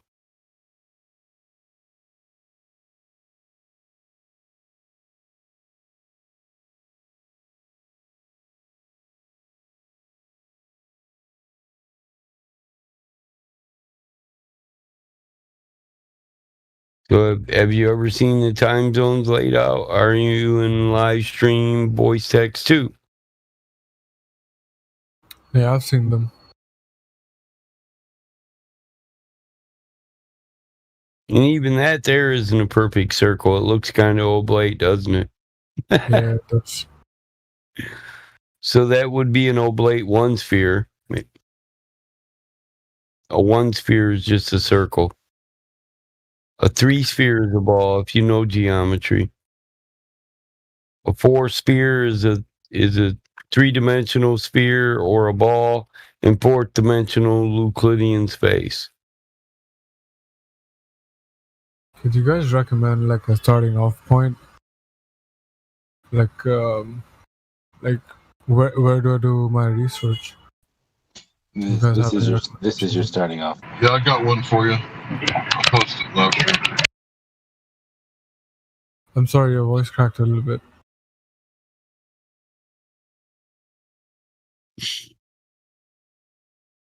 Did anyone hear what he said? Where the hell's Miggy been, man? He don't bust in till 12:30 at night. You out there you pole-catting? Pole-catting, man. Dirty dancing at the old folks' home. That's what my grandfather used to call it, not my dad. My dad just called it bar hopping or whoring around. You know. Yeah, he called it like it is. He didn't even. Yeah. Grandpa sugar coated it. He was out there pole-catting, boy. It took me till I was like 17 to get that. What the hell is pole-catting? He just said it so much one day. Starting point? Yes. Of research. Starting point of research. Long distance observations is a good place to start. Thank you. Yeah, and when you do the long distance observations, you're going to want to share the information that you find, because once you figure out that it's flat, you're going to want to hand people that Scientism Exposed documentary that I posted. But first, he's right. Look at the long distance observations. Thank you. Oh yeah, you got Robbie, Scientism Exposed, rock on. I like that. Yeah, that's my A1 choice for the normies, for the new people, because it just kind of gets you like set on the straight path. Yeah, I got all that on DVD, dude. Robbie sent me a whole collection through the mail for free. Robbie's cool though. I haven't heard about much of Robbie lately. No, I'm a patron for Celebrate Truth. I give Robbie money. I like Robbie. That's where I started though. That's where I started. Yep. You know, before I came to ODD 24/7 Flat Earth live stream, that's where we started. I was on Celebrate Truth and a few others. Hey, you know, I made that Discord, Mike. I actually approached Rob. Yeah, I approached Robbie about it. Oh, I didn't know that. Yeah, I approached him and I told him that I could get him a Discord. So I'm the one that made it. So you know Brian, Fourth Amendment, and Derek and all them. Yeah, I do. Unfortunately, we had Bible studies there and there was a falling out there that happened. Oh yeah, Derek got drunk and argued doctrine with you. Yeah. Him Dude, and Brian I was actually did it twice with me. Yeah, they're like that, bro. That I didn't participate much in the Discord. Derek was in here one night and somebody changed his name and he got mad as hell. And he started tripping out. I think it was on the old server, but I heard a bam, bam, boom, bam, boom. And I was like, what the hell was that? What did you fall down, Derek? And he got back to his mic like 5 minutes later. He sounded like he had to crawl up on his desk and he said, yeah, I fell, Mike. Jeez. Said, dude, Robbie, you need to get help. Derek, or not Robbie, Derek, you need to get need to get help with that drinking problem, bro. We love you, but you get a little too drunk. Let's see who else we got in here. Miners. Wait, first say it again. Yeah, I fell, Mike. Yeah. Seeing the help, I'm falling, can't get up. Oh, I rumpus somebody. Try again. You got rumpus. I heard you talking. Hey, what are you guys doing up so late? Everybody's up late. Well, I'm in India, so it's barely even. I know Lou's up late.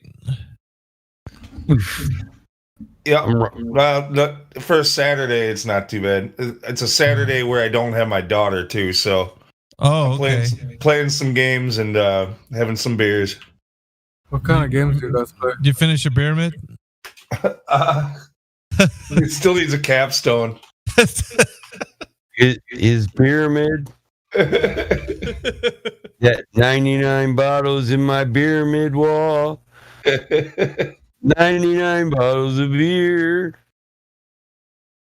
Hey, you got to put a fifth of some scotch up there for a capstone, baby.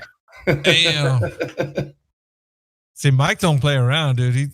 He brings out that $1,000 bottle of scotch, and you know he means business. I don't drink that often, but when I drink, it's usually to get drunk.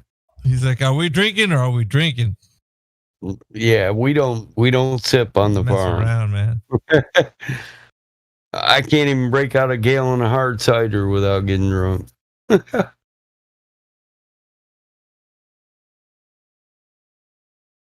Yeah, if we hold an FE meetup, man, it's got to be at your place. Yeah, I don't get company often, but I like to get drunk when I get company.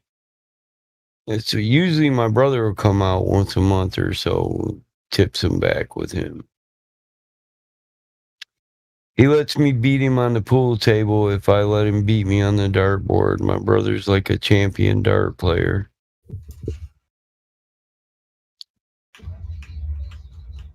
He's actually pretty good at pool, though, man. I get a better challenge from my brother at pool. And when we were younger, we owned like 6 tables. We get a L table. That L table that I own, I didn't buy it. My dad bought it. My dad was a state champion pool player, and my brother was good at it. But by the time he got 18, he got bored of it, so he started shooting darts. So I get a better game than him than I do from a state class level or an intermediate level pool tournament. Like a $50,000 tournament. I don't even get challenged. Literally the last 10 times I played, I'm just undefeated. COVID screwed it. This year I'm getting that state championship this year. Nothing's stopping it. And if I qualify, I'll take that World League too. I'll be the world 9-ball champion. That'd be a heck of a title, man. Well, I don't miss. I never worried about it, but my daughter was polishing my dad's trophies and she said, I want your trophy up here. I think you're better than Grandpa.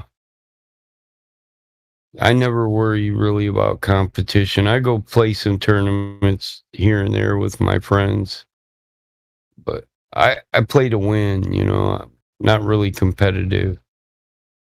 But since I joined that league and I didn't get beat for 3 months, I was like, oh no, this is me. I'm competitive now. I'm going to do this. I need a partner so we can do the Scotch doubles. Man and a woman, like Eva Mattia and Steve Mattia. You know who they are? Never heard of those guys. I only do cognac. They're husband and wife, and they were our state champions for 6 years in Michigan. I know, but Steve he was world champ for 1 year, and I can beat them two down. I'm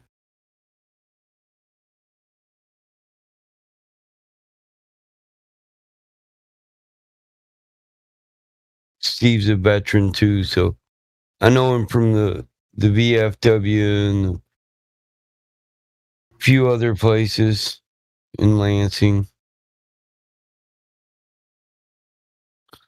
Lansing's where you get the good high dollar pool games if you want to play them.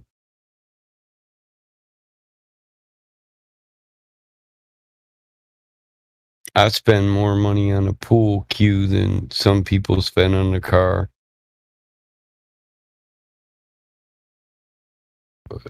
What's your favorite cues? McDermott. Of course it is. Yeah. Well, you asked. Just wanted to check. I got one of my dad's. It's like $6,500. It's got ivory cap, leather straps, and diamond inlays. Wow. My uncle won one. My uncle, I've told you before, my dad and my uncle are big into pool leagues and stuff. My uncle won one in a tournament that it was like a $20,000 McDermott pool cue, like inlaid jig, and all kinds of stuff. Yeah. Yep. So he plays BCAPL. He plays state leagues. My dad won his in the state league tournament too. So I've got like 6 cues here that are from state tournament winnings. McDermott sponsors our state league. What's a man doing with a $20,000 pool cue? He would have never bought it. He won it. Listen, I've seen people shoot a ball in the corner, draw the ball back so fast with a $10,000 cue that it rolled 3 rails and knocked another ball in, and they call that it's a trick shot. That's what a man does with a $20,000 pool stick. He draws the ball back faster than you can shoot it forward. You can put. Must be some pool cue. Well, your average players say, how do you get all that masse or English on the ball, all the spin? Well, the difference between the amount of draw you can get and the amount of draw I can get is a fat-ass pool stick with a good tip. You need a French tip. A real focused, real fine, small point, well-rounded French tip. Then you, too, can get massive English. You don't have to hit the ball hard for it to spin a lot. I can tap a ball. You need a French tip to get massive English. I know it doesn't sound right. Chalk on it. Well, English is no. This isn't true. I don't care. Joke, dude. If you got a shitty ass cue stick and a shitty ass tip, you can put all the chalk you want on it, and you're still not going to equal the English or the spin I can get on the ball with a good tip. Literally, I pay $50 a tip for somebody else to do it. If I break a tip, I pay for a tip. A custom tip can cost you up to $350. Just depends on who you're having do it, So there was the guy who actually did the masonry work on the foundation of my house, like the stonework. His name was Dennis, something with a B. I can't even think of the last name right now. But he was at one time rated like number 3 in the United States as far for pool players. It's really sad actually. Like he had a big gambling problem, so he'd earned a lot of money playing and stuff, but always loses it all, and ended up with a like pills, like drug addiction, and like I could tell he was on like Oxycontin when he was working on the house here. Is his name Dennis Hatch? No, that's something with a B. But anyway, yeah, he was dead like within 2 months after working on my house. He OD'd Just or in what? time. Yeah, he got the work. He never came back and scrubbed the extra. He didn't do the acid wash.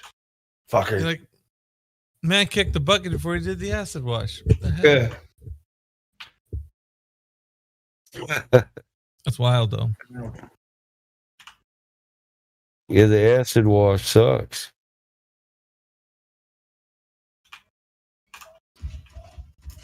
Did you get stuck doing that, or did you just hire somebody else?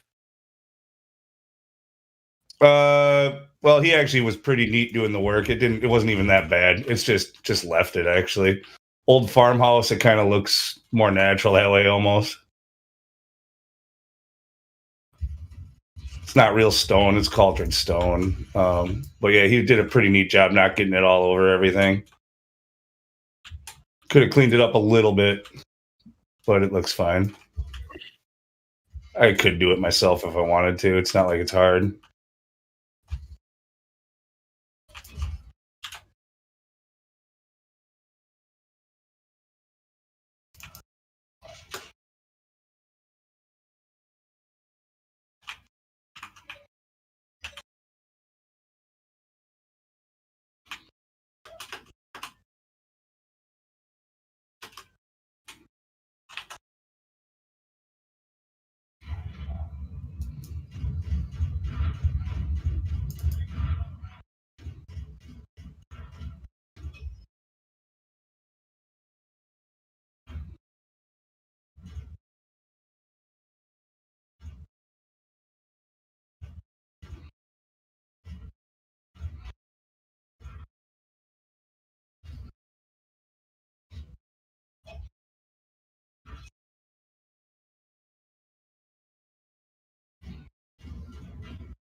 Man, if that's your washer, you need some new bearings, bro.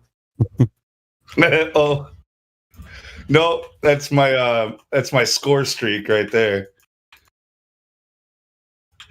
Oh, it was gunfire, huh?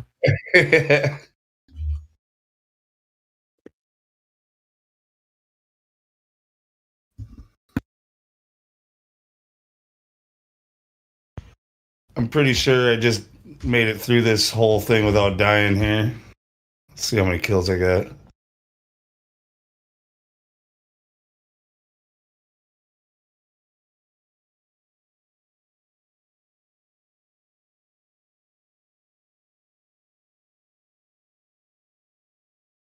Yeah. Not bad.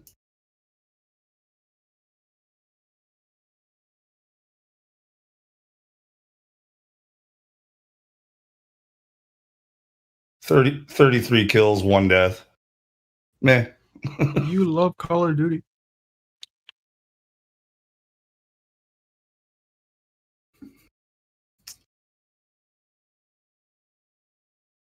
Not really, actually.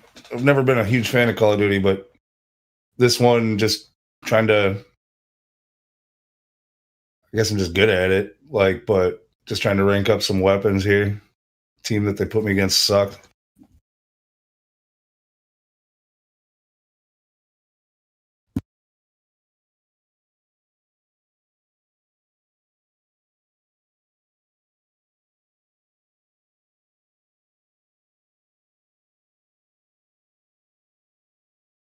You said 33 and 1. That's like Masonic code for it didn't really happen.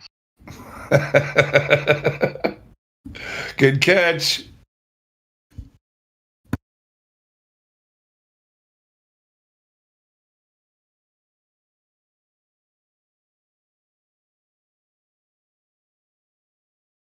$33 new cases today at the airport, full of clothing.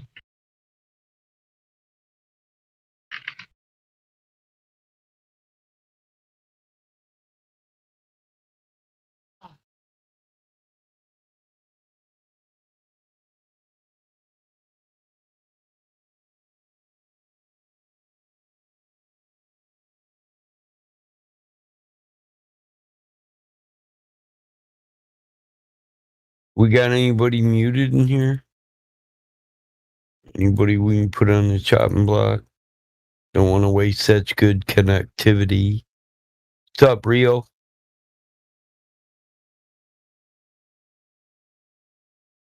Oh yeah, that one. Those are ivory inlay too.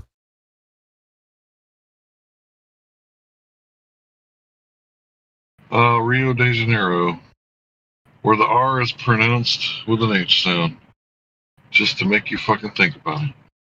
Heel? I removed that already. People have a trouble with the Rojas thing, so I just put Rio. I didn't know that Doctor Sleep was a continuation of The Shining. So is it this one?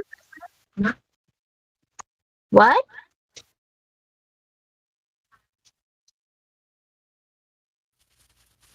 No, I'm watching Doctor Sleep, and I didn't know it was a continuation of The Shining. Daddy is an older character.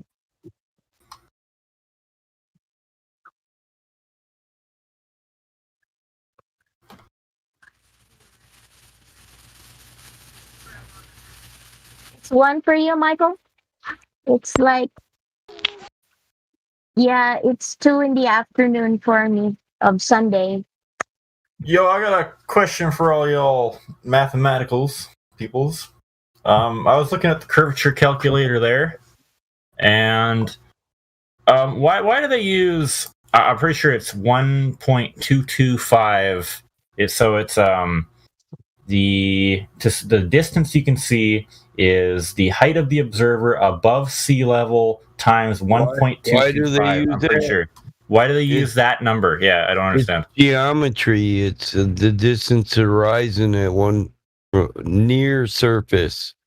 So if you're at the surface, the horizon is automatically dictated by the geometry of a sphere. Right. Okay. That makes sense. That's for near surface observations. As you raise up, they say you increase distance and your geometric horizon becomes further. Okay. But at 1 foot observer height, it's absolutely dictated by the shape of the sphere. Okay. It's all based off of the radius that's given, the 3959. So knowing the shape and the radius, you can then come up with that 1.225. Right. Okay. Yeah, it can be no greater than that due to geometry. Hey, Rebecca, mute your microphone. I got a sister named Rebecca.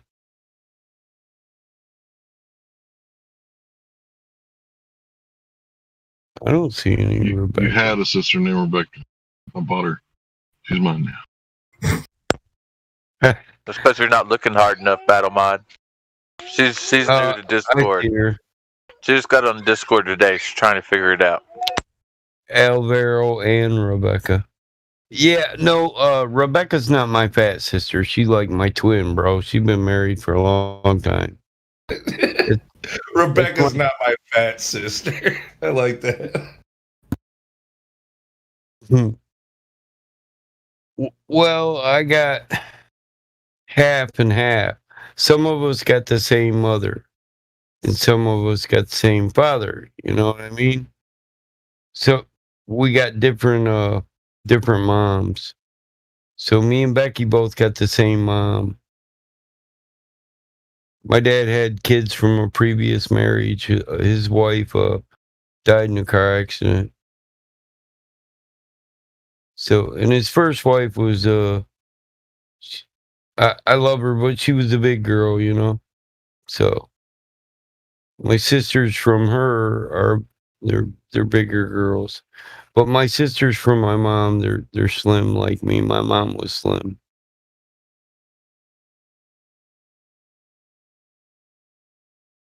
Becky looks like she could be my twin. We're born a year apart. She could be my female twin. It's my closest sister too, because she was closest to my age. And my youngest brother, he was adopted, but you know how age groups hang out together. You got 12 kids, you'll have a couple cliques, you know. Yo, I have another question. Less scientific. How do you become an official flat earther in this flat Earth Discord land? An official flat earther. I mean, What do you think the Earth is? Well, that sounds kind of suspect just in the way you state it. But can you give us your 3 best proofs, since you asked, of a flat Earth? Okay. Do pictures count? Oh well, okay. Here's one. And I mean, it's a YouTube video. Here, there is the guy, and I forget his name. I can go get the video and try to find his name. But the guy that stitches all of the globe pictures together to make one globe that works with NASA. And then he said he stitches all these pictures together, and that's how they get the globe. They don't just take a picture of it and just be like, oh, there it is. They have to stitch it together.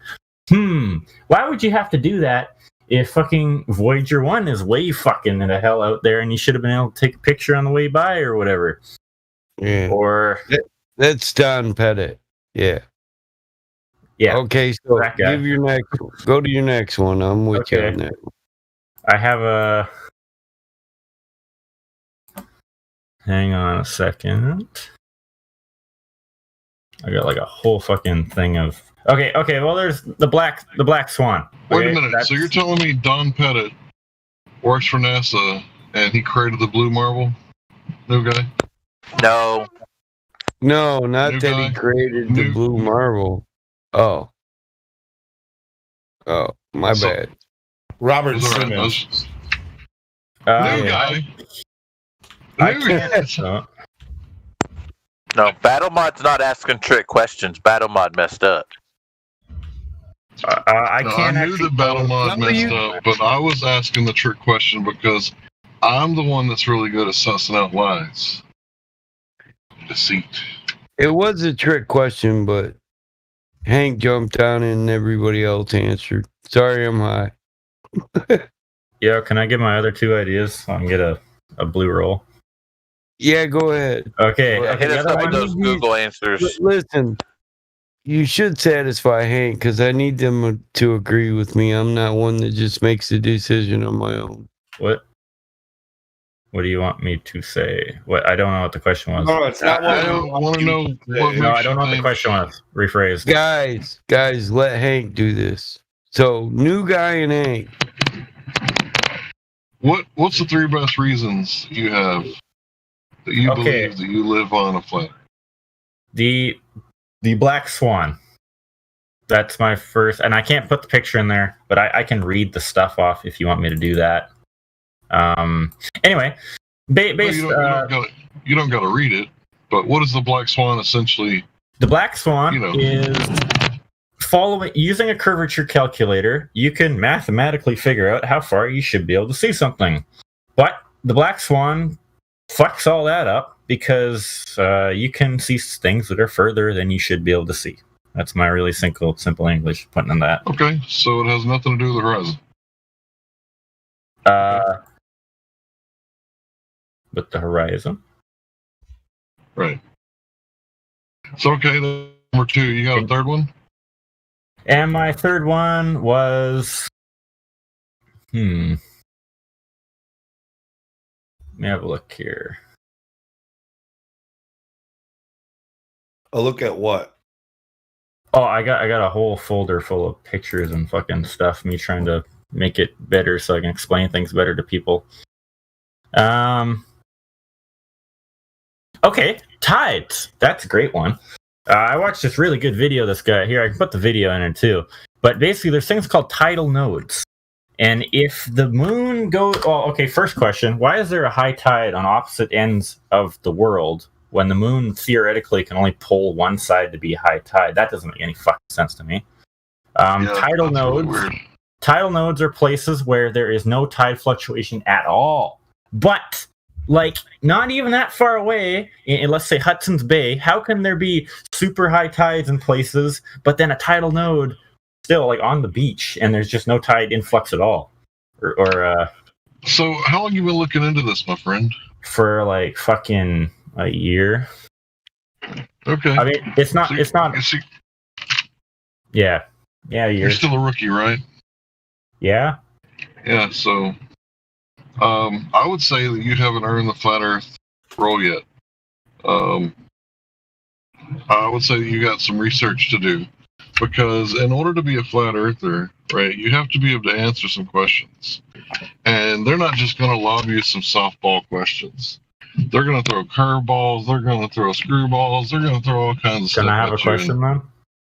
Yeah, go ahead. No, like a hard question for me to answer. He means like ask him one. Yeah. Oh, okay, sure. Yeah, I'd love to ask a hard question.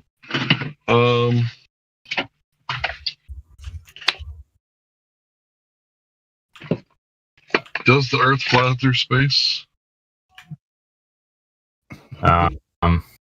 Well, okay. Like, you mean like we're going? Okay. If we were on a ball flying through space, the vestibular system that we have in our inner ear would be able to detect motion, the movement. We should be able to feel that in our bodies if we're moving at all. When you move your hand, even you feel that part of your body moving. That system helps you feel that. So if you're driving in a car, your vestibular system helps you feel that you're moving. If we're on a giant ball, it's fucking unfathomable in size, flying through space, we should be able to feel movement. I don't.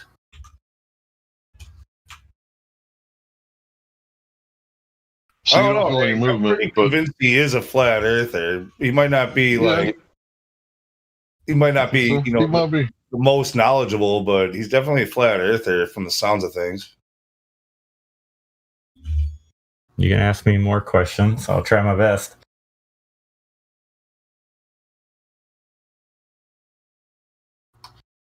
So why does the sun?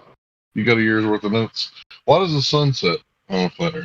The sun sets based on our perspective. If you look at, I got all these pictures of perspective, and basically, how can I? Well, the sun. You as it goes further away, like, okay, you stand in a hotel, you see the hallway going further and further and slowly getting closer and closer together. Well, if you had an infinitely going hallway and you went to eye level and you rolled a ball perfectly uniformly down that hallway, eventually it will disappear because it'll go past the vanishing point of your fucking perspective. We are limited to how far we can see. Angular perspective. Yes, that. Thank you. All right, one last question. When you look at the buildings from over across the lake in Michigan, you see Chicago. Why is the bottom of the buildings missing? Isn't that curvature? That is that's distortion. I'm pretty sure that's what that word is. Yes, distortion. And that is supposed to be because, and this is my new thing I've been trying to learn better on, is that the heat, it's like light bending and heat and shit. I'm not an expert on that one for sure.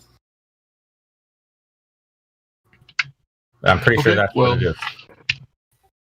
There's a couple of different ways to answer that question. I kind of like the one from Rob Skiva's video where he shows atmospheric magnification, and he actually has the expert who came on to the news program where they said it was a mirage. Like a year later, he came back from some college and some letters after his name, and he talked about the magnification of the city skyline. And of course, if you zoom in on something, it's going to cause the bottom to disappear, right? Right. So as the skyline is apparently being magnified through the atmosphere, it's diffracting in all directions. One of those directions is down. It's going to cut off the bottom. Okay. Or the feet of the building. That's like with vehicles. Does that count like the same thing as vehicles on the highway as they go? You like see the bottoms disappear and shit as they get too far away, kind of thing. the lowest part of the atmosphere is the densest. Right.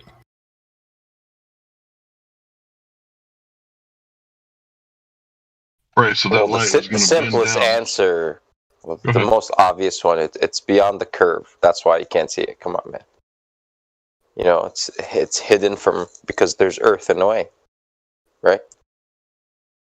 I mean, technically that's correct, right? But why is the Earth in the way? Is it due to a curve, or is it due to the obviously. light bending No, the outwards curve. in all directions? Well, it has to be the curve in the way. If Earth is in the way, It doesn't have then to be. it has to be. It's not the only answer. It's the only answer. Yeah, I'd say give him a roll. He messed up a little bit in the beginning, but give him Wait, a roll. what is drop per mile? What? Say it again. I didn't hear you. What's the drop per mile of the alleged Earth? glow? It is. I think it's 1.225 times the square root of the observer's height, right? Yeah. Yay! That's the distance to the horizon, though, right? Isn't that? Didn't someone just explain that it was the geometry of a ball? Right. And that, yeah, I'm pretty sure Battle Mod guy explain that. Now, I would like to go and look up, try to figure out. I want to try to explain this to my friends, that part, because they don't believe the curvature calculator. They're like, who made that? And like, who fucking blah blah blah. So, what's wrong with it? All right, well, I got something for you then. Okay. Go on, Hank. Oh, I'm gonna post it. Yeah, go ahead. I should have said. No, okay. I thought you were gonna say something. Dude, you're a flat earther now, Hank? Yeah? Yeah, bro. Oh. Alright. Finally. Thank God, man. I think last time I was on here, you were I'm not sure. Was it on the fence? I was on the fence for a while, you know. You can't blame me for wanting to be correct. Wanting to be sure that yeah. Dude, I've heard you speak plenty of times, bro. I know who you are, man. So it's like, yeah, you were very, I think the most reasonable, I would say.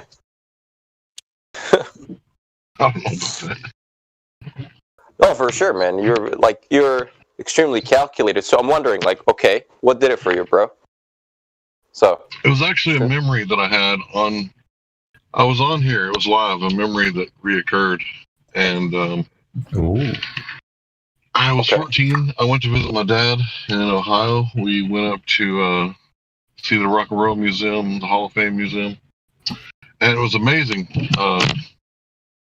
because it's the first time I ever seen the frozen lake. Right, it was completely frozen, like looked like tundra. It looked like just straight up tundra. Anyway, he walks up to me and kind of puts his hand on my shoulder, and he's like, "You see that over there?" I'm like, "No." "That over there?" "No." He's like, "That right over there." I kept looking further to the left until I finally saw it. And he was like, "That's Detroit." So he was pointing out Detroit, which was like 110 miles away, from across a perfectly frozen lake.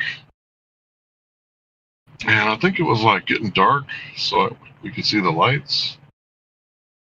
But yeah, it was an observation that I did that didn't click at the time.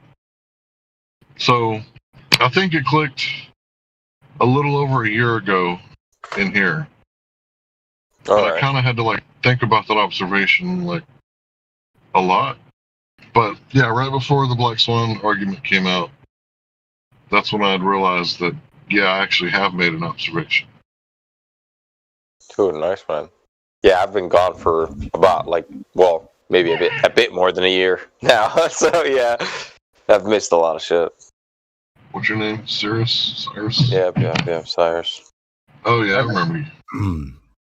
I've actually got another drone observation that I was kind of working on a little bit today. I'm trying to figure out if I can pinpoint what these different landmarks are along the horizon.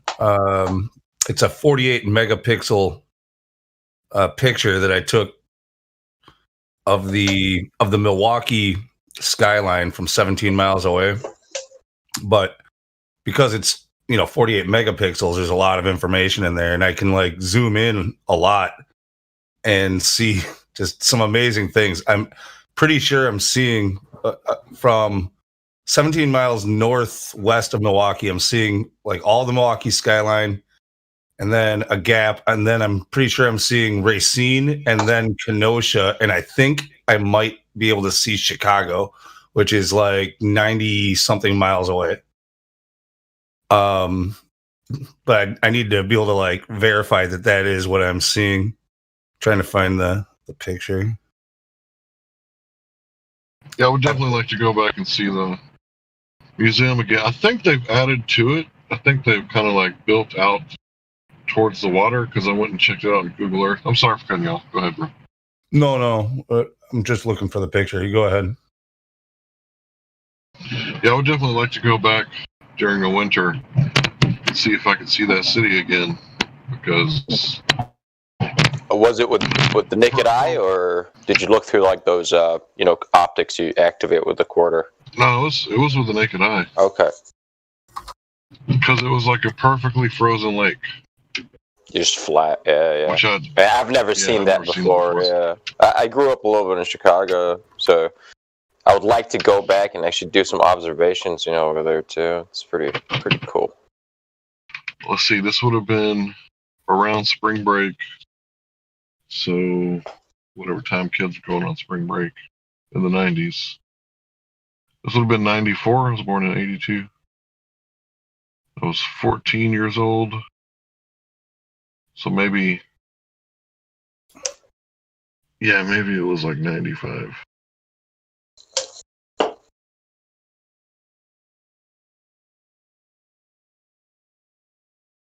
Nice, man. Finally, you're a flat earther.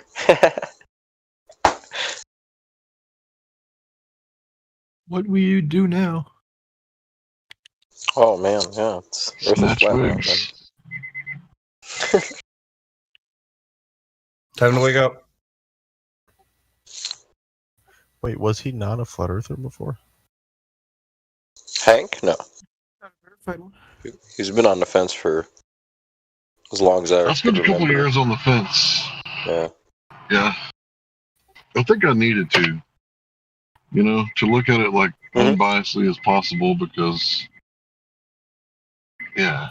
And I stepped away for a little while to kind of give you flat earthers like a little bit of time to like, get your shit together because it was like brand new, right, in 2014, 2015, right? So I was like, yeah, it was hot. I'm going to go away for a little while and then come back and see what they got. And when I came back, it was like, yeah, it's flat. I didn't consider you on the fence. Like in my head, you were a flat earther all along. Well, if you listen to me debate, 'cause I did go to Issa's. When I was in my normie days, I did hang out with Issa, and I would be on his channel as a fencer, and you could listen to me debate, and you could tell that I was obviously anti-globe and anti-heliocentric and evolution and Big Bang. So I was never a baller. I was just slightly on the fence. It was like my leg got caught on the fence. Yeah, but you were basically already over the other yard. Just your pant leg was on the fence.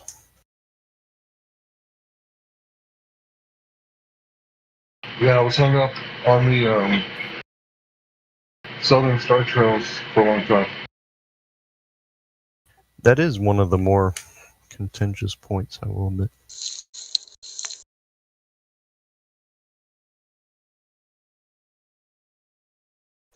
Yeah, I don't know anything about Star Trails, man. Zero. I see lights. That's about it. Orion's belt. Yep. Yep. Cool. That's it.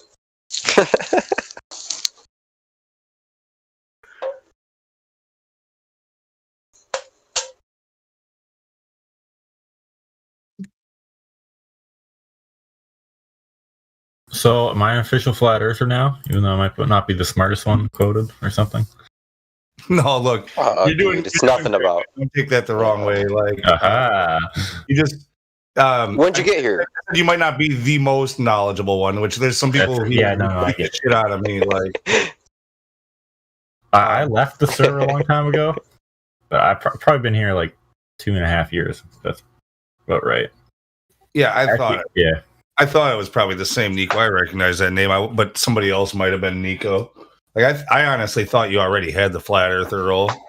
No, the only reason I actually wanted it is because I got fucking server muted the other day, a week ago, and it was just because a whole bunch of people were talking and then trolling, and they're just like, oh, mute, and I'm just like, oh, if I look at my name, VC verified in Coliseum seating, I'll fucking mute him. He's probably doing it too, and I was so fucking mad, and I'm trying to type up a storm, and I can't type at all either, and I'm like, man, fuck that, and then thankfully.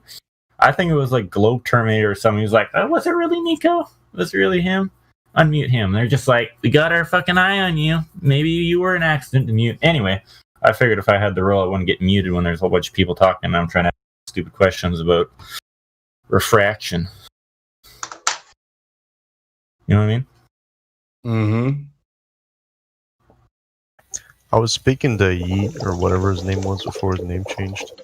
Because he left here because he got fed up with the yelling, and I caught him because I wanted to pick his brain a little bit, and we were a little bit. He was venting mainly, and I thought it was so funny. He was like, "You can go back and tell them that I think flat earthers are the most stupid, idiotic people." I was like, "We know you think that because everybody thinks that." It's like something. He thought it was profound or something. I don't know.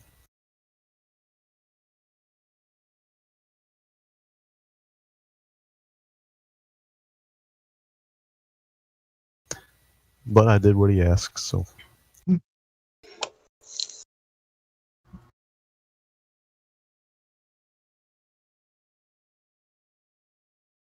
So, again, when do I get the cool role so I'm assimilated?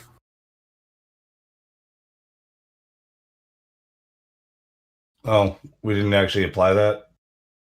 Negative. All right.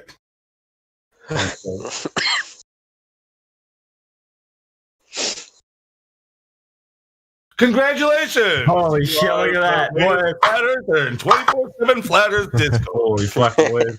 Yeah. Officially, oh my god, alright. The first person to invent the spear was the best person ever.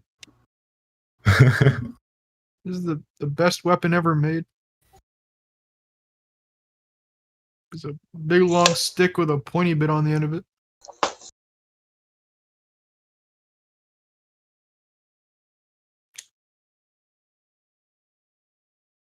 Well, actually, it's not a straight stick. You know that, right?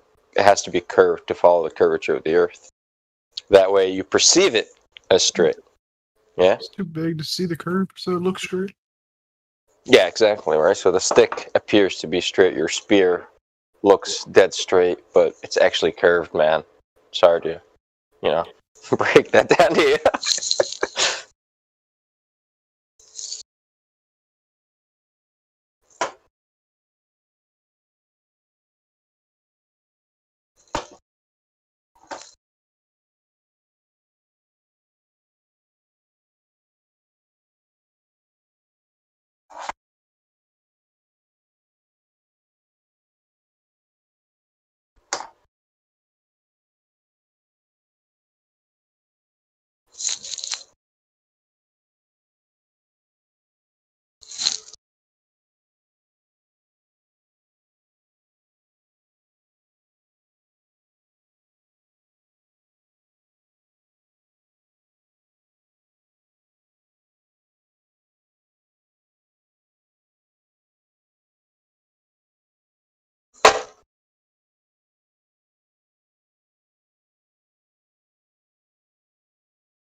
So here's like a smaller version of the picture I was talking about. I took with my drone.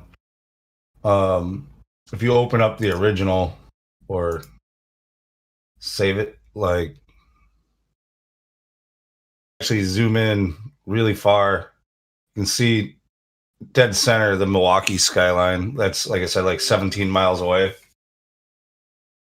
But if you follow the horizon to the right, you can see some smokestacks, and you can see some more buildings. I think that first set of more buildings, that's Racine, which is the next city south of Milwaukee. And by there, I think we're talking like, I don't know, like 30 something miles or something like that. And then you can see another one like that. I'm pretty sure that would be Kenosha, but even further back there, I think I might be able to see just a trace of what would have to be Chicago, like 90 miles away. It's just really interesting, like looking at these little bumps on the horizon and trying to identify them. Yeah. That's pretty cool. I'm sorry. I think I said yeet earlier. I meant to say chaos. Chaos said that we're stupid. Anyway. What?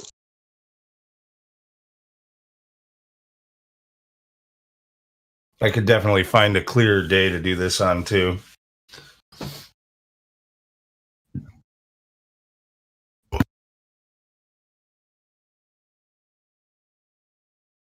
Well, I just like blanked the fuck out. I don't know. I swear someone just posted this, but I found this. I don't know. I can't remember who posted this. I think I just found this. But anyway, this is a really cool laser test someone did on like a big lake. And they can see this laser from 16.4 miles away, and that should be possible. Is that the FE Core one? Or is that a different one? I think that's a different one, I'm pretty sure. The more the better. The FE Core that we're always talking about was a 25-mile observation. Yo, where do you get that video? Well, there's not actually a video on it. There's a PDF with all the information around it, though. Check it. Oh, is there like a laser chat thing? Uh-huh. So there's the all the information surrounding FE Core. Thank you.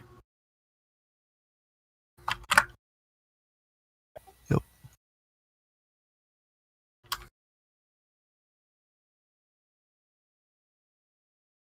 There was multiple tests done over a couple different lakes. But the one that we're mostly referring to usually is one where they did a horizontal pan across 3 targets at different distances. Right. And the final one was at 25 miles. And the target itself was like at like 2 meters above the ground, and the laser, I think, was less than 2 meters, like 1.5 meters or something above the ground. And it connected. It should have been over 90 meters above the target's head, or like 400 feet. So I'm interested. Have people disputed this test? The Globers. They've tried. I mean, I'm curious, what do they say? It's been. See, FE Core they've done a bunch of tests, and every time, people throw a bunch of arguments at them, and then they try to cover that the next time, make sure that they cover their bases better, document it a little bit better. Yeah. That thing is so long. Mostly they try to. The Globers will mostly either say that they didn't level their laser properly, like that's an argument, because if you're able to hit the target, it's level. Yeah. It's so that's not really an argument. And the other, I mean, if you aim downwards a little bit, you're going to run into the earth sooner if it's a ball, and if you aim upwards at all, you're going to shoot it right in their head. So, which the earth itself would say that if it was a globe, it would say that you should be shooting it above their head. But I mean, really, their only other rebuttal is that that light can bend, so they just parrot the word refraction. Right. Well, how do you know that the laser didn't just refract perfectly around the globe every single time target for 25 miles? Yeah, on every occasion, perfectly. Yeah.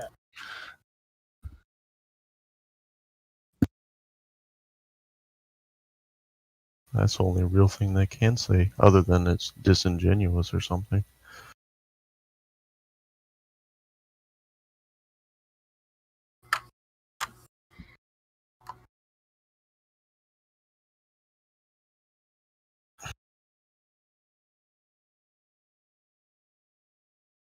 But like I say, if they say it's the light bending around the Earth, then you can just say, well, you can't use any other optical observations to prove a globe Earth. If light just bends, you can't use boats over a curve or anything. Yeah. Oh, that's a good point. Shit. Well, that's one of the big things about the black swan. Actually, Nico, when we talked about that, didn't you just kind of focus on the rigs themselves when somebody said so nothing about the horizon?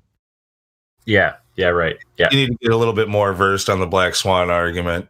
That whole argument is about the horizon and horizon only. Those oil rigs are just demarcation of distance. So to judge the distance of which we are seeing. But you can, yes, you do see the horizon even further beyond. Yeah. So that's extra not possible technically. Right, because the globe math for that observation predicts the horizon to be at 1.225 miles. Right. But instead, that second rig, that's at like 10 miles, and the horizon is well beyond that. So... right. Sorry. So the argument isn't fully. It's not about. Those are just the units of measurement. Yep, it's just a reference. Okay. To That's just very good to know. Mark distance. Okay. Go on. Whoever else was talking. Yeah, I just want to. I wanted to ask everyone. I mean, if no one's up to it, I'm fine with that. I was just wondering if this is able to be spoken about. Is there any way we could talk about the views on the recent attack on the American Capitol? If is no one around to talk about that, or is that not talkable? What are you talking about? That was peaceful protesting, man. For the protest, yes. Peaceful protest. Peaceful protest. Yeah. 4 people fucking died, you can't. Yeah, I don't know about that, but 4 people did die. Yeah, well, in that attack. So I wouldn't call that peaceful. Well, come on. If we had to call every city in America freaking burning and looting peaceful protest, this surely qualifies as a peaceful protest. I mean, people still died. Why was that incident? The attack was engaged by Donald Trump. That's a fact. You know the person who died was shot by like an officer there, right? Still deaths. I mean, if it wouldn't happen, no one would have died. You can't blame the officer on this. He's just doing his job. Exactly. Yeah. Trying to protect the Capitol. I mean, someone's picked up a stand and taken Is it the officer's job?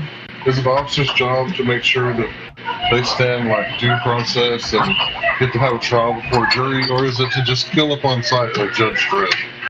What did they kill up on Sunday? Also, the other 3 people who are reported to be dead, they were only dead due to medical issues like health problems.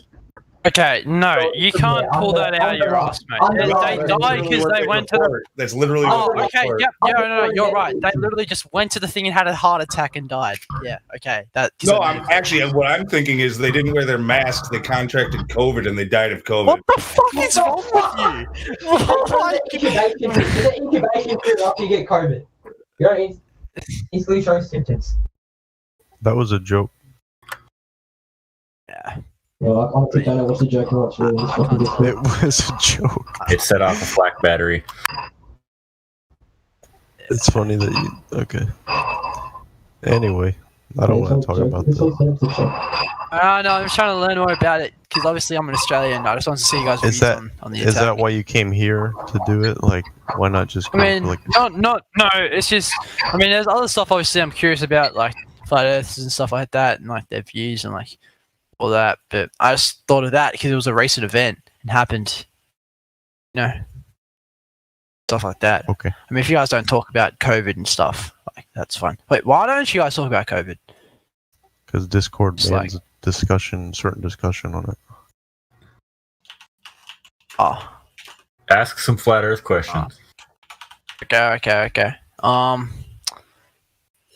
The Earth is round. And it's not a question. Like, what's? Yeah. It's a fact and a statement.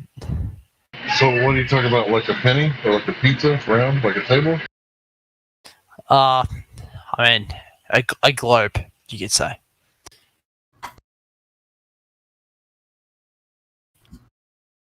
Wait, come on. Like, what do you have to prove that? You can't be telling me every single planet in the universe is round, and we've seen it, and you've probably That's seen it an with your own argument eyes. from incredulity.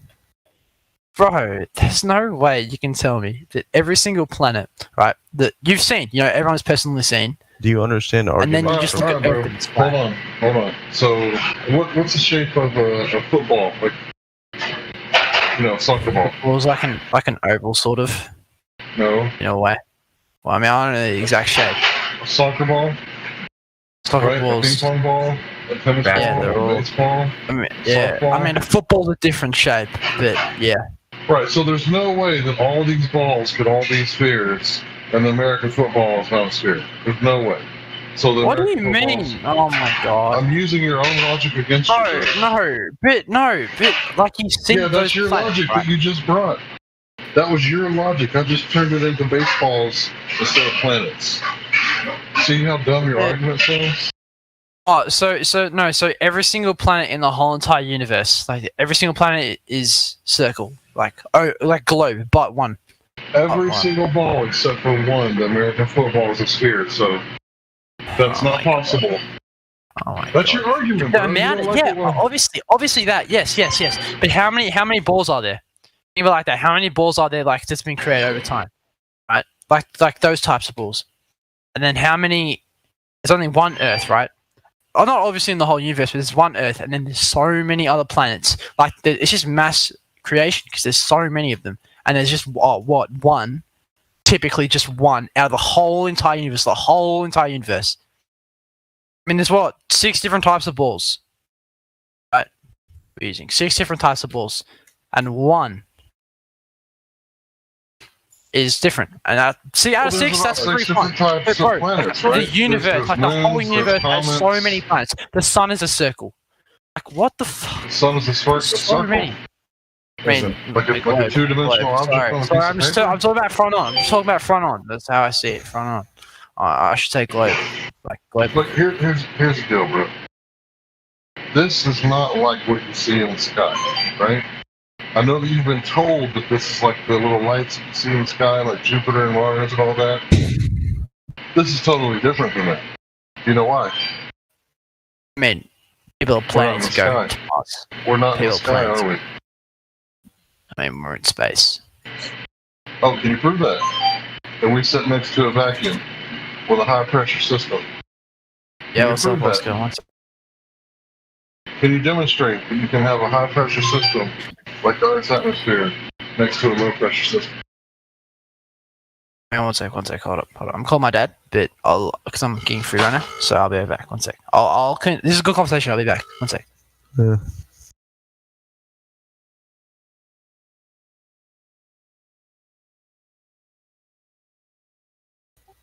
Arguable.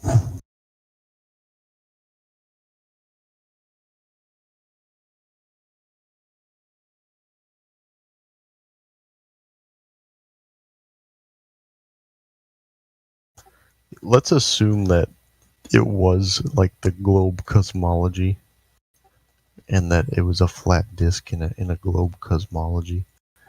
His argument was still, I can't conceive that how it could be this way, therefore it's not.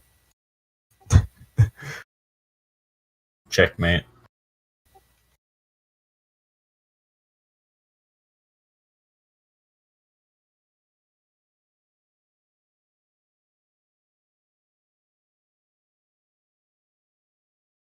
Did you hear how offended when I said that all the other balls are spheres?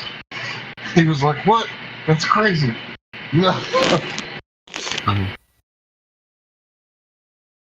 It's like, how dare you make such a preposterous argument?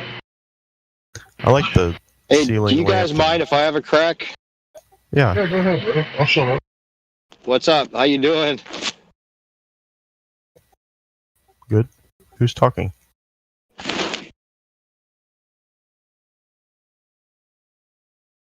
Hello?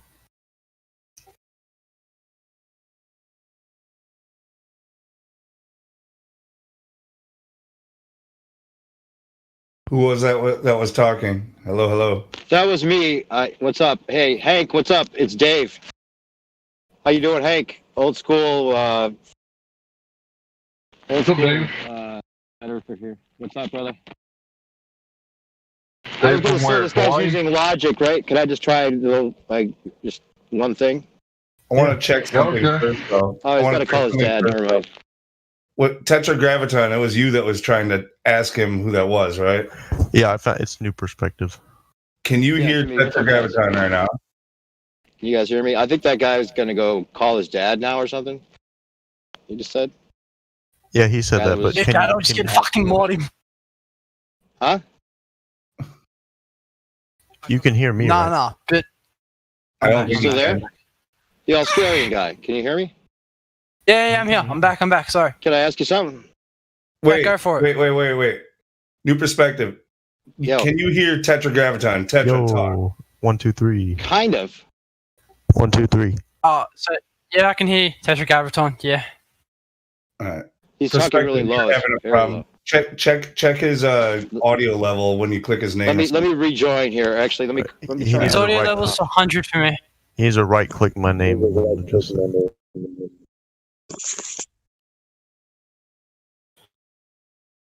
Hello? hey, Okay, can you hear me now? I can hear you. I can hear you now, but I don't know if I can hear the other guys. They're not Yeah. talking. All right, we- you, Okay. All right, go ahead. You wanted to I talk can hear you. Sorry. Australian guy.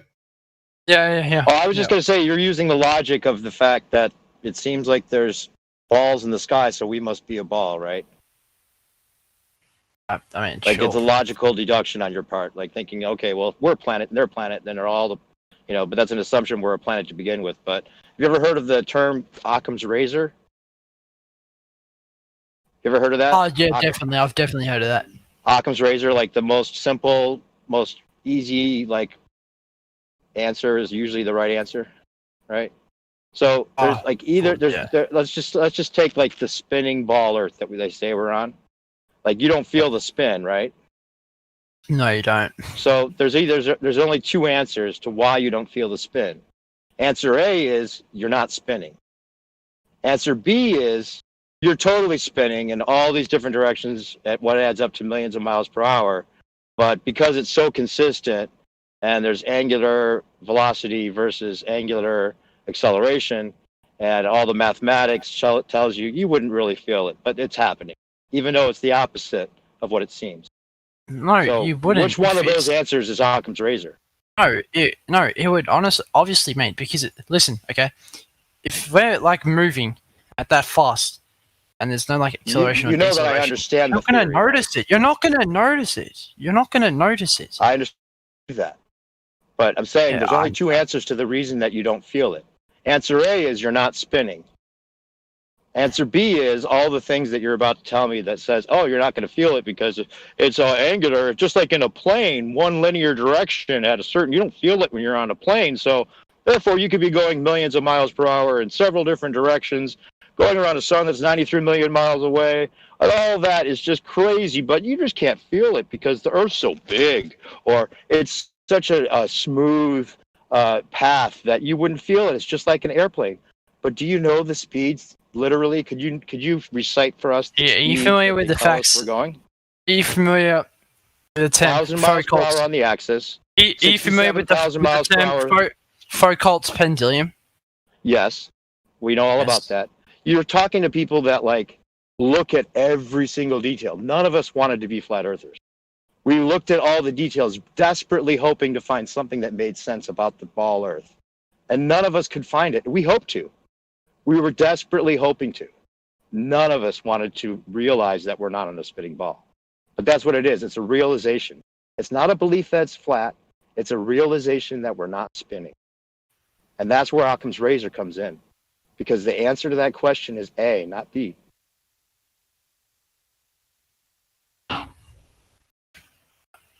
Okay. So you're saying we're not spinning at all. The answer to the reason you don't feel the spin is you're not spinning. That's what we all figured out.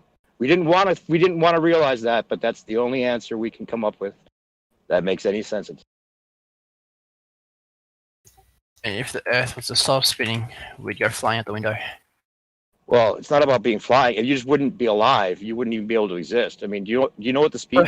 So if we're not spinning, what is the sun fake? Like, how's the We sun don't know. It's not, we don't know what any of that is. But the best answer we can give is we don't know exactly what it is. Because the sun, what? So you're saying like the sun moves around us? Yeah, it seems so. I mean, it's just the sun is massive. I mean, it looks small. Do you know that when you see a sunset, what they say that is actually happening? They say that it's the Earth spinning backwards, like you're falling away from the sun backwards. And that's why it looks like the sun is setting. Does that make any sense to you, really? Sort of. Sort of? Yeah, in a way. Like, not. Why in a way? Why would that make any sense? Do you feel like you're falling backwards at all? Not really. It just looks like the sun's going down. Because yeah, it's like it looks we're like rotating. it does, but we're rotating at a speed. Right. But it's just going too far away. How would the sun grow anything on Earth if it was 93 million miles away? Think about how far that is. It is far, but it's strong. How would it Radiation grow is strong. anything? How would if it's 93 million miles away and it moves just a couple of degrees, you feel less heat? Right? You know when you're like it's high Radiation noon, can travel pretty. right? Radiation can travel pretty far. Depends how strong. Right, that's what I'm saying. But if it's that far away, if it was 93 million miles away, why would just 2 degrees difference in its angle make such a difference for the heat that you feel? Well, I mean, it doesn't really matter how far the sun is away. Obviously, it does matter, but if it's that far, you can still travel. You can, like, the light and heat can still travel to us through space. Well, that's the theory, yeah. But have you ever seen like a P900 that zooms in on stars? You ever seen any of those videos on YouTube? They have this like consumer grade camera now where you can like zoom in on these stars and see like they're all different and they're like little Gamma keeps DMing me for me to ask to unmute. I mean, Wraith keeps DMing me. I think he wants to get on mute and get in this conversation. I don't have control. I'll get it. Yeah. Yeah. I had to mute him because he had background noise. Yeah. Wraith, do you want to talk? Hello? I don't think he's there, but he was DMing me before. But you were saying, sorry?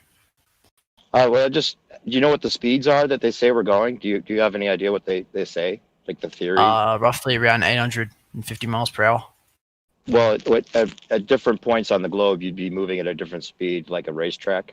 But at the equator, they say about 1,000 miles an hour. And then they say we're going around the sun at 67,000 miles an hour. Let's just take the 1,000 miles an hour to start. Do you know what the speed of sound is? I'm not. It's like roughly 700, right? Roughly 700 miles per hour. So we're moving faster than the speed of sound, supposedly, right? And they say it's just because the Earth's so big you wouldn't feel it, but that doesn't make any sense. It's literally 1,000 miles an hour. You can't get away from that.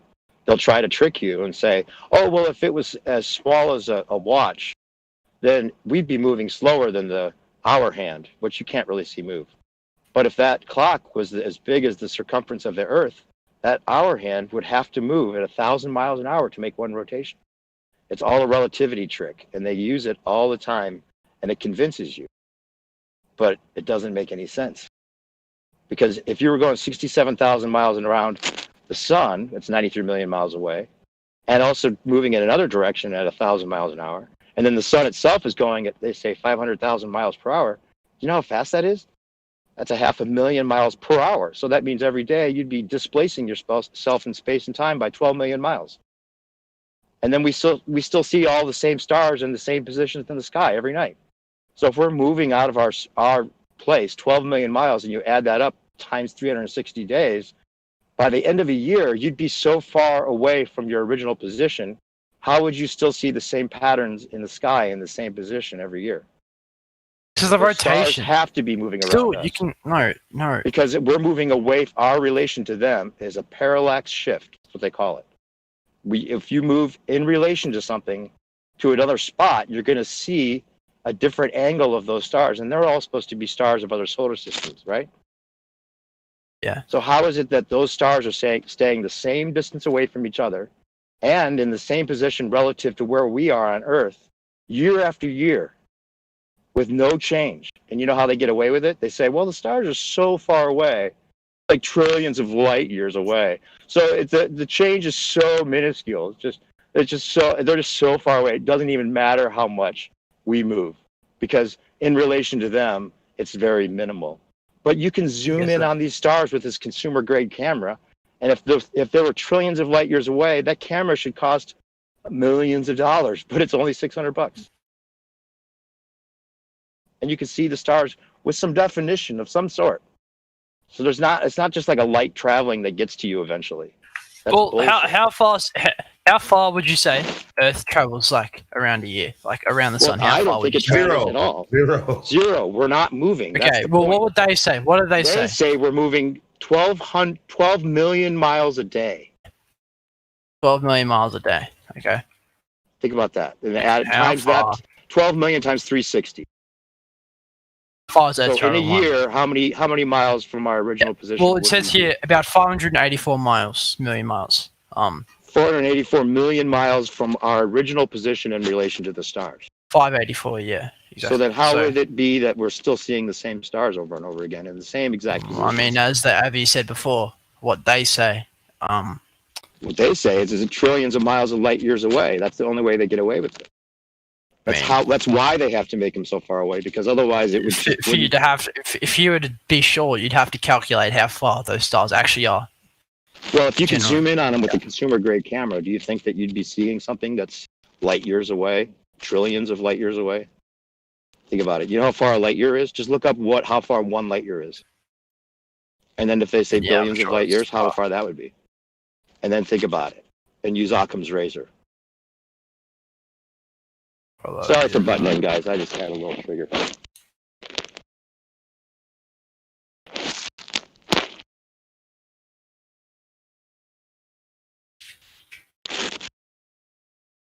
Oh, you did good.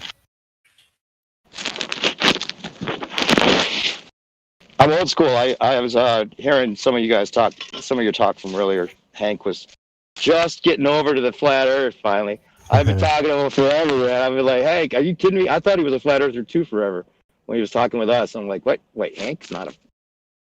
Like not, but he was like totally on board as far as the concepts and everything goes, but he just didn't want to like commit to, Hey, were you on Free Chan? No, I was just after Free Chan. Okay. I was tuning into some of that at the very end, and then Flat Earth Court, Yeah. Flat Earth Court came around, and then there was, I've listened to about the first 1,000 shows of Nathan Oakley's. Yeah. And there was a big point that I always bring up about the curvature calculator, that Mick West appearance. That was like a big turning point in the debate, where it was over for the ballers, literally over, because they could not come with the curvature calculator any longer. It was dead. It ended it, because Mick West had to admit that the radius was assumed, and he also had to change his own website, this Metabunk website, to account for the thing that he had to admit to. And he just kept the R value, and it kept everything like seeming like it checked out mathematically, but he had to take away the graph that he had that kept the full size of the distant object from the orthographic view compared to the perspective. So if you're looking from a perspective view, things get smaller in the distance. And the way that they totally like reverse engineered the reverse engineering and showed that what the ballers have been doing is keeping the full size using an orthographic view And then the hidden value is based on keeping that full size with your angle of attack, making things seem to disappear from the bottom up. And that's how they kept the hidden value to be consistent with perspective effects, which is why they call it a perspective hijacking. Yeah, I heard about all that, but I wasn't in the trenches at the time. Yeah, it was kind of a big moment where you're like, wait a minute, okay, that's it. They can't use that anymore. No more ballers can come on the panel and use that. So it's over, because they used to be able to say, look, here's the hidden value, here's the curvature, and it would check out because they had to use it the way that they were reverse engineering it. And then Riley was pretty much the one that figured out how they did it, and then they presented it, and McWest had to also assume that this radius value has never been measured. And it was like, okay, it's the Flat Earth won the argument a long time ago, and it's just like, it's still interesting, but it's like, it's over, it's already over. It's just funny that most people don't realize it. They just get like the normie news about it that makes fun of it, or come in with questions like this guy that cheers to you, at least, for taking some of my questions seriously and thinking about it, because that's the only way to get there. But we all come in with those assumptions, like, this is ridiculous. The other thing that people usually use is a way of explaining that there's ball planets or whatever the lights are up there. Well, if the pool balls are round, does that make the table round? Yep. Nope. Right? That's like the classic argument that gets people seeing it. I knew you were kind of an older debater when I heard you say the star thing. I actually would not use that anymore, just because that's how, like, if you take a zoom camera on a street light from far away, out of focus, that's how it looks the same, actually. Well, actually, that's I think that's partly confused. It's conflated. That is true. That some of the footage that you see of this is similar to that effect, that in-camera effect, that can be used from out of focus. But it doesn't mean that all of the footage with the P900 is just out of focus stuff. Oh, no. It would be a consistent inconsistency then. No, because I've seen, like, I don't know. Actually, Crow, he didn't have a P900, but Crow 777 had a weird, like, he saw a ring. Wave. No, on a star, he saw a ring and a half rainbow ring. It was weird looking. I'm not sure if that was out of focus. Yeah, some of the stuff is out of focus. And that's regardless of if you look at the P1000 or P900 of the real stars, each one of them has their own little signature, like, disco ball effect. So if it was an in-camera thing, then it would be consistent.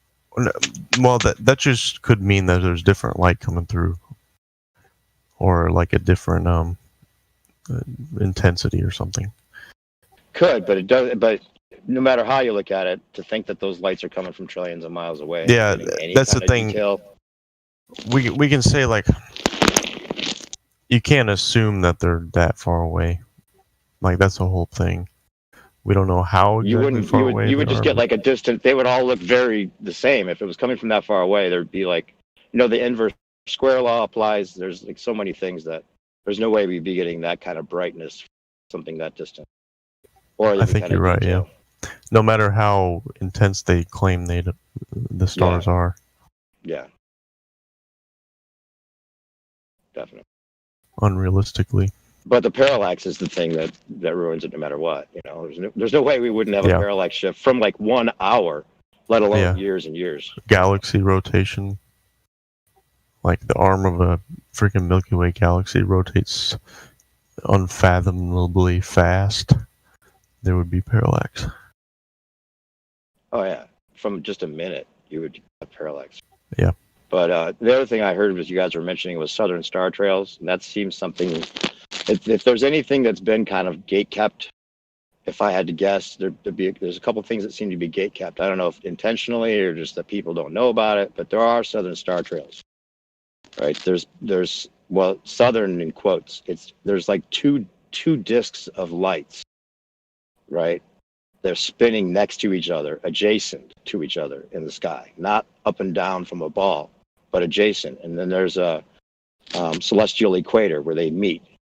and then they go off their separate directions. Now, if we could get to Easter Island and get the right angle, we could probably show that they're separating and going 360 degrees separate from each other and then meeting up again at the celestial equator.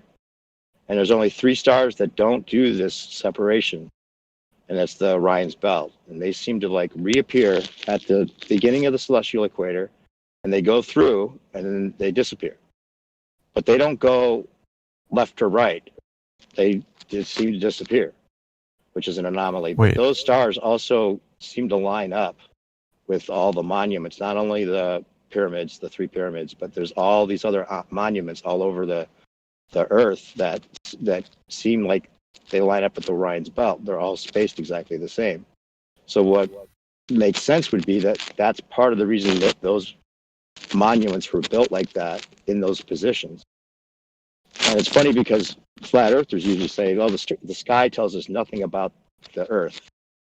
But in fact, if they are lined up with the Orion's Belt, then that was their way of marking where you were on Earth, so that you could say, "There's Orion's Belt," and if you know that it lines up with this monument, you can tell where you are based on the other star's relation to Orion's Belt.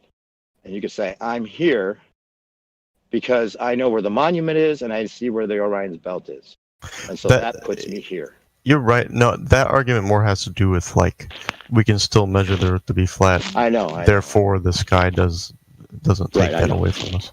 But it's funny, it's kind of ironic in that if that was true about Orion's Belt, and it could be shown to be consistent, then the stars would at least tell you where you are on the Earth. Yeah. Now, what were you saying about it disappears? Like, that's not. Orion's Belt is the 3 stars that go through the middle, right? And it seems like kind of almost a Pac-Man effect. Like unless we could get over to the one side where Easter Island is, and get on a boat and go out as far as you could to that side, and then get a good view of the stars separating, or where Orion's Belt goes. But it's almost like it disappears and then reappears at the celestial equator on the other side as it rotates, and they all stay consistent. The fact that the stars are like so consistent, like a clock, and the sun and the moon, it's just mechanical, you know. It does not at all seem like organic in any way. I'll have to. I have a friend that was really doing a lot of great research, and he kind of like dropped off from the internet, kind of in hiding. You know, not hiding, but like he just doesn't want to be like public with some of the stuff he was getting into. Because I don't know, maybe if you remember him, his name's E1. But the only thing that he's left, his channel doesn't have anything that he left up right now, but he does have a. Yeah, that dude was highly intelligent. Oh yeah, dude. And I spent so many nights talking hours with him, and he has the map and the fucking everything worked out with like where the why it is that the map's incorrect, and probably Antarctica is its own continent. I think that's another red herring that they've put into the lexicon of flat Earth. That Antarctica surrounding us 360 degrees. Well, there may be an ice wall of some sort surrounding us. There may be ice all around us, but to call it all Antarctica is not necessarily the case. I think that might be something they're keeping in their back pocket, and there's actually an area called Antarctica that you can travel around, and then eventually they're going to show that conclusively and be like, "Oh, flat Earth's dead. Antarctica's totally its own continent." Cammy from Goldbusters is into that, the separated. Actually, she said it's possible that Antarctica is actually split in 2 as well. And they're all whatever you call the whole thing around us doesn't necessarily have to be Antarctica. Yeah. Correct. That seems like it's not clarified. They should have clarified a lot. Denying that there are southern star trails, calling it a reflection, or that doesn't seem to be the case. They're all just lights in the sky, so we don't know what they are anyway. But there's definitely 2 sets of star trails that come together like thermodynamics, and it's like two poles that are like if you ever look at that, like if you put pencil lead on like shavings on a paper and you put 2 magnets down and it creates that like vortex. That's what it seems to look like. I want to get like Blender or something and put a camera rigged on a sphere with a skybox that's a sphere, because I feel like I'm trying to visualize this, and I've been trying to do it for years, and it just seems like you wouldn't see the time lapse. Like if you put it on the equator, you wouldn't see the stars like make two circles. Like it just wouldn't seem Oh, there's like no way. If the Earth was moving, it would be all squiggly. You have to have a stationary spot to get those star trails. They're perfect concentric circles. right. That proves that there's so many slam dunks. Like there's things that like, okay, that means globe Earth dead. You could make, in fact, I thought it would be cool to make a list of things that like, that totally like kill the ball. There's a long list of them. Kills the ball not possible. If this, then that. Or a list of assumptions or questions that people ask, like this guy came in asking about if the planets are round, that makes us round. Just list them off so they can read through these things and we don't have to deal with this question. Be like, here's your answer to this. Here's your answer to this. Here's your answer to this. If you have anything else to say, come in and talk to us. Can you guys hear me okay? Yes, sir. Yeah, when I came in today, the first thing I said was that I was speculating that what if the Southern Star Trails is just another corridor to more land, more Earth, right? Meaning that it's like a bridge and it's going to have the same like effects as you would a hallway, right? So this is like what's making the star trails look like, like it does, because as the sky is moving, right, and the perspective would make it look like the way that it looks from here. Yeah, and over there they just look like they're right above them.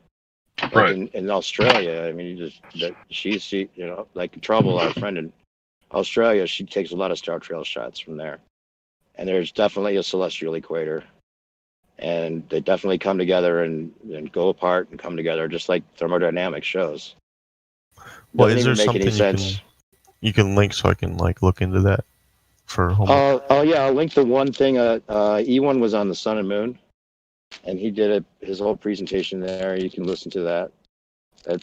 He kind of shows his stuff, his maps and stuff that he worked out. He has all these like translucent layers, or these, what do you call them? Like projector. Yeah, just things? Like the clear plastic that he's drawn. Yeah, he draws on and then overlays it. And he seemed to be getting like closer than anyone that I've ever heard. He was back at Free Chan, like way back in the day but then he started hearing some of the AE map theories that were being put forth as the map, and he knew it didn't work out. He knew that doesn't make any sense, and he's like, "What's going on here? I'm not going to argue with this. I'm not a baller. I'm saying that what you're saying doesn't make sense, and we're trying to get this right. Then don't start putting a model forth that they can deconstruct and find holes in very easily." I think I remember the name now. Yeah, cool guy. Really fucking smart as far as the positioning. Oh, another thing that he discovered that he wouldn't be on that presentation that he'll put out at some point, but somebody else could try to replicate it, is that he did like a time elapse with North Star with Polaris.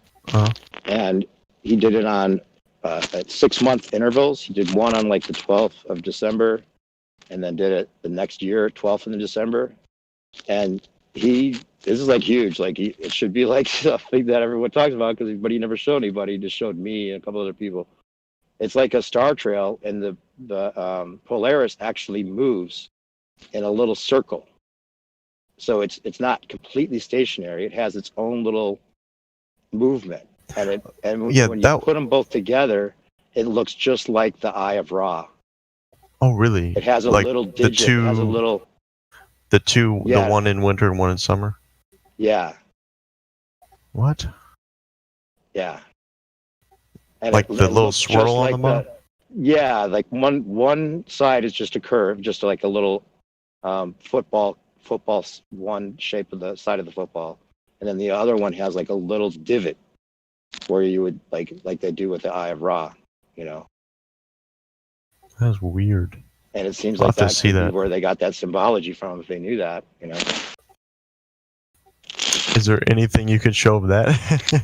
I know you said he deleted it, but he didn't delete it. He just hasn't put the whole thing together. He was just showing us one of them, and then showed this the other one. But he's going to overlap them and make a video.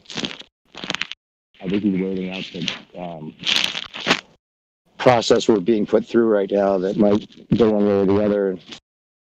We don't know. I think they know which way it's going to go, but we're being left in limbo on a lot of things with this takeover, this COVID takeover type of stuff. But I think it's our plan for Trump to come out triumphant still. It's not over. They're making it biblical. Hey, your microphone like fell in your pocket or something. Oh, mine did? Yeah. It's like roughly. It could be I'm just moving my head around. Can you hear me now? Yeah. Is it all right now? It's not better though, but. Oh, weird. Maybe if Unplug it, plug it back in. I think you need pen. Oh, shh.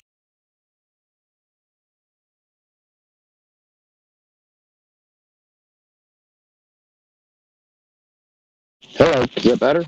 Can you hear me now? No, it's not better, but. Huh, that's weird. I just need to charge him. Hold on.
Did you guys go through all the Globers and the entire fucking internet or something?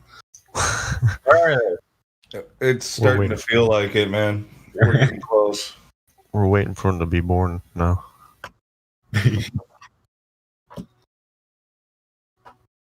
I can't get my friend in here because he already dismisses it as stupid. Cognitive dissonance. Yeah, pretty much. Did you do the logical thing and say you're stupid? Yo, someone put it in chat that they wrote. No, I was watching a Flat Earth video there, and someone said they found the video by finding the link on like a $20 bill. And I thought, what people are so curious? That's such an effective way to spread shit. Just a random link on a $20 bill? Damn, I'd search that. I think I would too. I think that's what I'm going to start doing. In a sandbox. Yeah, is the Flat Earth Discord link permanent? We should just like spam it everywhere. We could all repost one meme in Reddit and try to get it popular and just have the fucking Flat Earth link somewhere in there, you know what I mean? Like a secret Illuminati link. Dude, you'll be like, what's that? Who said we want a bunch of atheists in here? True. Most are anyway. But they can learn.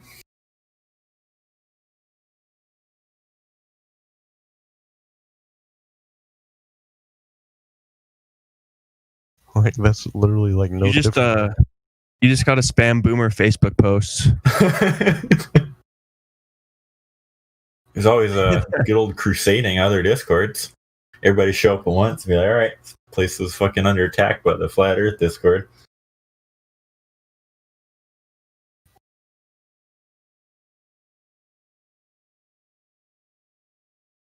Hello? Hello. How's it going? Did we invite like Sesame Street on here? Sure, you sound so hot, guy. A swipe. Shit, you have Snapchat or something? Alright. Looks like we got a Glober in here. He doesn't have a... He's verified. Yeah, that. No, it's not a Glover, it's a troll. Thank you. Oh, it's both. Did that. Thank you very much.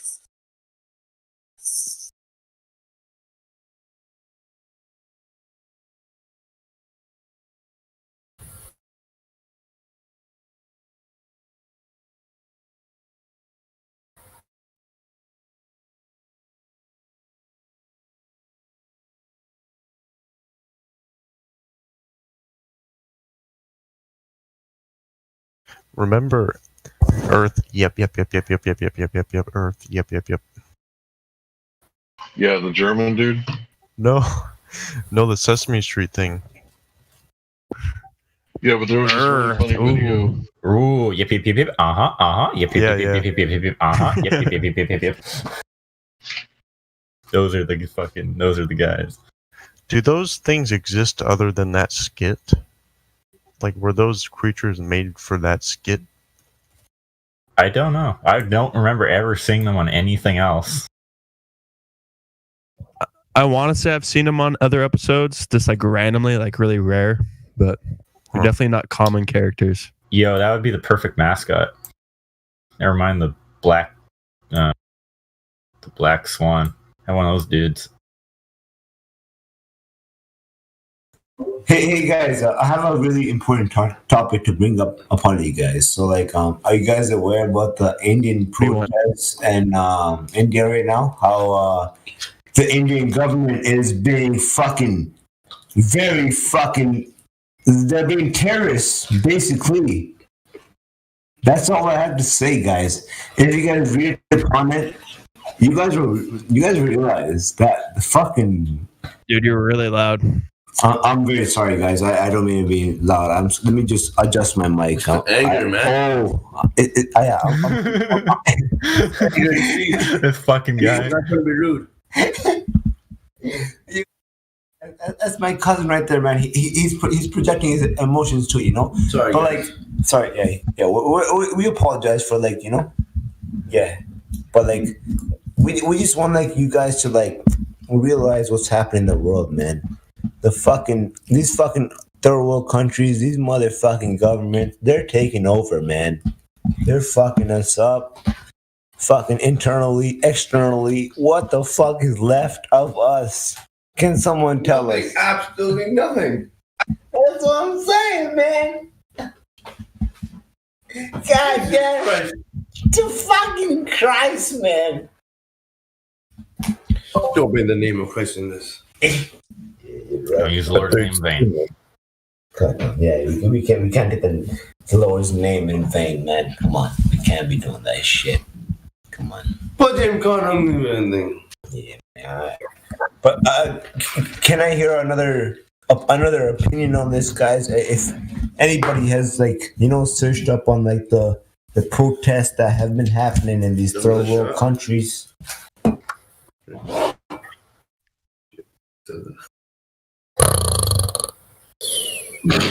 What makes you think it's only the third world? I mean, there's protests happening in first world countries, if there is such a thing as first world anymore. But I think we've all been kind of demoted.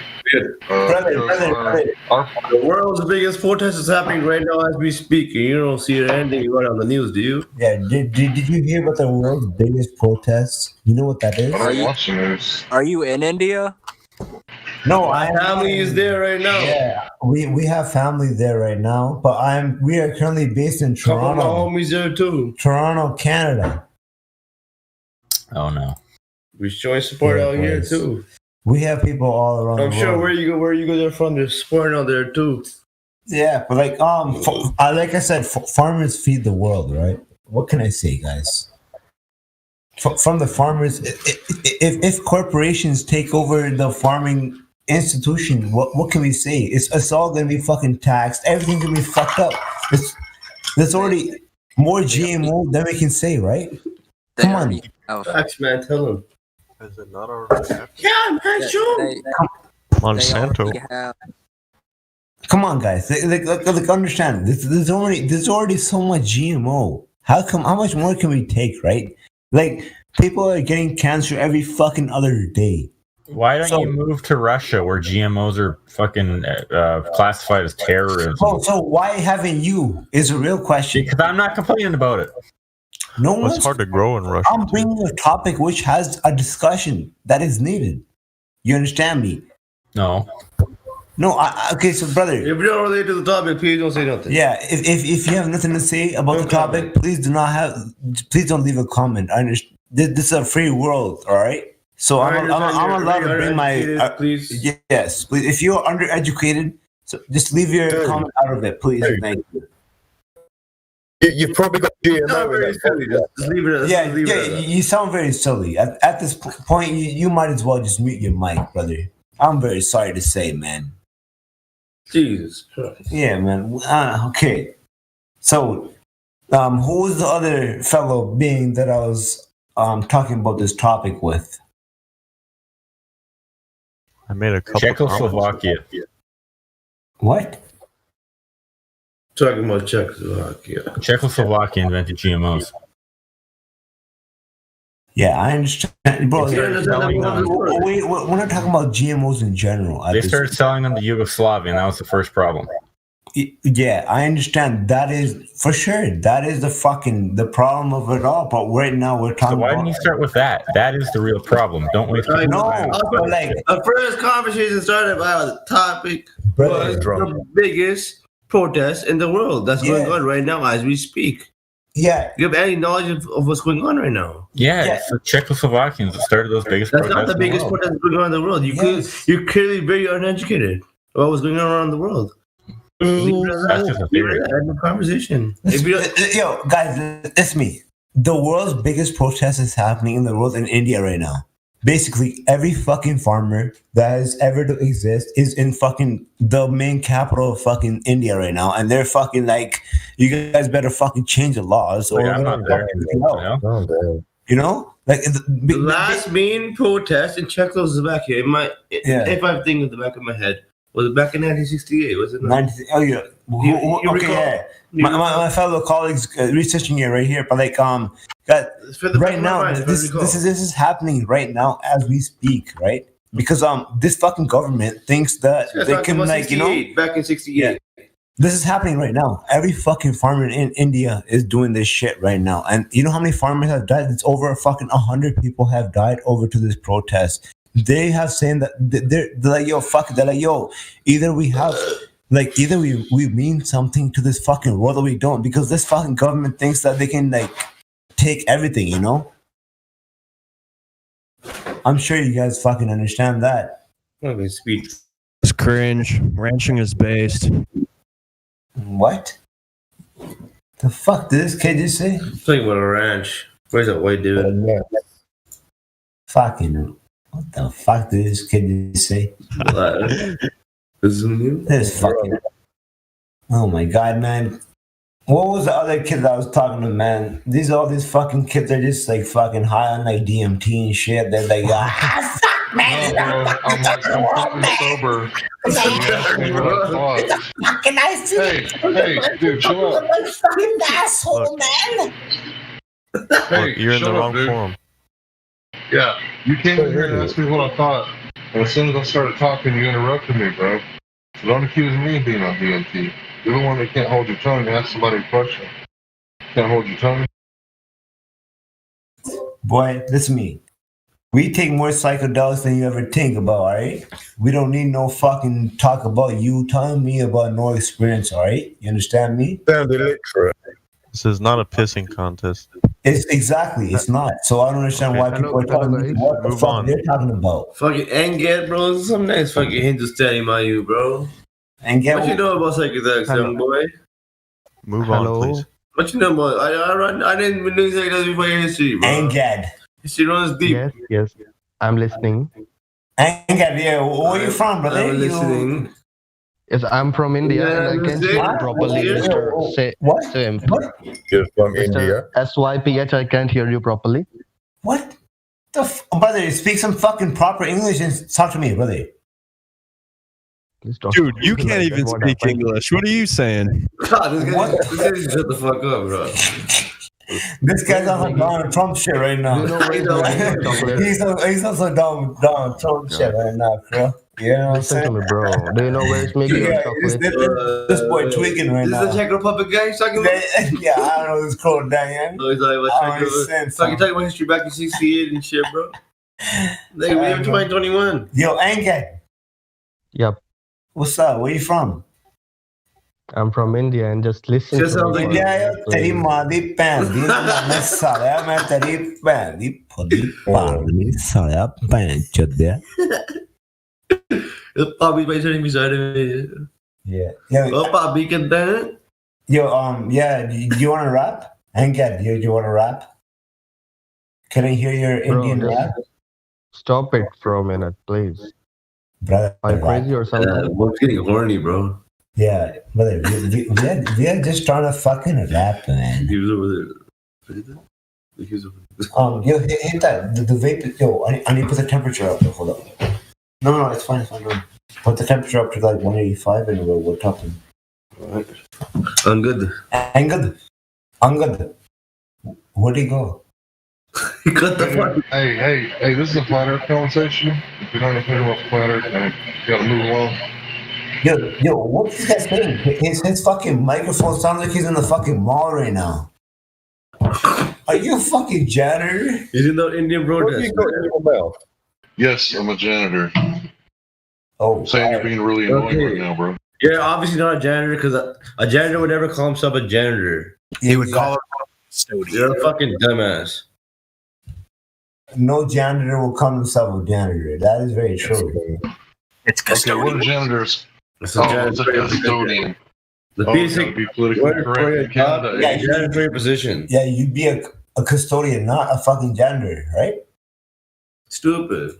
Because obviously not a janitor. You're basically disrespecting janitors, which is very fucking rude. Yeah, that's very So I do the cleanup at night, and I'm not a janitor. Okay, tell me more. Okay, about once your that. kid becomes a janitor, then we'll talk. Tell me more about my job. How I'm not a janitor, even though I take out trash, I scrub the floors, clean toilets. Okay, word by word, you literally said I'm a All right, janitor. brother. Where are you a janitor for? Can you please tell us? A pizza joint. A pizza joint. You're a fucking idiot. He answered your question. How's he? No. He's obviously fucking lying. No. A pizza joint, the fucking pizza. The people that made the pizza obviously cleaned the fucking washroom too. Calm down. Stupid. Guys, we have like there's a lot of opinions we have, right, guys? This is why we have this Discord, because everybody has their own opinion. We are allowed to fucking broadcast what we have to say, and we are allowed. All right, I'm leaving. No, there's no point of leaving, guys. I want to conversate with you guys. I want to have like a civil conversation, and I want to discuss the current like the situations that are happening. You know. Oh, brother. I hope you don't have coronavirus, man. Coughing up blood, mate. That's what you do. Oh man, you're fucking coughing up a whole. You can't get corona if you don't believe in it. So That's the weed smoke, you fools. Y'all too young to know. Oh man, yeah, brothers. We're actually. Y'all flat earthers would understand. No. Actually, we smoke The flat Earth weed. You know this bitch? Zorro. Oh, What's wrong with these people? Hallelujah.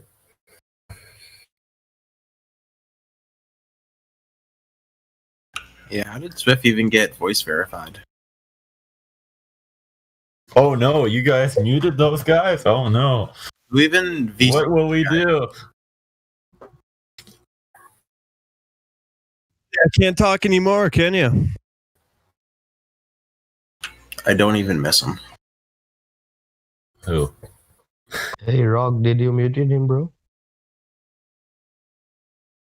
Hello? I muted them because they're coughing into the live stream like they don't know what a mute button is. And they ask people questions and don't let them speak. So what good are they doing here? Yeah, he's a troll. He was already talking shit, by the way. Okay, I have a question, guys. Would you like to give it an answer, please? Yeah, I got you. Ask me anything, bro. Go ahead. I came here yesterday and talked about many things, and I just a question came up in my mind about the Earth being flat. Suppose, my friend, a flight is going from America to China. If the Earth is flat, it should go from America to Europe, then China. Why? Why? Why do I have to go through Europe? Because it's in the map from America. No, but There's why? Europe in the middle. No, I'm saying that. Listen to me. Why can't I go the other way? Right? Yeah, the flight goes the other way.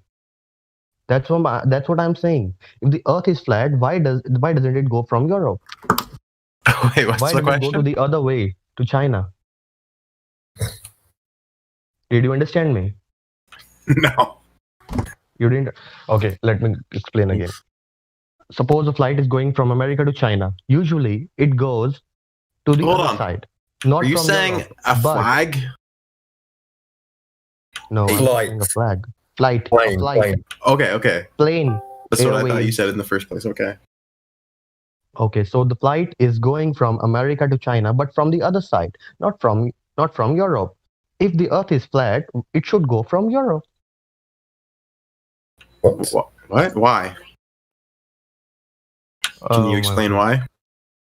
Because I believe it's a sphere. That's why it is going from America to China on the other side, not via Europe. If the Earth is flat, it should go via Europe. Did you understand me? Can you draw a diagram? Hold on. I have an image. Let me send you the image. Well, couldn't I just go west and not go through Europe? They in the flight, nobody goes from Europe. They goes from the other side. But I am saying that if it's flat, it should go from Europe. Oh, you're gonna have to draw this. Look. Here we go. Hey, brother, it's not something that you can just easily, talk about, right? We have to have visualizations of what you're talking about. For I instance, have if you're sent a leaving, picture in the if you're lobby. Hold on, brother. Okay, go ahead. The picture is shown. It doesn't help at all. It's made it worse. I am thinking about Earth being a sphere, and the flight is going from America to China, but not via Europe, via other side, the opposite side. So if it's not sphere, how it's going to the other side? Why isn't it going from Europe to China? Now, did you understand me?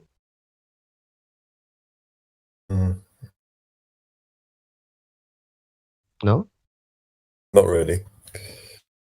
If you could There was a flight that was coming from Southeast Asia, and they were going to LA, right? Mid-flight, a lady starts having a baby.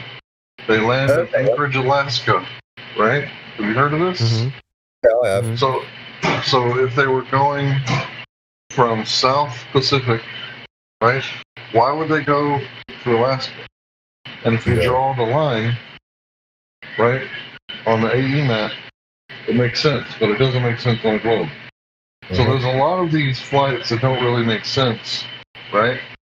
But what we notice is they fly over the North Pole, but they never, ever, ever fly over the South Pole. They can't. Well, I mean, if you were going from Argentina to New Zealand, wouldn't you just fly over the South Pole? Because they fly over the North Polar region all the time. Maybe not directly over the North Pole, but over the region, right? Can this guy explain that? Where is he? Indian guy. I think he's gone. Is he there? Engad. Yep, listen, what? Yeah. Explain that one then. What the gentleman's just said. Explain that about the South Pole. You want me to explain about the South Pole? Yeah. Yesterday we talked about that, but only North Pole was discovered over there with the evidence.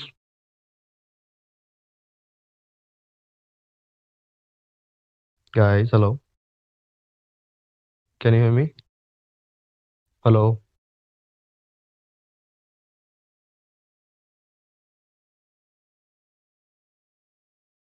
Hello, can you hear me? Yeah, just waiting for you to answer, that's all. No, it's not something you can answer.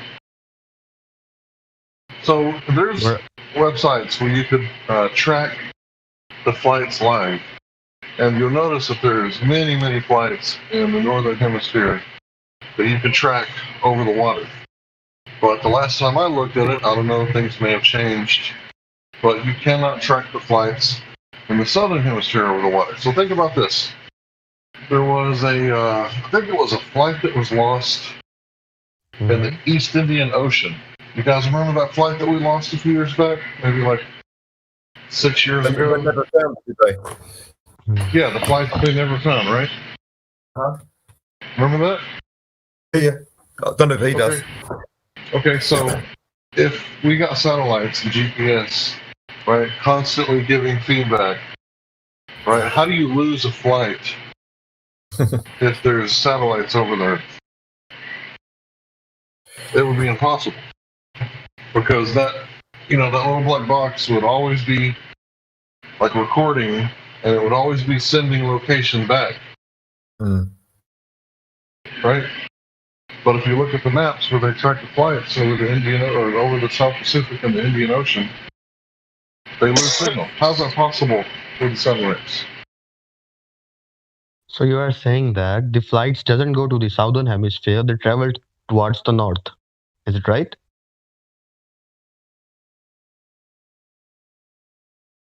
Hello? No, bro. No, I'm at work. I can't always answer immediately. So no, that's not what I'm saying. I'm saying the flights that are going in the Southern Hemisphere, they are not being tracked unless they get close to land. Once they get like an hour away from land, then you can see them on the radar. Oh, so it's all a lie. The flights aren't sending their proper routes via radar. There is nothing like that. No, that's not what I'm saying either. Oh. Do you have any evidence regarding that? You just strawman me and ask me for evidence or something. That's not what I'm saying. What I'm saying is that when you track the flights with the website, they disappear over vast southern oceans. In the Northern Hemisphere, they don't disappear off the radar. And to further your point, the flights that go to Antarctica don't even have windows. So there's much less verification of these flights and where they're actually going than what we.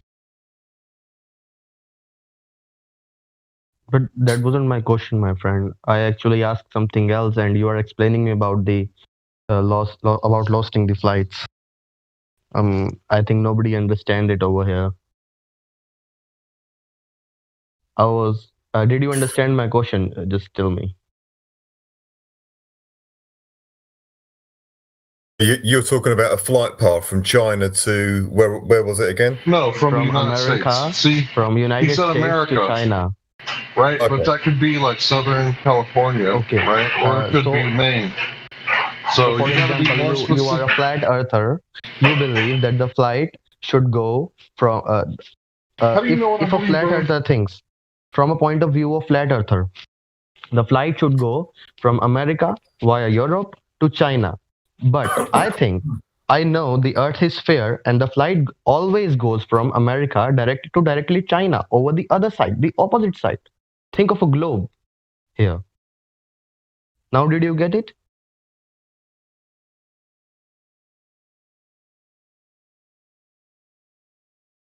I don't understand why you're assuming to know what I think and which route would be better on a flat Earth. Obviously, it's a straight line, right?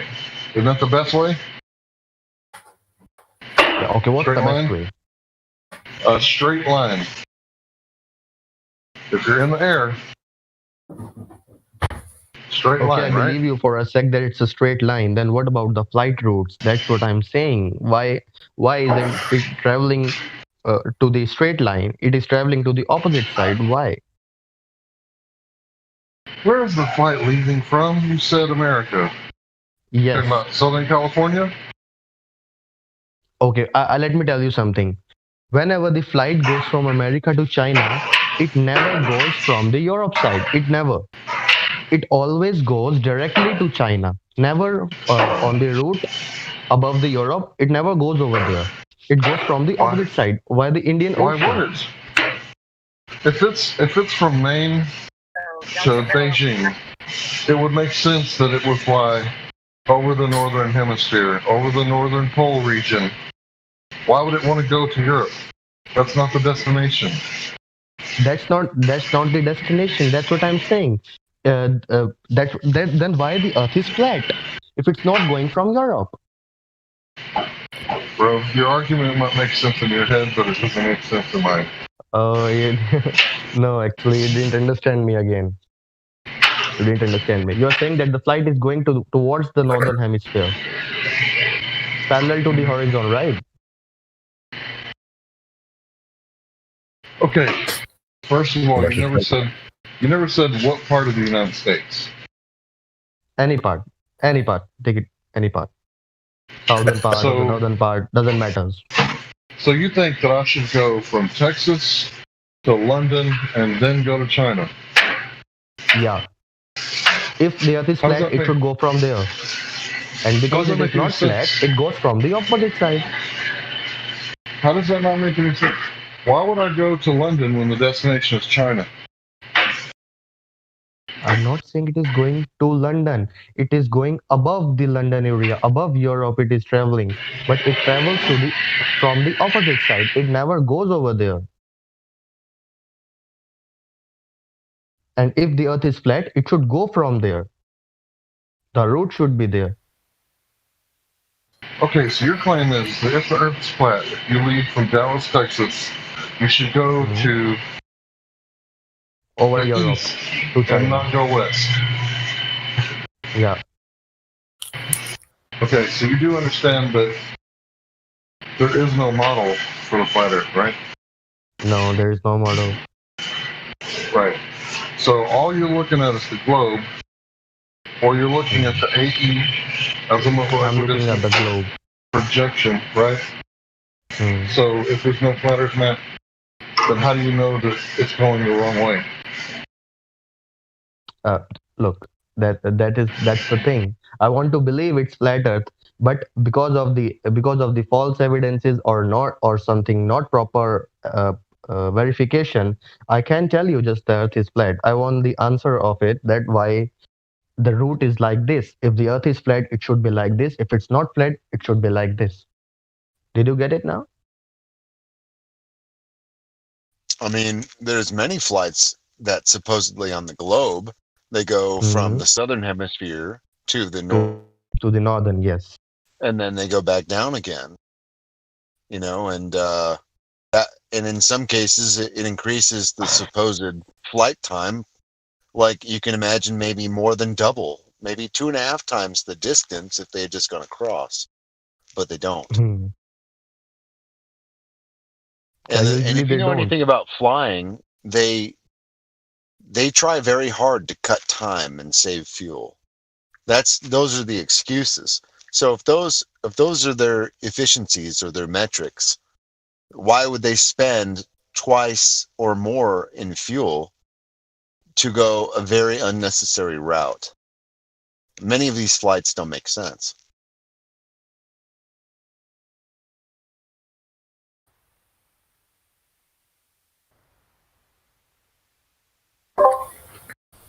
Then what should be the exact model of the flat Earth? Because I cannot think about any Well, that's other room great, man. specification. That's great. I'm Huh? glad you're here. You can help us assemble a model. No, I can't do that. All we're telling you is I the ju- truth, man. We don't have to replace a lie with something else. We're not going to lie to you. You know, Yeah, we're of course. discovering this You are just information and just explaining sharing it me. with We you. are just talking about it, right? Yeah, we're just, sharing the information that the three positive claims of the globe, they can't be answered, and there's many other evidences besides those that either don't make sense on a globe or are absolutely impossible. Hello, guys. The first three within their own questions model. that were asked by me through Miggy, I couldn't answer that.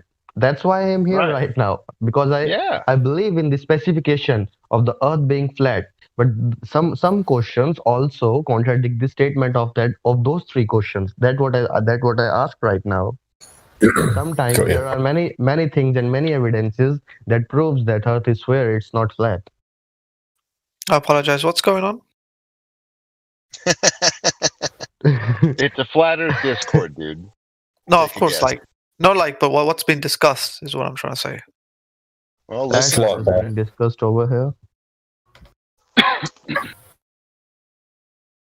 Hello, Indian guy. Hi, dude. How you Nice to doing? meet you. Nice to meet you, dude. Talking about flight paths and how either they work on both models or they don't work on one model. Yeah. So Riggs, do you want to tell me about? I still didn't get the answer actually, based on the models, because I just know about the sphere. Right, I there is don't know no about flat the Earth flat. model, right? If there's not a flat Yeah, Earth there model, is.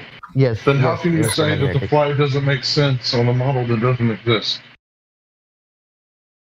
Yeah, we're not proposing that it has to Okay, be so you this believe other there way. is no model of flat Earth? You believe? Currently, no.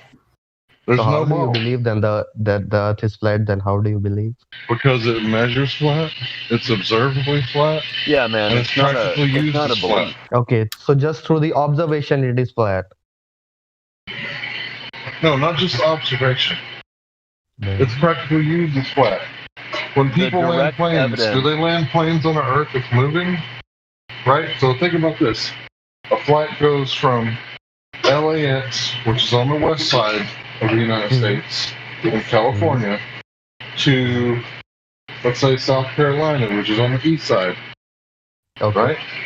So you know about the Coriolis effect, right? Yeah, I know. Okay, so you got two different reference frames. One is spinning under the other, right? Two different. One is spinning under the other, right? Two different what? You break your line. Reference frames. Reference frames. Okay. The inertia and non-inertia reference frames. Look up the Okay, the two Coriolis different effect. frames. CORI. Coriolis effect. Oh, that's cool. Right, so if the Earth is spinning under the plane as it flies, wouldn't it have two different flight times? One would be spinning one would be going against the spin of the Earth, and on the way back, it would be going with the spin of the Earth. So if you ever tried to swim against a river, you know that it's difficult, right? Yes, it's difficult. So So it'll that's make a why the different plane time. is choosing the opposite path, right?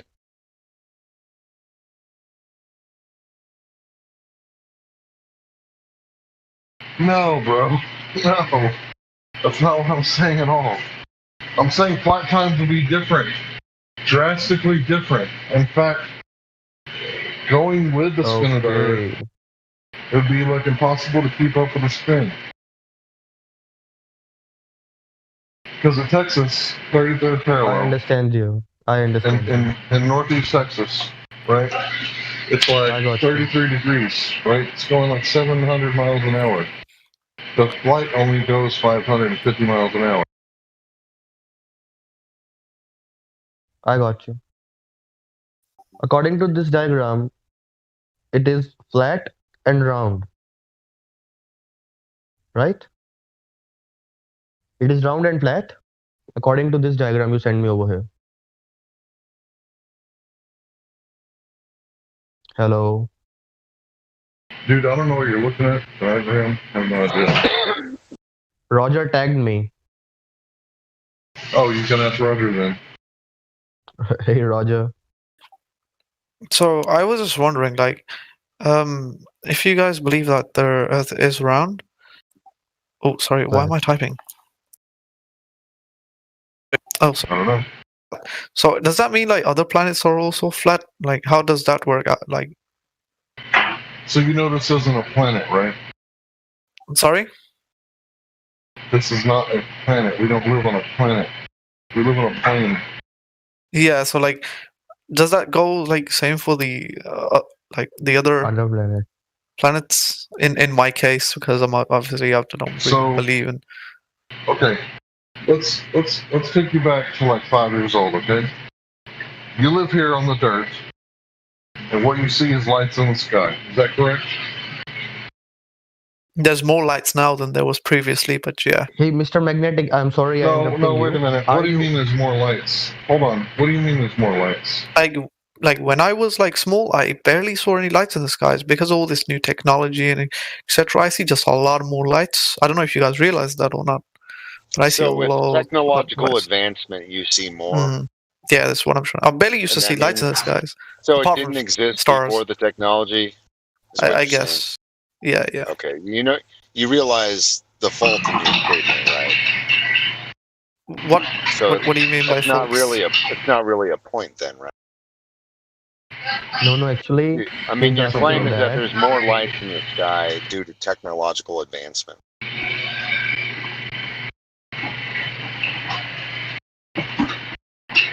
But he asked me if I saw lights in the sky, but I told him like I see Okay, lights so now. you see lights in the sky, right? Of course, let's of course. Pretend, Yes. let's pretend, God forbid, that you go to the doctor for a checkup, and he finds a lump, right? And he says, "Oh, don't worry, it's not cancer," right? You're going to be like, "Wait a minute, how do you know?" Right? You didn't do the biopsy, and until the doctor does the biopsy, he's not going to know whether it's just a cyst or whether it's malignant, lung cancer, right? Is that true? Of course, but obviously he's got the technology to find out, just like how we got the technology to find out whether the Earth is flat or not. Right, you can measure it yourself. You don't actually need a doctor for this. But if you Of had a course. lump, follow me out, bro. Hear me out. If you had a lump, you would ask the doctor to take a piece of it, take it to the lab, and test it. Right? You would have to test it. Right? There's a lot of background Of course, noise. we have to test it. Of course, we have to test it. Yeah, of course you have to test it. Ignore the background अरे noise. Indian guy कह रहे हैं कि हम वहां से उससे करेंगे ना, टेस्ट करेंगे उससे तो पता चलेगा. जब तक हम टेस्ट नहीं करेंगे तो पता नहीं चलेगा. Okay, I get you. So, now. Mr. Magnetic, can I say something, please? Of course, go ahead. Go ahead. Yeah, you were explaining the Polaris time lapse, right? To him. Because in the first Yeah, I was place, the explaining- question was that the question was that if the Earth planet is flat, then how do you believe the other planet is round or sphere or whatever they are?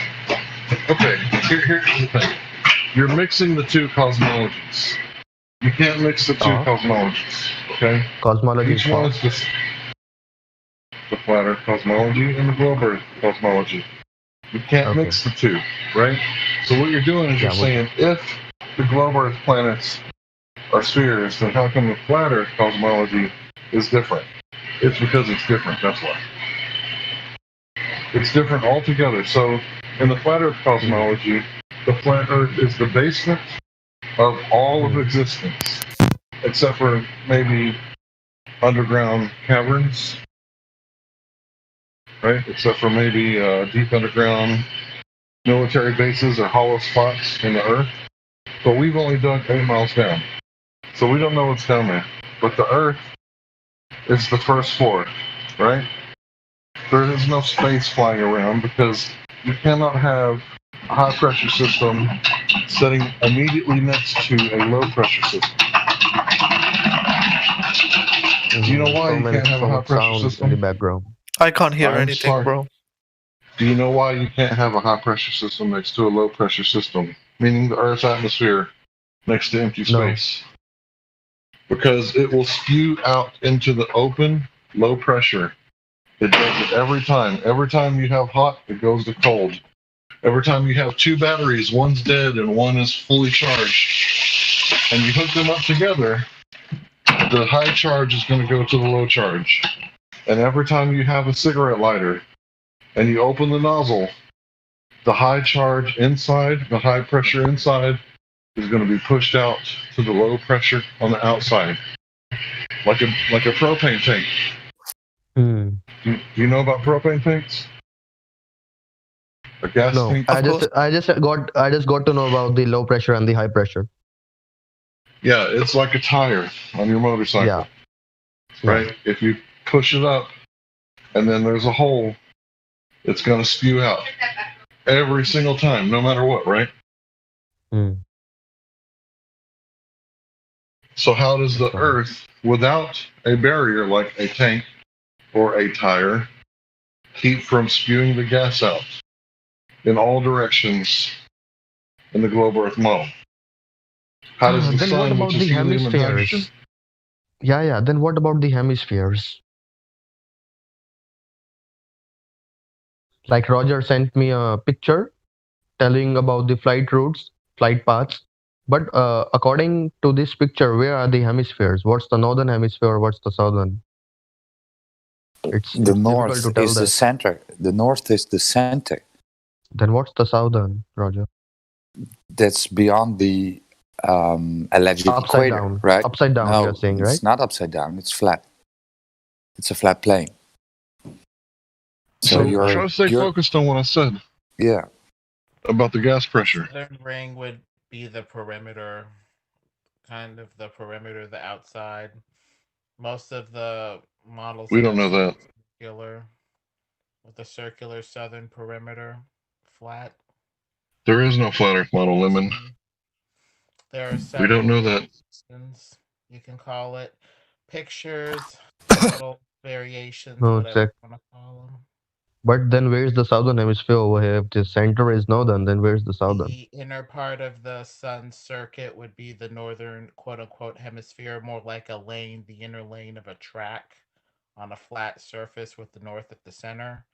And the outer part of the sun's circuit would be the southern hemisphere, the southern track or whatever you want to call it. Beneath Southern hemisphere beneath is the outside of surface? where the sun circles. There's a Okay, model above the for that. surface. Hold on. Above the surface, right? Yeah, it's flat, but the sun circles overhead, and the path that it traces basically gives you the equator, roughly. The inner part of the track would be the northern hemisphere. The outer part would be the southern hemisphere. On just one place, the both hemispheres. When did you guys all discover like the Earth was flat? It began to grow in 2014. People began to make videos about it. It really took off in 2015. The numbers were growing exponentially. You used to be able to look on the Google Analytics and get statistics about how many people were searching flat Earth, how many websites had flat Earth in it, and it was growing so fast that the government had to step in and start censoring it. So it's being softly censored now because the United States government asked YouTube and Google to censor it. And there was a blacklist published from a Google whistleblower, something about Project Veritas. I think you can look up the Project Veritas Google blacklist, and you can see all the things that you're not supposed to look at. But one of those things is flat Earth. Yeah, of course. I mean, there is like a lot of conspiracies behind coronavirus itself as well, but obviously they hide that too nowadays, I guess. I guess it's not a big deal hiding that too. So, like, why would like NASA lie to us? Like, what do they get out of it? You're asking us to speculate now, right? So we try to stay away from that subject because it's not really important. But I want you to think about what I said earlier about the propane tank. How you can Of have course. 200? How can you have 250 psi next to 14.7 psi at the sea level without the tank? You have to have the tank. So where's the tank on the globe Earth? Where's the tire to hold in the air Yeah, pressure? there's no tank. Yesterday we talked the same thing. There's no tank. Right. There's no container. So And that without right any there, container, there will be no gas pressure. right. So that right there debunks their model because they say space is a vacuum, right? So the gas giant that they claim Jupiter is a gas ball in a vacuum. That's pseudoscience. You can't reproduce that. You can't show me how that's done. That's impossible. So everything that they say about the globe Earth model after that needs to be re-examined. And if we start at zero, if you go in your backyard and meditate for 3 days and 3 nights, what you're going to see is the sun, moon, and stars rotating roughly once every 24 hours, right? And the Earth is still and flat. That's what you observe. Yeah, So that's Polaris reality. time lapse. So, like, what I don't like, I just can't get my head around the fact that, you know, like, how a lot of like countries have been in and out of space. For example, you know, China, India, US, England, whatever. Russia. Yeah, give and take. Every result comes back as globe. Like, why is it not like one country that's, you know? Think about this, okay? Think about this real hard. Aren't all governments corrupt? They are. Do you Indeed, know they one are. government? Of course. Okay, so I'm about to give you a video, right, by Robert Simmons, and he talks about how he works for NASA. And if you click on the links in the video, you can, follow it to nasa.gov and see that this guy actually does work for NASA. But in this video I'm about to share, he talks about creating the blue marble, right, the picture of the Earth in Photoshop. So he says it's photoshopped. It has to be. So why does it have to be photoshopped if we have all these satellites, 3,000 satellites that we know of, plus military and blacklisted satellites that are up there? Why does it have to be photoshopped? So, Magnetic, you're saying that Robert Simon was working in NASA and he's a flat earther. No, I didn't say that's not what I said. I said the guy who made the blue marble works for NASA and it was Photoshop. Oh, okay. So, what's your guys' like take on the moon, like in terms of, you know, Earth being flat? Well, It's the a light in the surface sky. is flat, so the surface of the Earth anyway. The moon doesn't really have much, if anything, to do with the Earth. It could be doing its own thing. Looks like a light up there. Could be a rock. Could be, who knows. But the surface of our Earth is, flat, motionless, and at rest. So that's the main thing. So, how do we like see it as a circle in the sky? Yeah, you see it as a round object, right? What do you see it as a sphere? Well, I mean, it's round, but it won't be facing us. It's according to the vision, Roger. It's according to the vision. It will be a spiral if we see from the Polaris time lapse, and it would be flat if we see from perpendicular 90-degree angle, and from the above, according to the images, it is sphere. According to the images, it's a sphere. Yeah, So by looking at it, you can discern that it's a sphere. Yeah, there is no evidence, I believe you. Right. So the only thing you have is looking at it, right? Yeah. How do you know it's a sphere? I mean, exactly. I told you, Roger. I told you exactly. There's no evidence. Just looking at the images and the internet and the books. What I've been told from obviously science itself is we have, evidence of the planets being sphere. Like every time I come into this, into this theory as of now, because it's not been proven.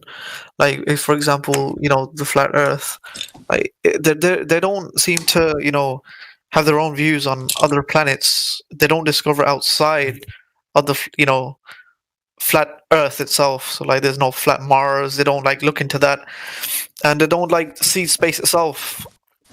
If you know what I'm trying to say.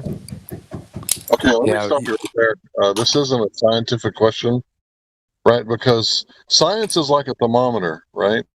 In school, it can measure when a kid has a temperature, right? But if you take it home and try to cook with it, it only goes to 105 degrees. So there's many things outside of the scientific thermometer that science can't measure, right? So science, Like it can measure the Earth core. no, science can't measure the Earth's core because, okay, listen, here's how it works. Okay, science is a method for finding out what is the cause of this effect. So you see an effect, right? And you want to find out what the cause is. So let's say it's water boiling. What causes the water to boil? Well, you could High add temperature. altitude. Yeah, you could add altitude or you could add heat. And both of these things are what causes water to boil. But you have to be able to manipulate the independent variable, like adding heat or adding altitude to the water. Altitude. Yeah, if you can't do that, then it's not science. And when you're looking at the stars and the moon and the sun, right, up in the sky, you can't manipulate any of that. So everything you've ever heard about cosmology being science, it's not true. It's not science. It's more like philosophy, right? Because we can have a philosophical question about why celery is good, right? But it's not science. We can have a philosophical discussion about why does the moon glow, but it's not science. Science is a rigorous method. So, can like in terms of like how do like seasons work in that case for a flat earther? Okay, so as the sun and the moon are going in its circuits between Capricorn and Cancer, these are the two tropics, right? As it gets closer, December 25th to it's The their voice summer, is breaking. right? Hold on, I'm almost to my house. December 25th too? The seasons follow the sun as it circles between the tropics. When it gets too far away from the central northern hemisphere, it's winter for them because the sun's too far away. When it gets closer to the central northern hemisphere, close to the Tropic of Cancer, it's summer for the northern hemisphere and vice versa for the northern and southern hemisphere. And what about the equator? It travels from that too. The equator would be the midway point between the tropics. The Tropic of Cancer Of would be the Cancer and the north. Tropic of Capricorn. Okay. Yeah. Okay. Got it. We'll be in a while, guys. Thank you very much for explaining me. No problem. Thanks, Lemon. So, the thing is that when we talk about science, you have to be real careful, right? Because people could just label something science, right? Like some people say in the colleges, believe it or not, in America, that there are more than two genders, right?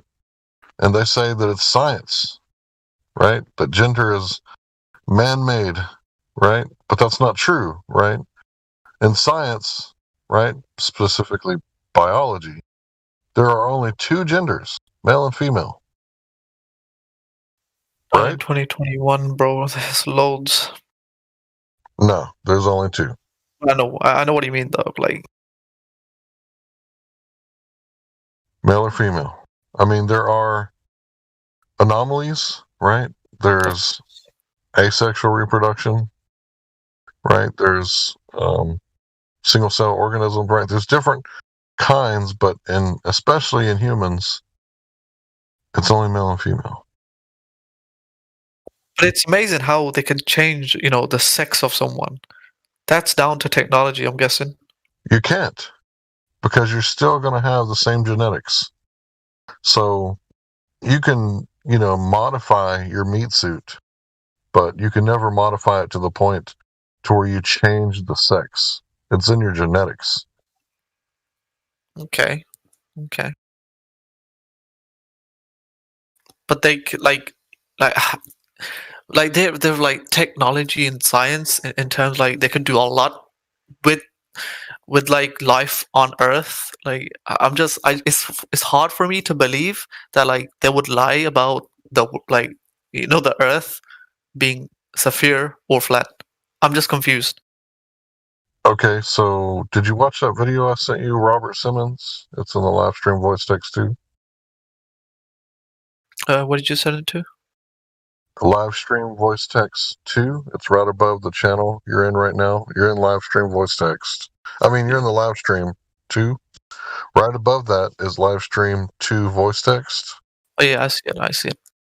Yeah, and then if you click on Magnetic Fields posted a YouTube video, if you watch that, you see that they're giving us cartoons and we're paying billions of dollars.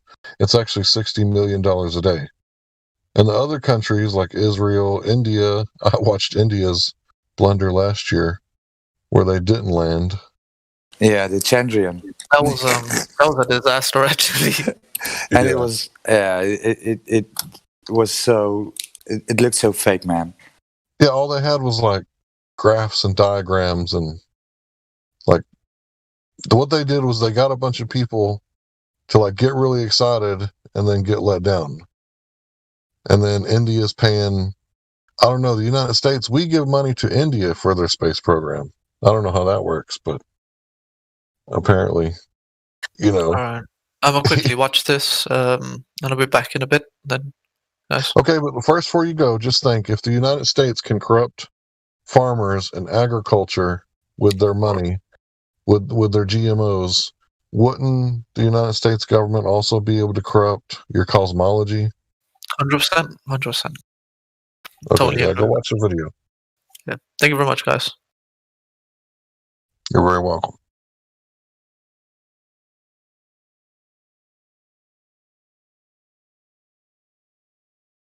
The feeling I got with you guys is that you are trying to, whatever it takes, make it a globe again, right? Whatever it takes, it has to be a globe.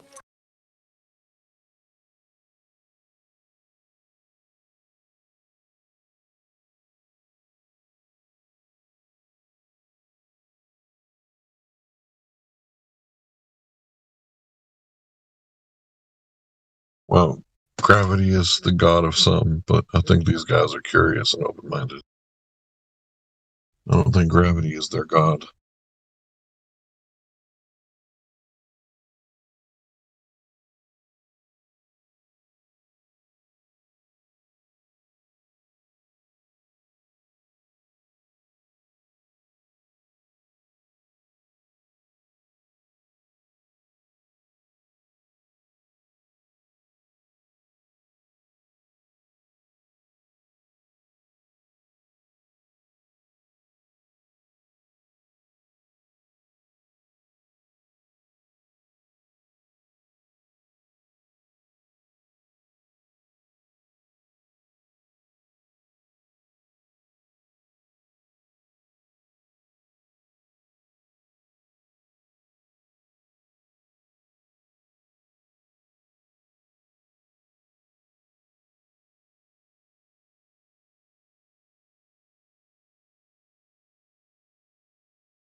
Like, check.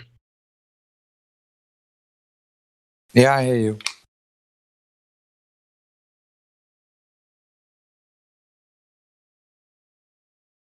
Yeah, when I think about like the government wanting slavery, it's obvious to me that they would. You know, they would want everything to keep moving like it is, right, for thousands of years. Like, you wouldn't want them to know that there was a creator.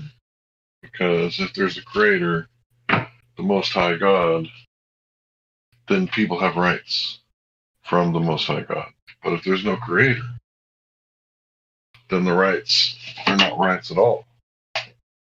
They come from the government, and they're privileges that can be given and taken away.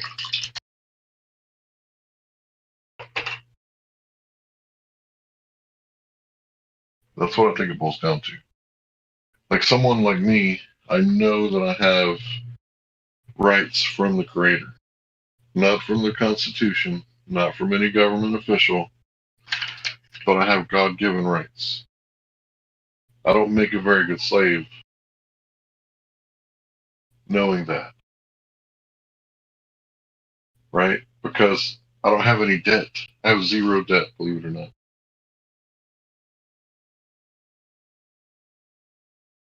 Because I know debt's slavery.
Okay.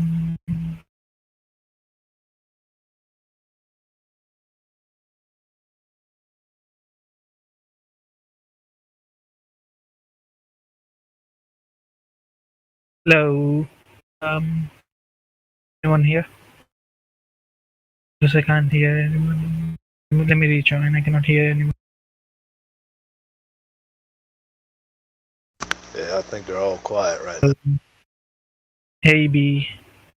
What's up, man? Nothing really. How about you? How are you? Just chilling. Cool. Why is everyone on mute or on deafen? I don't know. I just hopped in about the same time you did.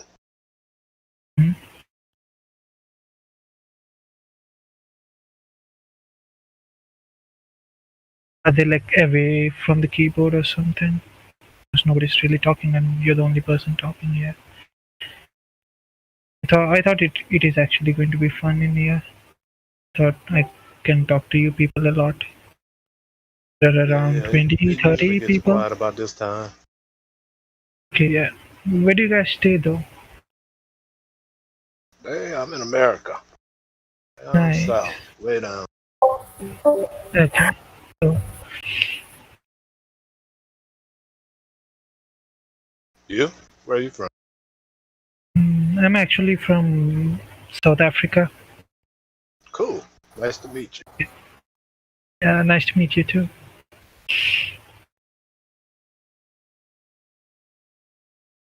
What do you do? What's your name though? Is it BG? Is that all it is?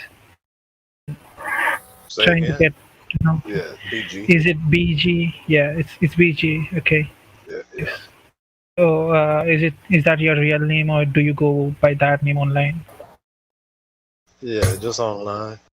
Just online stuff. Okay, nice. What do you do?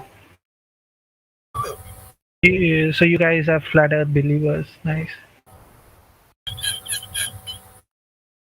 You? Me, I'm not really sure.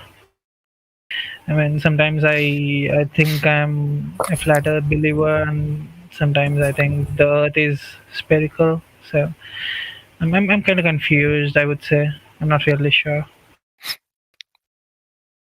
What do you think though? What do I think? Do you think the Earth is flat? Yes, I do. But let me ask you a question. What would be your best evidence to prove either one? Footage of NASA, I would say. I've seen NASA telecast videos on Earth. The solar But system. as far as physical evidence, what would be your best evidence to Physical provide? Yeah. seasons, I guess. I don't know seasons. The seasons that we have. If it wasn't spherical, I don't think we would be having summer. I don't think we would be having rainy season. Yeah. Why not? Because how do we even have seasons on a flat Earth? I just don't understand because if the Earth is flat, we shouldn't be having. I mean, it shouldn't be daytime in South Africa right now, and I think it's night over there. Is it night there? Yes. Where you live. So if it was actually flat, it shouldn't be that way, right? Spherical. That's the whole reason. We are having two different timelines right now, and I'm on the side where it is daytime now, and you're on the side where it's night. So. Mm-hmm. So why couldn't it work though? If it is actually flat, that wouldn't be possible, right? No. You think that would be possible if it's flat? I mean, we would be having only daytime, or we would be having only night. We wouldn't be having both day and nights. I do want to know your explanation though, because I'm kind of confused. Honestly, I wouldn't say I know all that much. So, I just want to know your opinions on this. Well, if the sun is close and local, then it only illuminates a portion of it. So why wouldn't it be able to work? Okay, so it has to be that way then. So half of Earth should actually be, should actually have night all over and all around the year, and half of Earth should have daytime. So it's kind of confusing, I would say. I see you Is it not confusing to you? Because if what you just said was true, then you guys should have night throughout the year, and I should be having daytime throughout the year.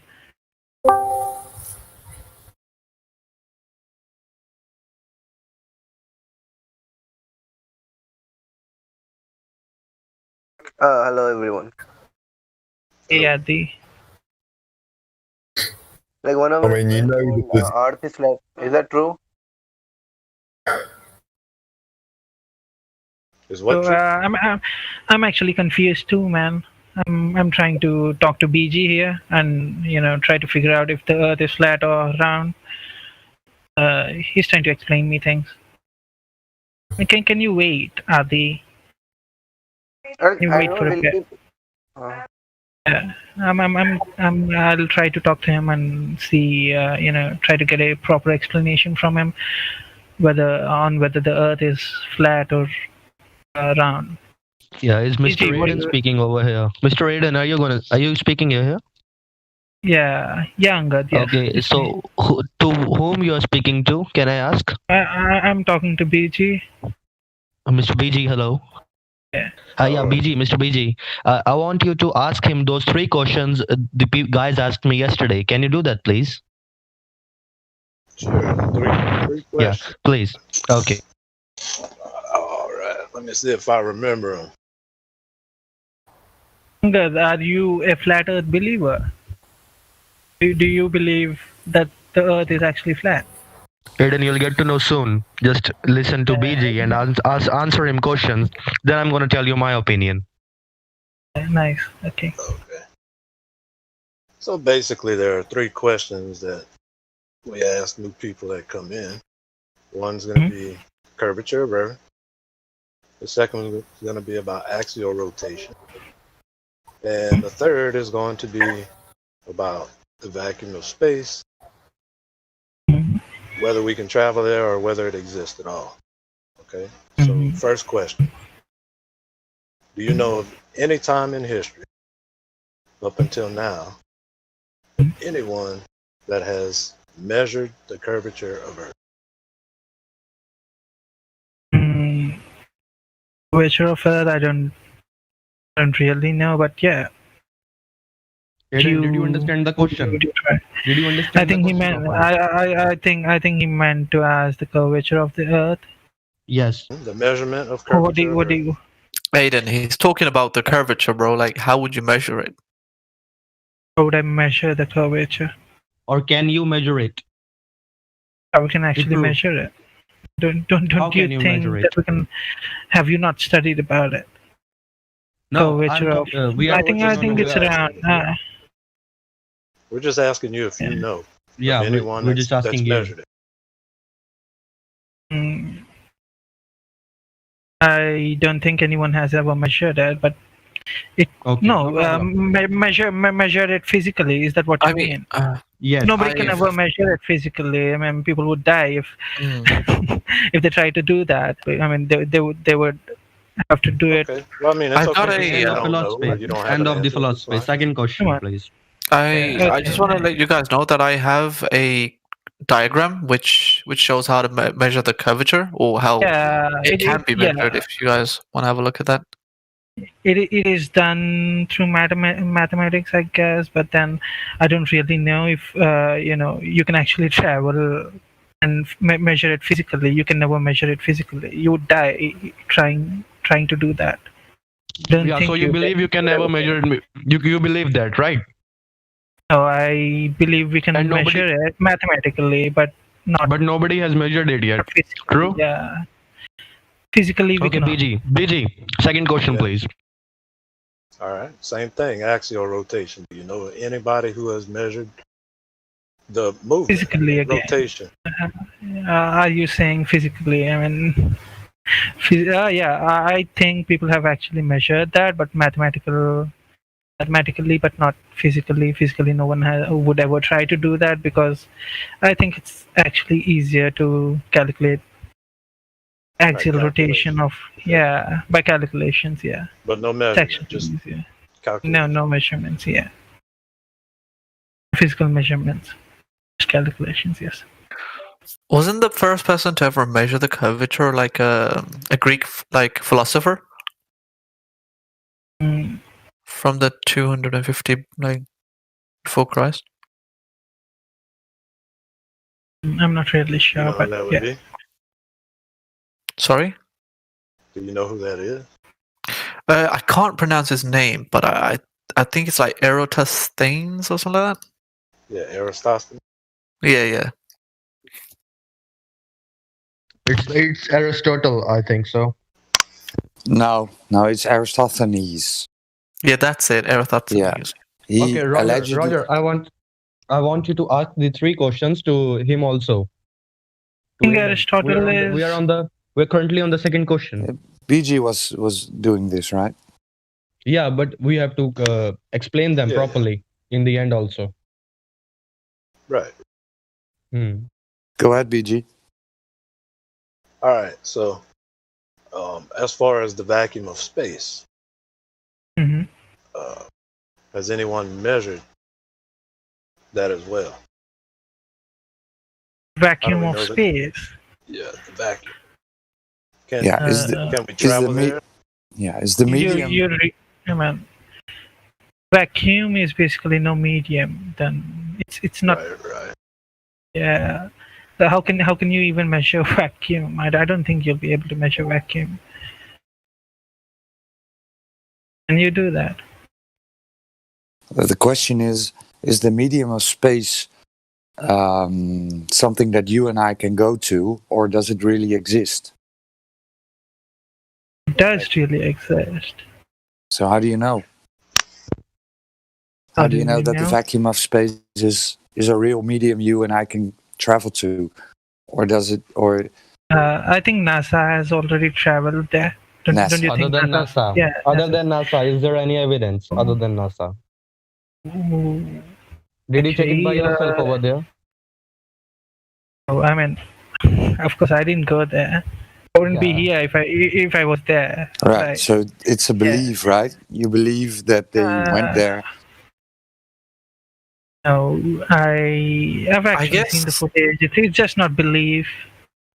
I mean, like, if we're talking about beliefs, like, isn't everything like that's going around us? Like, aren't we like believing? Like, isn't everything a belief? Like, isn't like flat Earth, sphere, whatever? No. Yeah. No, I know water boils at That 100 is degrees. belief too. Then No. don't you think flat is a belief too? Okay. No. I mean,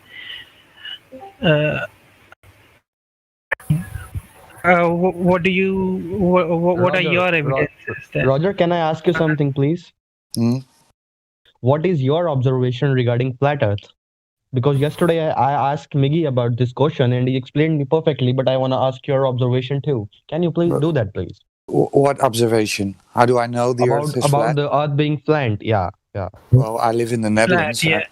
I live in the Netherlands, and I went out to a beach, and I had my binoculars with me, and I saw a windmill park at 39 kilometers away. Okay. So. And after that, after those 39 kilometers, you are not able to see anything, right? Have you ever tried traveling? Did you guys ever travel to other places? BJ, you stay in South America, right? Have you tried going to South Africa ever? What? Yeah. So what? What's your question? So, if you travel, you should probably know that you're actually traveling through a curvature. Basically, No. you're actually traveling. Yeah. No. Where did you ever observe curvature, Aiden? I mean, I have actually traveled a lot, and I've been to Florida once. I've been to California, and I believe I've actually traveled, and I'm just gonna be dumb right now and say that I've looked through the window of a plane, and it actually looked round to me. Yeah, Earth actually looked round to me. airplane windows are curved, Airplane right? windows. Airplane windows are curved, No, right? no, they're pretty flat because I actually design airplanes. So I'm an aeronautical engineer and I design them. So Yeah. there's no one that knows things better than me. So they're actually flat with a small hole in them. Yeah. So you really think I've just the windows? posted a picture. I've just posted a picture. Yeah, in the live stream. That is a Wow. very nice picture. Oh my god, I actually laughed at that. Oh my god, that's so true. Yeah. So yeah. It actually looks round to you, doesn't it? Actually, Roger, it's according to the mirror we are seeing a curve. It's not according to our open eyes.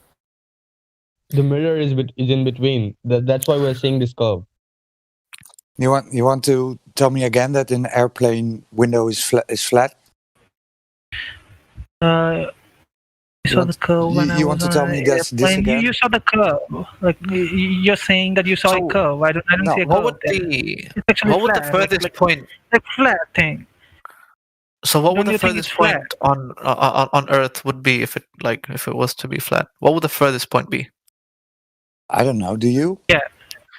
But like you're a believer of flat Earth. You should surely you should know. No, probably no, know. no. 'Cause Listen. There's a treaty. There's a treaty, right? The Antarctic Treaty, which dictates that you cannot travel independently beyond the 60th parallel.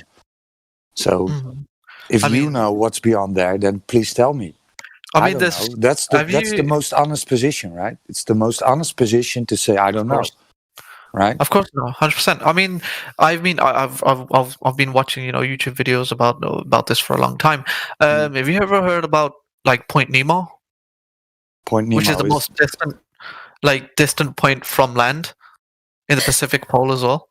Point Nemo, and that goes like pretty far stretched out. Like, so has anybody gone like beyond Point Nemo and seen whatever happened? Like, as a flat Earth believer, obviously. No. Why is that? Know. Because you're not allowed to travel independently beyond the 60th parallel. You need permissions. You need permits. You need guidance. No, but like, obviously, like when there's curious people, curious minds, surely they would go. There's a Norwegian sailor who tried it a few times. He got arrested trying to do this. Is that because of the flat treaty? Earth? No, it's because the treaty. The treaty prohibits you and I to move to travel to Antarctica freely. You need permits, right? You can buy a cruise ticket, which will take you to Deception Island. And they will show you a ceremonial South Pole, which isn't the real South Pole. It's just a stick in the ground. And then it's a 3 or 4 day cruise for 15,000 euros. So no one really knows what's beyond Point Nemo in that case. Well, you have stories about Admiral Byrd. I don't know if you know Admiral Byrd. Yeah, no, I've read about that. Okay, so and you have stories about Admiral Cook, right? Okay, Admiral Cook tried to circumnavigate the Antarctic region, and he came out doing this in 2 or 3 years, covering more miles than he should have. Okay, yeah, of course.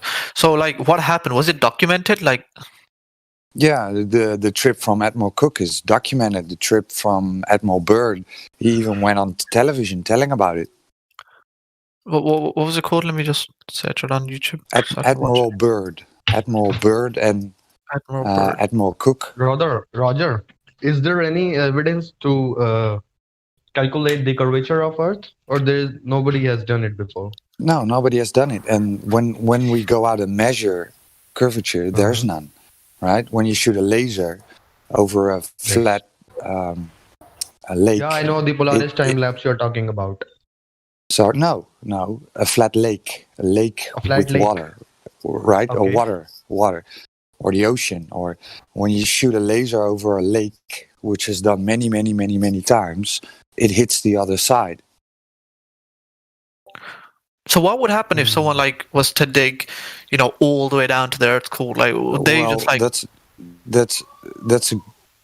a good question, but nobody has done this, right? Even on a sphere Earth, they only went almost 8 miles. So nobody knows what's beyond 8 miles. You So understand this? Nobody. no, I understand. So everything what like you're telling me, what I've been read about Earth, it's completely like just A stories. lie. Yes. In a sense. Assumptions, yeah. Assumptions, yes. So, right? So like what? flat Earth is just an assumption as well. No, flat Earth is measurable. That's the whole difference. You believe there's curvature 8 inches per mile squared, right? Mhm. So at a distance of 10 miles, there should be 66 feet of drop, like 10 or 7 meters, 7 meters of drop at 16 kilometers. Mhm. Yet nobody has ever measured this. Yeah. I mean, well, I guess it's just our curious minds in that sense. I guess we can't. You can do this yourself, right? You can do this yourself. You can go with a friend to a lake and then have a mirror, and your friend goes to the other side of the lake, and you can see the light flashes of the mirror. This has been done many times. I just saw a video of people in Israel doing it. Yeah, So that's great. the radius of Earth has been falsified by measuring it. So it cannot be a ball. Oh, of course. I mean, yeah, your points are very, very Hey, valid. but Roger, don't you think that we should have a model too of the Earth being flat? There should be a model, no? What model? I mean, Earth is Of what the Earth. Earth is, right? Yeah. Yes. Why don't you expect people replacing a fairy tale with another story, right? So Of course, I expect people to draw that model to tell the whole world that it's a lie, and the government is not telling the truth. Why is it that's so? great and all, but we don't. First of all, we don't have the means of traveling the whole world, right? So yeah, it's not even possible to make a complete quote unquote model. Second but there's of a all, a difference, model. Roger. We all Listen, are a model from is a another place. reification fallacy. A model is a reification model fallacy. There is no complete model of the globe either, right? It's and if you have a complete model, then you're God. So a No, reification, of course we don't have a complete model, but we have a vision over there, vision of the globe or it's sphere. it's assumptions, right? It's assuming a radius. It's assuming. Check. What's up, Elio? Hello, dude. How you doing? All right. Well, we have a lot of new people here from India. It's really interesting. Hey, what's up, guys? Actually, we have a lot of Yeah, questions in someone's my mind, bro. trying to assume It's that so we have. interesting. What happened? Yeah, excellent. Helio. Yeah, welcome everyone that's new. Hello. Well, Hello, thank you Spectac. for Oh shit! I'm Hey, listening Theo. to. so Sorry, my skeptic, bad. I'm dude. listening to the wrong fucking headphones. My bad. That's okay. No worries. No worries. All right, check this out. If you're saying that we have to provide a model that contradicts the globe model, otherwise the globe is true, that's a logical fallacy. Now, come on. Yes. I mean, if you're throwing this shit out, I mean, hey, just throw as much bullshit out, as you possibly can to try to contradict, the flat Earth model, which we don't have one. No, now, actually, I'm not. You are let me- thinking. before you continue, we have a predicted globe Earth model that we can all analyze, and this is what we're showing you cannot possibly be true.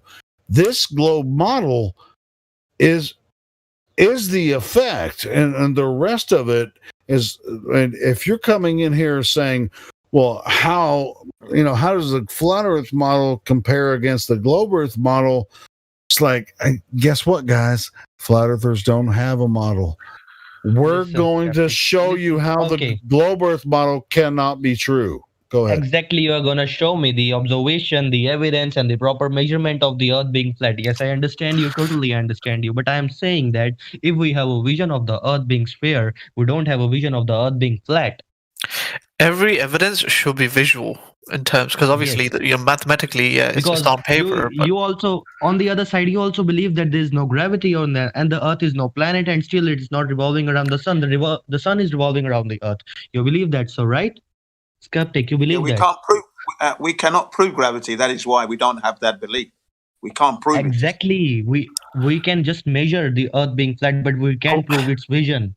But why does Hey, I have a suggestion for this guy that's really quick. You should go to duckduckgo.com and type in the words USGS map of the world, the United States Geological Survey map of the world. And if you look in the images section, I think it's the second from the top, will be a map of the world, and it's not a globe. Wait, what was it called, dude? Globe. I can see it.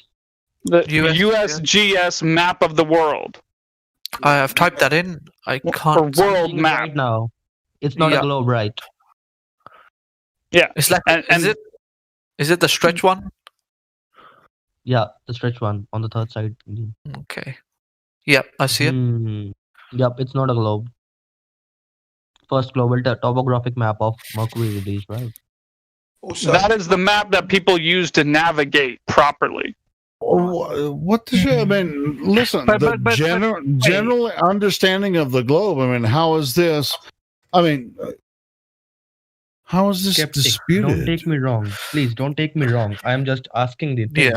That for that I need a vision. I'm just the observation. The observation. You need a region for the open general understanding of the globe. I mean, you need to take a section of, the general understanding of the globe. To again, you are taking me wrong. I'm not saying that. I am okay. According to you, forget about the thing. Don't tell me what I'm thinking. Don't tell me what I'm thinking. I already know what they think about the globe.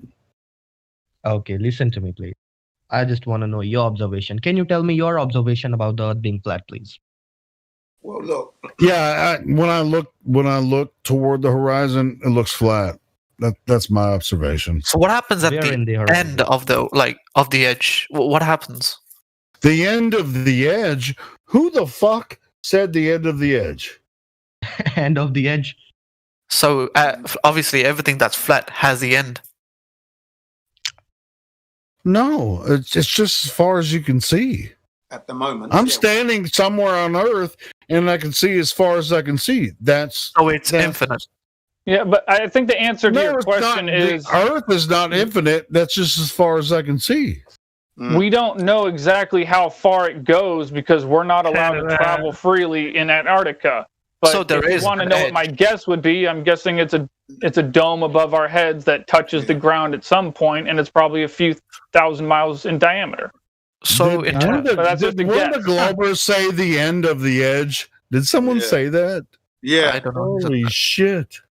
That's so. See, the thing is, we don't know that at all at the moment. The possibility of there being an edge is there, but we can't go there to find out. Okay. 100%. Of course. I mean, it appears that some people that believe in the globe think they can see forever for some reason. I don't even know why they would think that. Listen, guys, listen. Don't take us wrong. Because we are here for learning too. We believe you. That's why we are here talking about these things. Okay. I just want an understanding of what I've been told. or what I've learned is I just it's very hard for me to take that it's all like negative Yeah, and it's all false. it is very Well, hard, yeah, Indian. but I you haven't. understand you Have totally. you actually substantiated that the Earth is a globe physically? Not what you've been. Not what you put in your brain from the school or No, your university, your I don't education. have. Have you? we And haven't. have you verified it? Have you gone out into nature and verified this globe? I No, mean, Jin. have you gone out into No. nature and verified it's Yes. Oh, flat? yeah. Yes, I have. Yes, I have. Yeah, many So times. how have you done Let me that? explain. Let me Have you explain done quickly. for that? Let me Can explain. you? Right, all my Yeah. life, if I look across my life, I've been living on a flat Earth and not realized it. You see, because I'm believing it's a globe, I haven't connected the dots. So when now did that I've you? gone out there, When what did did you I first? do? I can give you one example. A No, very no, no, no. simple Sorry. one. No, no. The question is, when did you find out that it was first, flat instead of it being sphere? Oh well, I mean that was brought to my attention 2015. That was when it was brought to my attention. And then I was shocked because it was it didn't take me long to realize. Within 5 minutes I'd realized because I'd done And so much Mr. Jin, other Mr. Jin, research. you were giving Yes. us an example. Would you like to tell that, please? The example. Yes. Yeah, the example of me really knowing that the earth is definitely flat. I can go back to my childhood and my very first flight and my very first luxury cruise from England to Nigeria. It's a 2 weeks cruise. And all I saw as a child at the age of 9 years old, all I could remember seeing is the horizon dead level and seeing my dad pointed out the Canary Islands, which were, I can't remember the distance, but he said, you can see the Canary Islands from there. I said, where, really? Wow. Not knowing it's flat, yeah? Remember, I don't know this is a flat world, but it's what I recall, yeah? I recall for 2 weeks, the horizon, 360 degrees all around this ship was just dead level. Then after 2 years of being in Nigeria, the return trip would be the first flight ever. That was level as well. There was no curvature. And since my life, all through my life, I went to Nigeria on many occasions. I've never experienced curvature through flight or even on a ship. That's just the basic. Jin, And listen. in that encapsulates the long distance observations. We can see far too far than the Earth globe would allow. You see, This is the exact thing. This is the exact thing I saw over plane above the grounds. It was flat. Really, I believe yeah, you. that's But correct. Yeah, because there's you no know why we I'm can't go contradicting high your enough. statement? No. Thank Yeah, you. we can't. We can't go beyond the lies because it is very hard for me to take this that the Earth is seriously. The Earth is not a sphere. It It's is not. flat. Yeah, If you check it by yourself. that's correct. Yes, But that's is it? correct. You see. I'm not too sure because obviously I don't know how it works. But like, isn't everything like as far as the eye can see? It's whatever it's close or whatever is visual will always be flat because the eye can't see further than that. So maybe if we look further than what the eye can see, maybe it is a curve. I'm not too sure. Can it No, not no. like You work see, like that? the thing is, okay. The Earth has a specific size, which is 24,901 miles. Okay, and the radius of that is 3,959 miles. Okay. Now, if you're at the beach and you're looking over at the sea, and let's say you have a camera just 1 foot off the ocean. Okay, so you got it on a camera stand and you've measured it to be exactly 12 inches from the ocean. Okay, so now the camera is looking out to sea. Okay, now according to the geometry of the Earth, the geometric horizon for that height should only be 1.22 miles, and that's it. That'll be the end. You will not see anything else. The Earth stops there. But we can see beyond that. We can see 10 miles, 9 miles, and the horizon behind. There's an image called the Black Swan, where there are 2 oil rigs, which are just landmarks, and then the horizon's beyond that. So we're seeing 10 times further than the actual specifications of the Earth. And of course, the higher